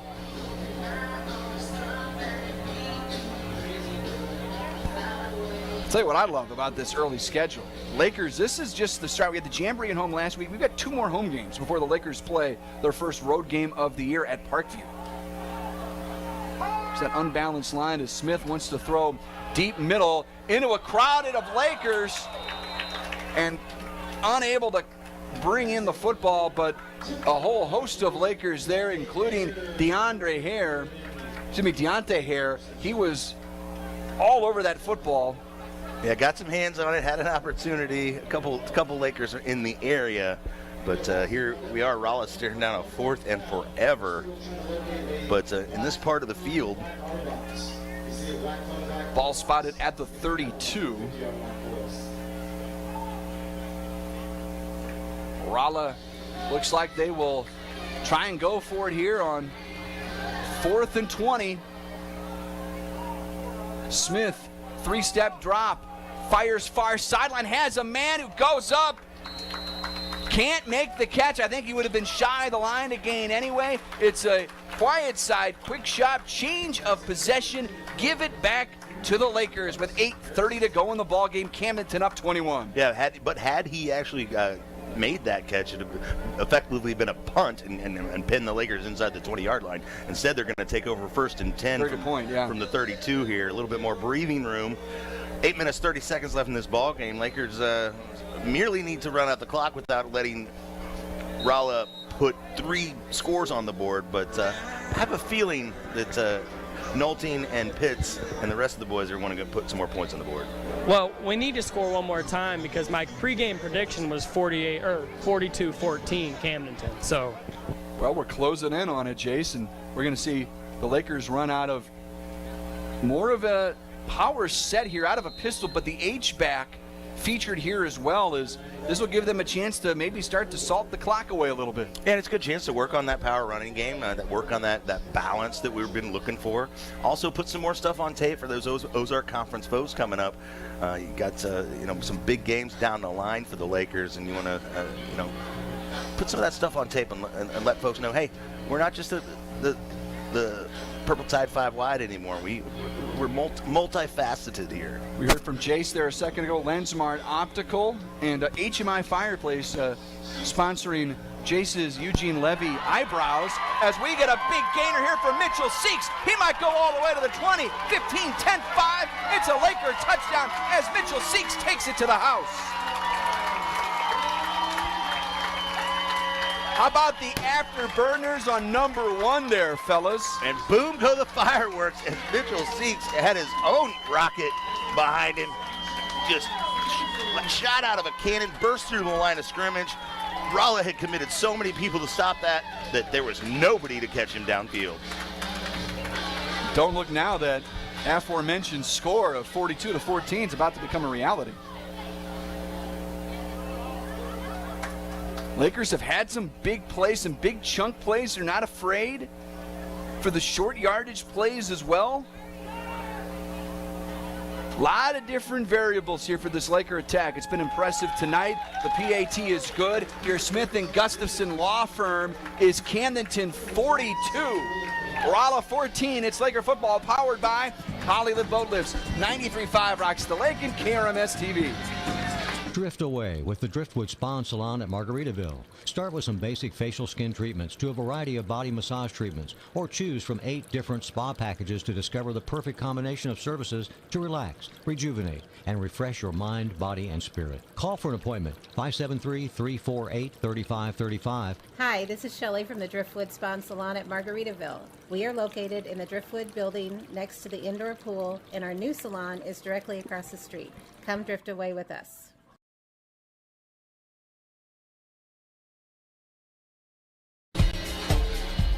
It's the original home for Laker football, 93.5 Rocks.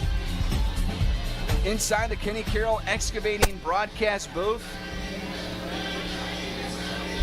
Lakers up 42-14, getting ready for another First State Bank Mortgage Team Lassen kickoff. Visit yourlakeloan.com.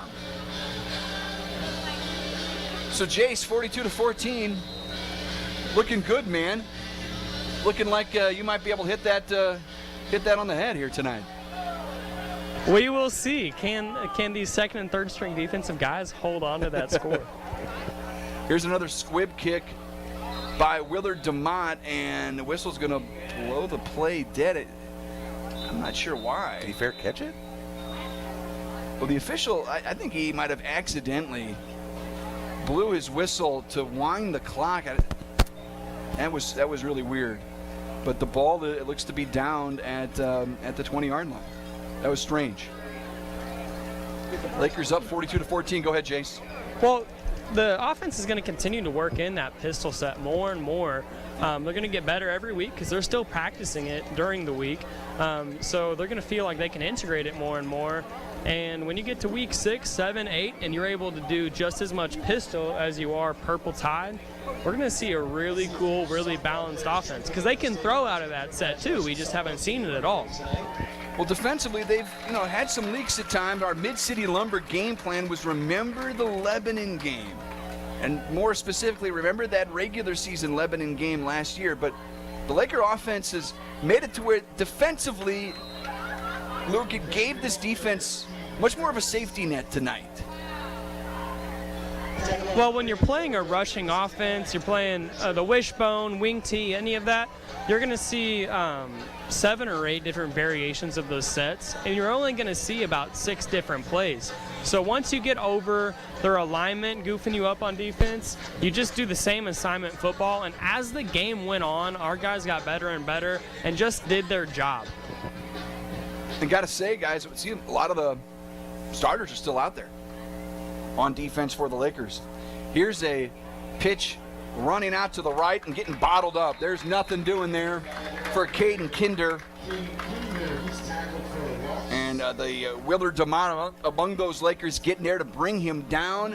A TFL down to 6:40 to go. Your New Spring Wellness Center time check in this fourth quarter. Yeah, it looks like Spencer Mellencamp's night's over. He's over here on the training table with his foot wrapped up, his leg wrapped up. Looks like that high ankle sprain is haunting him here in the second half. Or maybe they're just, protecting him. Just being safe. I mean, again, you're up by 28 points. No reason to get out there, but I understand the senior would sure like to be out there with his brethren. Little misdirection again. Handoff goes to Kinder again. Breaks one tackle, crosses the 30-yard line. Is going to have enough to move the chains. Hey guys, I'm catching up with Jacob Curley down here, the Celerity Media Hog Review. What do you think about that power that they just ran to the left? Yeah, they're going to call that play power left. They're going to use the exact same running concept as a 42 power. So it's a great kick out, a double team from the tight end and the left tackle, and then the rest is history. They're in the defense for essentially the spread. They're not going to stack the box. They're not going to have linebackers looking, and it'll be there all day. Jacob, nice job, buddy. Appreciate getting a chance to hear from you. And Jace down there, you guys are doing a great job helping to promote this broadcast and this football team. Fun season ahead. Another first down on the pass and catch to Colton Petersmith. I'm just going to be curious, guys. Again, we might see Rolla in a few months. How this team does progress. They're not going to be happy losing by 3 or 4 touchdowns here tonight. But I do feel there's something there's enough to grow with here with head coach Derek Heflin. Yeah, they got some talent out there. Obviously, trying to rely on this offensive line as they come together and they gel. This offense has shown some flashes. Another misdirection, trying to strip the football out there, not quite able to get it free was Brady Mills. Pickup of 6, maybe 7 yards. New Spring Wellness Center time check, 5 minutes to go in this football game. In what's been a sweltering Bob Shore Stadium. As I mop my brow, it reminds me of my first freshman football practice right down in that end zone on the left side, and I will tell you the story after this play. Single back with 2 wing backs. Smith wants to throw, right sideline, up for grabs, incomplete, but we're gonna see a flag for interference. So Camdenton's had a couple of opportunities with balls just kind of up there for grabs and not quite able to bring them in for a pick. Well, and that kind of goes to my story a little bit. Down here, first freshman practice, I'd been kind of a B-teamer guy leading up to my freshman year, but hit the weight room hard, really hit a growth spurt, so I got the opportunity to be the starting center on the very first practice. And at the end of the practice, I come over to Coach Bayless and I bring him the football, and he looks me dead in the eye, so serious. And if you know Coach Bayless, how he can look like that, he goes, "Hagedorn, did you sweat on my football?" And I was like, yeah. And he's like, good. But the moisture on the ball may be a part of the reason why some of these 50-50 balls are hitting the turf instead of coming up with interceptions here. All right, 1st and 10 for Rolla at the Laker 34-yard line. Toss right into some space. That was Della Garza, the ball carrier. A lot of whistles being blown. I don't know if we have another top deck penalty flag being thrown. Also want to shout out once again our lodging partners on our Camdenton Laker radio and television broadcast. The Resort at Lake of the Ozarks. Go to the resortlakeozark.com. I just want to say, at a time where service means so much as a customer, I got to tell you, I've been blown away with the friendly service over at the Resort at Lake of the Ozarks. It matters, folks. It matters if you're a consumer. I know it matters to me. If I'm going to give my business somewhere more than once, I'm looking for great service, and they provide it, and then some. Really appreciate helping out with the Laker broadcast this year. Here's a run, bringing it inside the Pacific Pools red zone, and another flag. 3:11 to go here in the fourth quarter. My goodness. Top deck penalty flags everywhere. And Brendan, of course, you're well known as a connoisseur of service and lodging services. I am, no question about it. As a guy who's, spends his life on the road somewhat. Especially in the fall, and especially during Camdenton Laker football season. My busy season, did a lot of work covering Mizzou football last night. Had a chance to talk to Mizzou football coach Eli Drinkwitz. Excited for the Tigers. And I know Coach Drink is excited. I went on record last night.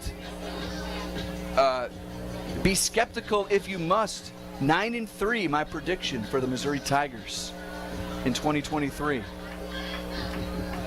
We can delve into that a little bit more. Yeah. 9-3. Now I'm curious of the 3.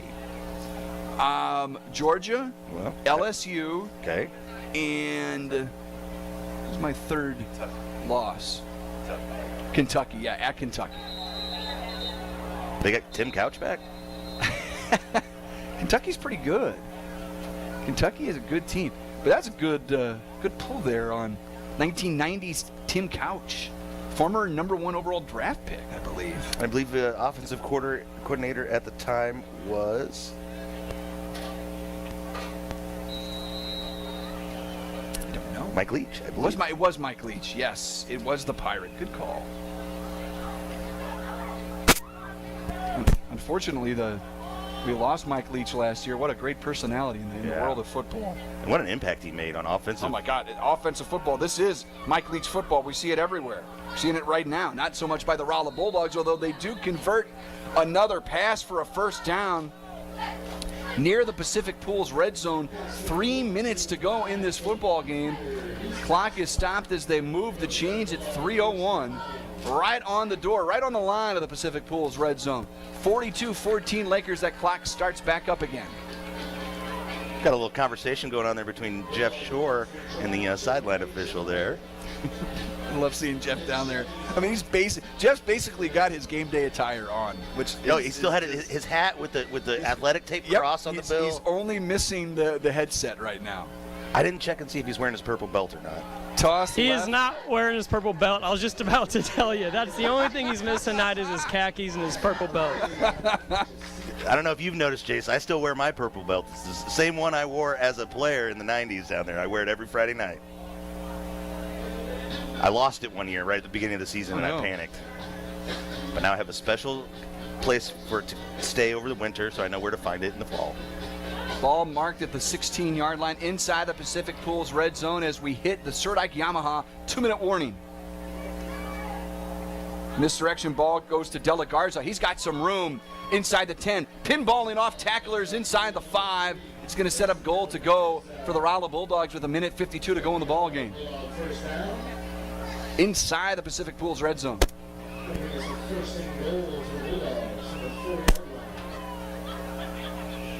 So there's definitely things to work on for the Lakers next week.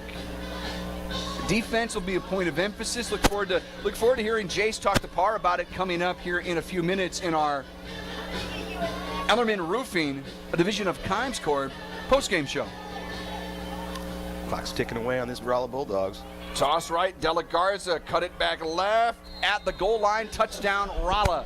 1:28 to go in this football game. The Bulldogs are going to get to 3 touchdowns tonight. And, for Laker fans, it's not a big deal here. It doesn't affect the point differential when it comes to the calculus, when it comes to determining the district seeding. I believe, I have to revisit it as we get closer, but I do believe 13 points is probably the cutoff there. So still outside that margin, which is important. PAT is good. Your Smith & Gustafson Law Firm score, Camdenton 42, Rolla 21. We'll step aside. It's Camdenton Laker football powered by Poly. The boat lifts 93.5 rocks the lake and KRMS TV. Hi, this is Jason at Hewlett Chevrolet Buick GMC in Camdenton. Hewlett's has partnered with a local bank to help people who have had financial hiccups or unexpected issues in life that have affected their credit. We have access to extremely low subprime rates and the right vehicles to get you back on your feet in no time. Hewlett's is a place to help you purchase from a compassionate, reputable dealer that can offer service after the sale. Come see us today and let's get started. Hewlett Chevrolet Buick GMC in Camdenton. No pressure, low prices, that's the way we do it. Shop Hewlett. ShopHewlett.com.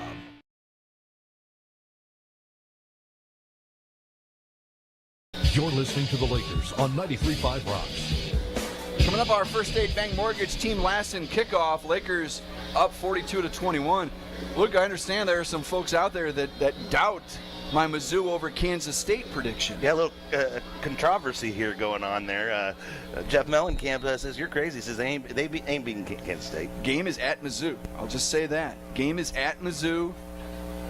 Kansas State, hey, they're the defending Big 12 champs. I don't discount that. It'd be a massive win for the Tigers if they can pull it off. Might be a little wishful thinking on my part, too. I'm not going to deny it. Lakers bring the ball out across the 25-yard line to the 27, where they'll begin. 1:19 to go in the football game, up by 21. And Luke, heading into the football lab maybe one more time tonight to, your call about equilibrium, the balance for this football team, I think, is really coming to play. It is.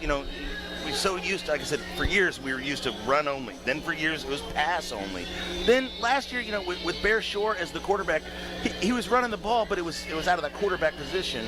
And then a few years before that, with Cooper Ezzard as the main receiver, those passes were like kind of an extension of the run game, but it was just a lot of the same. Yeah. But Parpitch and Andrew Nolting have shown several different looks tonight, and here we are again. They're going to have to take a timeout, a little late substitution there, frustration. Well, Cade's still in there at quarterback, but we've got a host of kind of the second stringers getting in there. And that, by the way, inside the football lab, Luke, brought to the folks by Lake Ozark Water and Sewer. And one point I was going to make after that last touchdown, and now here they have this penalty. You're still outside that margin for the district seedings, but that touchdown is going to stick in the craw of the defensive coaching staff. And then these penalties are going to stick in the craw of the offensive coaching staff. And it's going to give the Lakers something to work on, something to coach, something to point to. You don't want to leave a game with a bad feeling in your mouth, but after a pretty dominating win, to have some things that you can coach and say, hey, it wasn't a perfect night. These are some things we have to improve. And that's how you get better, and that's how you go out and win a conference title. Cade hands off on 1st and long. Out to the 35-yard line. First carry of the ball game there for Carter Butts. Got another late flag coming in. Another top deck penalty flag. Top deck, folks, home of the 50-year deck. Getting their money's worth tonight. And the deck it out hit of the night. Tell you, there are a few nominees. To say, I'm going to give it to one Colin Stamper. Not so much for a hit, but that big fumble recovery he had earlier in the ball game might have, not to say it sealed the deal, but it felt like any hope Rolla still had was kind of snuffed up on that turnover. No personal foul against the Lakers. You're going to back them up. And again, another coaching point. As you mentioned, you get late in the game. These are some, you got some subs in there. And, Cade's still out there running the show, but he's not surrounded by his normal first-team guys out there. So it's really a stress on his leadership right now to get these guys lined up and executing the plays as they should. I thought the starting offensive line tonight, we'll give another shout-out to those High Brothers Lumber Hoggies here tonight. They're mostly out of the game, and nice pass and catch to Carter Butts. But a shout out to that starting offensive line. Cole Lane at center, right side of the line with Nathaniel Reap and Kaysen Youthy. Left side of that line, Carson George, and the tackle, Garrett Hilton. And I thought they were tremendous here tonight. And Reap on that play right there is the pulling guard out there. Got 2, maybe 3 decent blocks on that, and that led to the first down here. Lakers have an opportunity basically to run one more play and then probably kneel it out from here. High snap, again, give it to Butts. Can't break a tackle, dragged down with 27 seconds left on the game clock. Like I said, might have been the final play of the ball game here in week 1. A successful debut for Par Pitts as the head coach of the Camdenton Lakers. Cade's not going back out to the huddle. He's already at the 50-yard line getting ready to start that handshake line. Always like to be first in line on the handshake line if you got to win. Folks, that'll do it. The Camdenton Lakers are 1-0. Par Pitts 1-0 as head coach of the Camdenton Lakers after a 42-21 win tonight at the JOD in a sweltering Bob Shore Stadium. We'll step aside. The Ellerman Roofing, a division of Kimes Corp postgame show is coming up next. It's Laker football powered by Poly Live Boat Lives, 93.5 Rocks the Lake and KRMS TV. Alley Home and Howe Funeral Home, your hometown funeral service provider, has been proudly supporting Camdenton and the surrounding communities for 90 years. At Alley Home and Howe Funeral Home, we believe in giving back, remaining visible, and serving the communities that have welcomed us through the years. Our hometown staff is active in volunteering at local organizations. Brett Edson and the staff at Alley Home and Howe Funeral Home are proud supporters of Camdenton Laker athletics, and we wish all of our student athletes the best of luck in the upcoming season. 1, 2, 3, Lakers! Out here, things become clear. We learn a bit more about ourselves and discover that the deepest bonds start at the surface. We might not know where the day will take us, but we can always trust Yamaha to put us in the center of everything we love about the water. Visit Surdak Yamaha at Lake of the Ozarks, 50 years strong.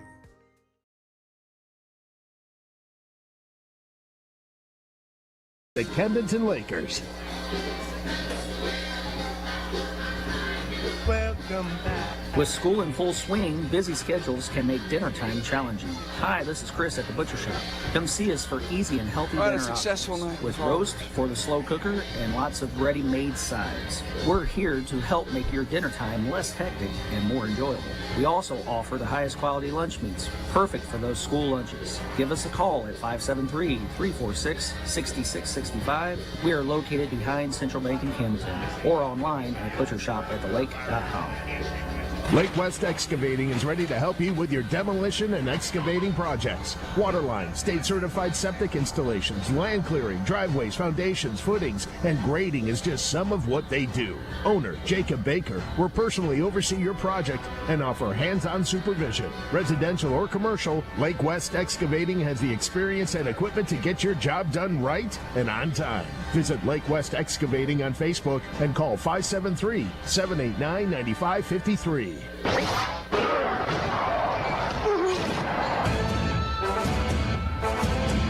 Let's review tonight's action. The postgame is sponsored by Ellerman Roofing, a division of Concord. Now back to the field with Brendan, Luke, and Chase. It is the Ellerman Roofing, a division of Corp post-game show. 93.5 Rocks the Lake, KRMS TV. At Ellerman Roofing, a division of Corp, you deal with the owner personally. He oversees your commercial or residential project. Call 573-348-3553. A successful opener for the Lakers here tonight, 42-21 over the visiting Rolla Bulldogs. Another opening night win over Rolla. And Luke, I felt like this game really had a little bit of everything. There was plenty of adversity. There was the heat.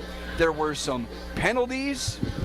You felt like Rolla was hanging around this game. It certainly stressful into halftime. But this was a Camdenton Laker offense that came to play here tonight. And I think made a pretty strong statement that this offense is diversified. It got a lot of different playmakers. It's going to be a fun year. Yeah, absolutely. Like I said, you love coming out with the win.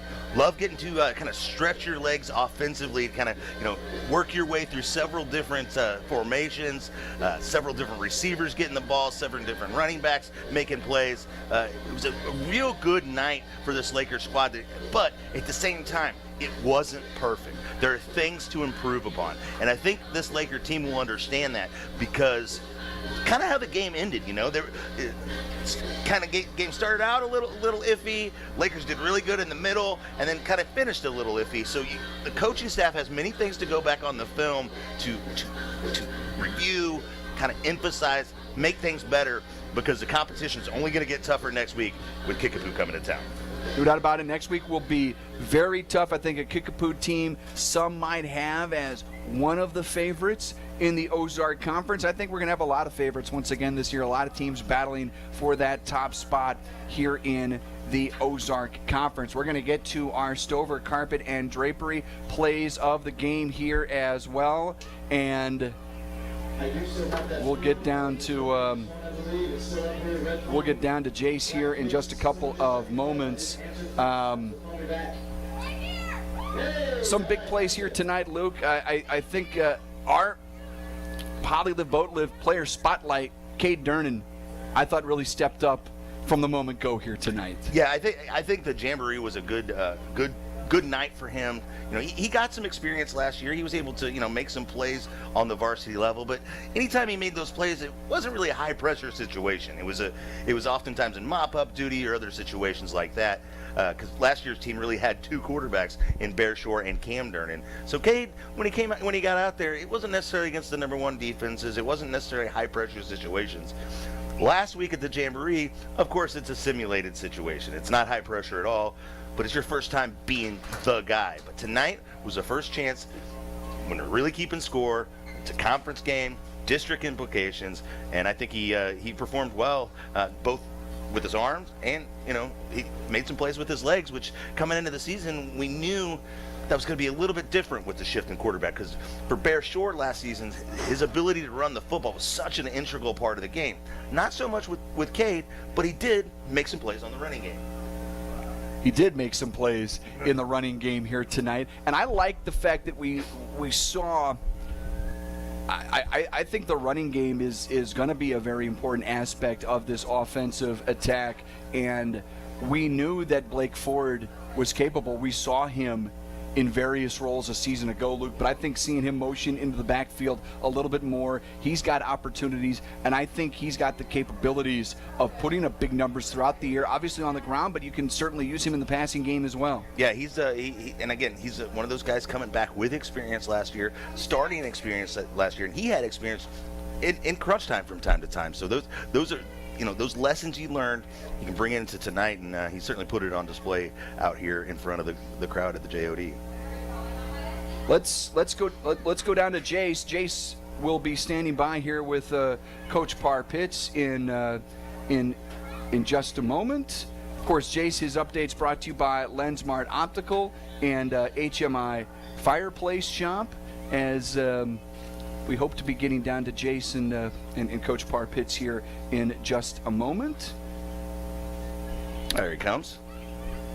Down to Jace. Take it away, sir. Coach Pitts, a very busy man, very big night. We had a great turnout tonight, huge opening night here in Camdenton. Tell me why it's so special to win in front of the Camdenton Lakers hometown crowd. Well, I feel like that part of our community is this stadium. It's kind of brings all those outlying communities together, and it's sort of that focal point in the fall. And we had a great crowd tonight. We had all those youth football guys, middle school football guys, cheerleading, dance. We had all of those things, and it really brought, I think, a ton of people here, and they were into the game. It really helped us as we went along. Absolutely. There's no better feeling than driving down 54 and seeing all those purple pride flags out there. We talked right after halftime about how important getting more men in the box was going to be and stopping their run game. Proved out very effective. Tell me what you guys did and why it worked so well. Well, you're exactly right. They kind of went to a double tight set, and they went some unbalanced. We had game planned to have some splits in there so they would take guys out of the box, but they didn't. And so we had to adjust to get 8 in the box to try to stop that run game. So we were a little bit more aggressive, playing a little bit of man coverage, pressuring with our outside backers, and that helped a ton, putting a lot of guys in the box. So, it's kind of that old saying, if they have a double tight set and 3 backs, you're going to have to get 10 guys in the box, and so that's what we had to do. Absolutely. So I know that you guys as a team are very self-motivated. You don't need a ton of bulletin board material, but the Ozark Conference rankings had you guys probably a little bit lower than any Camdenton Laker football team ever should be ranked, and they had a certain Kickapoo ranked above you guys going in. We're playing them week 2, big game, hometown. Tell me how you guys are looking at that and what the motivation is there. Well, personally, I didn't know that, and somebody said that earlier today about the rankings. I didn't know that. I've nothing against newspapers and all that stuff. I don't read them, but it'll definitely fuel our fire to go and compete against teams that people think are better than us, and then hopefully we can prove those things wrong. I think that at Camdenton we've been the underdog often, for such a perennial winning program. Oftentimes we get overlooked because we don't have the biggest, strongest, fastest guys always. But I think that's going to give us a little bit of want to as we go into. We know Kickapoo is going to be a very athletic team. They have been in the 10 years that I've been here, and so nothing's going to change there. So we're going to have to come out, play hard, a lot fewer penalties. I thought penalties was an issue tonight for us. We got to get those cleaned up, and then be able to play, dynamic football on offense and pressure defense. Well, Coach Pitts, fantastic week 1. We're all proud of you guys. We're looking forward to seeing what the rest of the season holds. Thank you so much. All right. Go Lakers. Appreciate it. Jay, some final thoughts from you down there, buddy. I think Coach Pitts hit the nail on the head there. The only negative that I really saw from this week is we had a lot of undisciplined penalties, and something that they've wanted to do as a coaching staff this year is be the most disciplined team on the field week in and week out. Tonight they weren't that. Whether or not you thought the calls were controversial from the referee, the officiating staff, sorry, got to correct myself there. They were still thrown, and there should never be any reason to have those thrown. If that's going to be a strong suit going forward, I think we would have scored 50 points tonight without a couple holding calls, without a personal foul call here and there. And I'm really looking forward to when this team hits their stride offensively and defensively and becomes who they can really be based on the expectations this coaching staff has for them. Jace, great job, buddy. You're week 1 in the books as a regular season game. Sideline reporter, great job, man. Powered by Lensmart Optical, and his eyebrows sponsored by HMI Fireplace Shop. This is the Ellerman Roofing postgame show, a division of Kimes Corp. We'll take a break. We'll come back. We've got highlights, we've got stats, we've got scoreboard, we've got pork chop all coming up. It's Camdenton Laker football powered by Polylift Boat Lifts. 93.5 rocks the lake. Allie Home and Howe Funeral Home, your hometown funeral service provider, has been proudly supporting Camdenton and the surrounding communities for. At Jennings Insurance Group, we specialize in retirement solutions and employee benefits. We use insurance as a tool to positively impact the lives of those we serve. Our goal is to provide you with the best possible coverage and the knowledge to use it. Your team at Jennings provides a holistic approach to retirement solutions using tools to help with comprehensive will and trust documentation, assistance in funding trust, medical directives, and powers of attorney. We work with many companies, but we work for our clients. Health insurance strategies are a big part of financial planning. It is one of the 5 financial risks that we address. At Jennings, we'll address other financial risks, including inflation, taxes, market volatility, and longevity. Call or visit Jennings Insurance Group online today and learn more about how we can help you protect what matters most.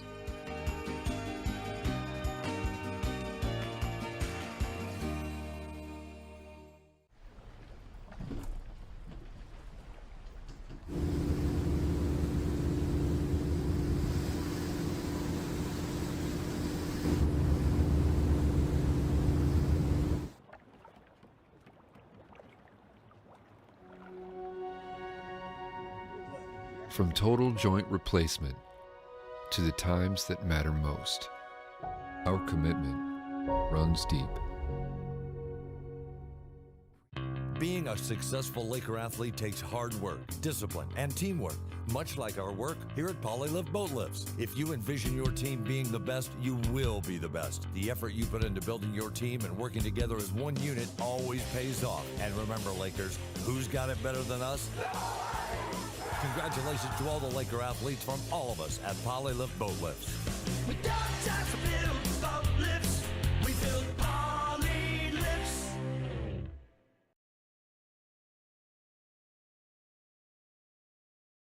The Lakers are winners here tonight, 42-21 over the visiting Rolla Bulldogs. The Par Pits era begins with a victory. Let's hear some of the highlights from the night. Stover, Carpet, and Drapery brings you some of the big plays from your Lakers here this evening.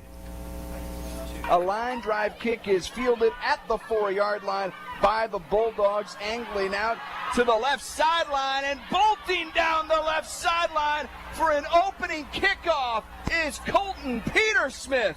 6-0 Bulldogs out of the gate. There's a flag down at the 24. My goodness. Ford motions into the backfield. Blake gets it running into the end zone for a touchdown. Blake Ford may want to hand that to Par Pitts. His first touchdown as head coach of the Camdenton Lakers goes to Blake Ford. Lakers lead 6-0, 6:40 to go in the first. Here's 1st and 10 for the Lakers on offense. Deep down the right side, looking for Edson. He goes up, and he brings it down. Big play. Durnin to Edson. 1st and 10. Lakers a butcher's shop, first down. On 2nd and 7, Durnin's got time. Got a wide open receiver in the end zone. It is caught on a diving grab. Touchdown, Lakers. And it's Durnin to Durnin for the first time this year. And boom, go the fireworks. We got 7-11 for 6. Split backs again behind Smith, the quarterback. Handoff running right, touchdown Bulldogs. That looked easy. Montgomery plows it in at 8:23 to go in the second quarter. We got a ball game, fellas. Yeah. From inside the 2, Cade, little pump fake, QB draw right into the end zone, touchdown Lakers. Cade has a touchdown pass. He now has a touchdown run, and the Lakers are back out on top. 4:27 to go in the second quarter. Smith is going to throw, and he's going to get thrown down. Sacked by Cedarwald. It's an Oak Star Bank play to bank on. Clock is winding. 5, 4, 3, 2, 1, and that's going to do it. Pump fake as Cade Durnin rolls to his left, throws deep down the left sideline looking for Shepard. He goes up, and he makes the catch inside the 5. Goal to go. to Shepard. Fighting for the ball there. Little tug of war for it. Another draw for Cade right up the middle. He's in for another touchdown. At 10:07 to go in the third, the Lakers extend their lead back to 2 touchdowns. It's 27-14. Fourth down and call it 6.5 or 7. Cade, 3-step drop, now steps up, rolls to his left, eyes down the field, throws down the field, and it's caught for a touchdown. Carson Durnan, acrobatics. In the short corner of the end zone, the Lakers are on the board again. 4:18 to go in the third. Cade fires in the flat, turning it upfield for a big gainer. This could go all the way to the 40, to the 30, to the 20, to the 15, 10, 5. It is a long touchdown for Braden Shepard, and the Lakers have opened this thing up at the JOD. As we get a big gainer here from Mitchell Seeks. He might go all the way to the 20, 15, 10, 5. It's a Laker touchdown as Mitchell Seeks takes it to the house. Folks, that'll do it. The Camdenton Lakers are 1-0. Par Pitts 1-0 as head coach of the Camdenton Lakers after a 42-21 win tonight at the JOD in a sweltering Bob Shore Stadium.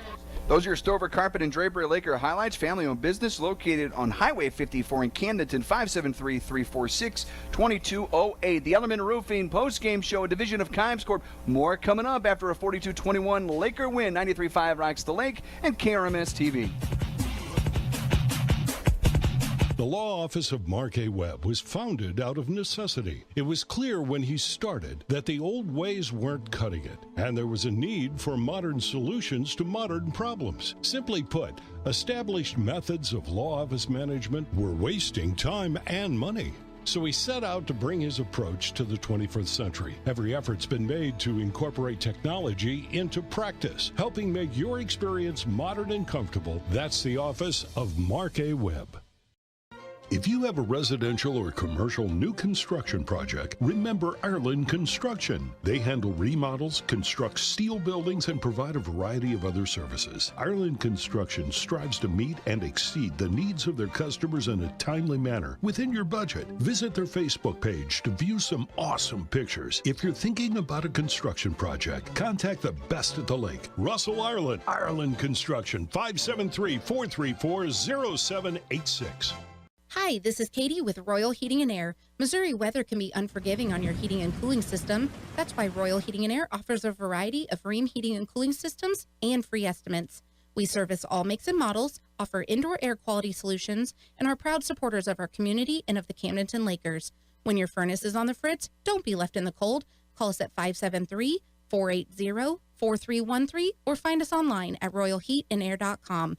Rheem Heating and Cooling Systems, the new degree of comfort. When searching for a home loan, it's important to find a partner you can rely upon. Top producing mortgage team Mortgage Headquarters is here to help you find the perfect loan program that fits your needs. Whether it's your first home or your dream home, Mortgage Headquarters can help you own it. Their mortgage experts make it easy, helping you through every step of the process. Mortgage Headquarters is locally owned and operated with over 24 years of serving the Lake area. Visit lakeloan.com. Call 573-302-99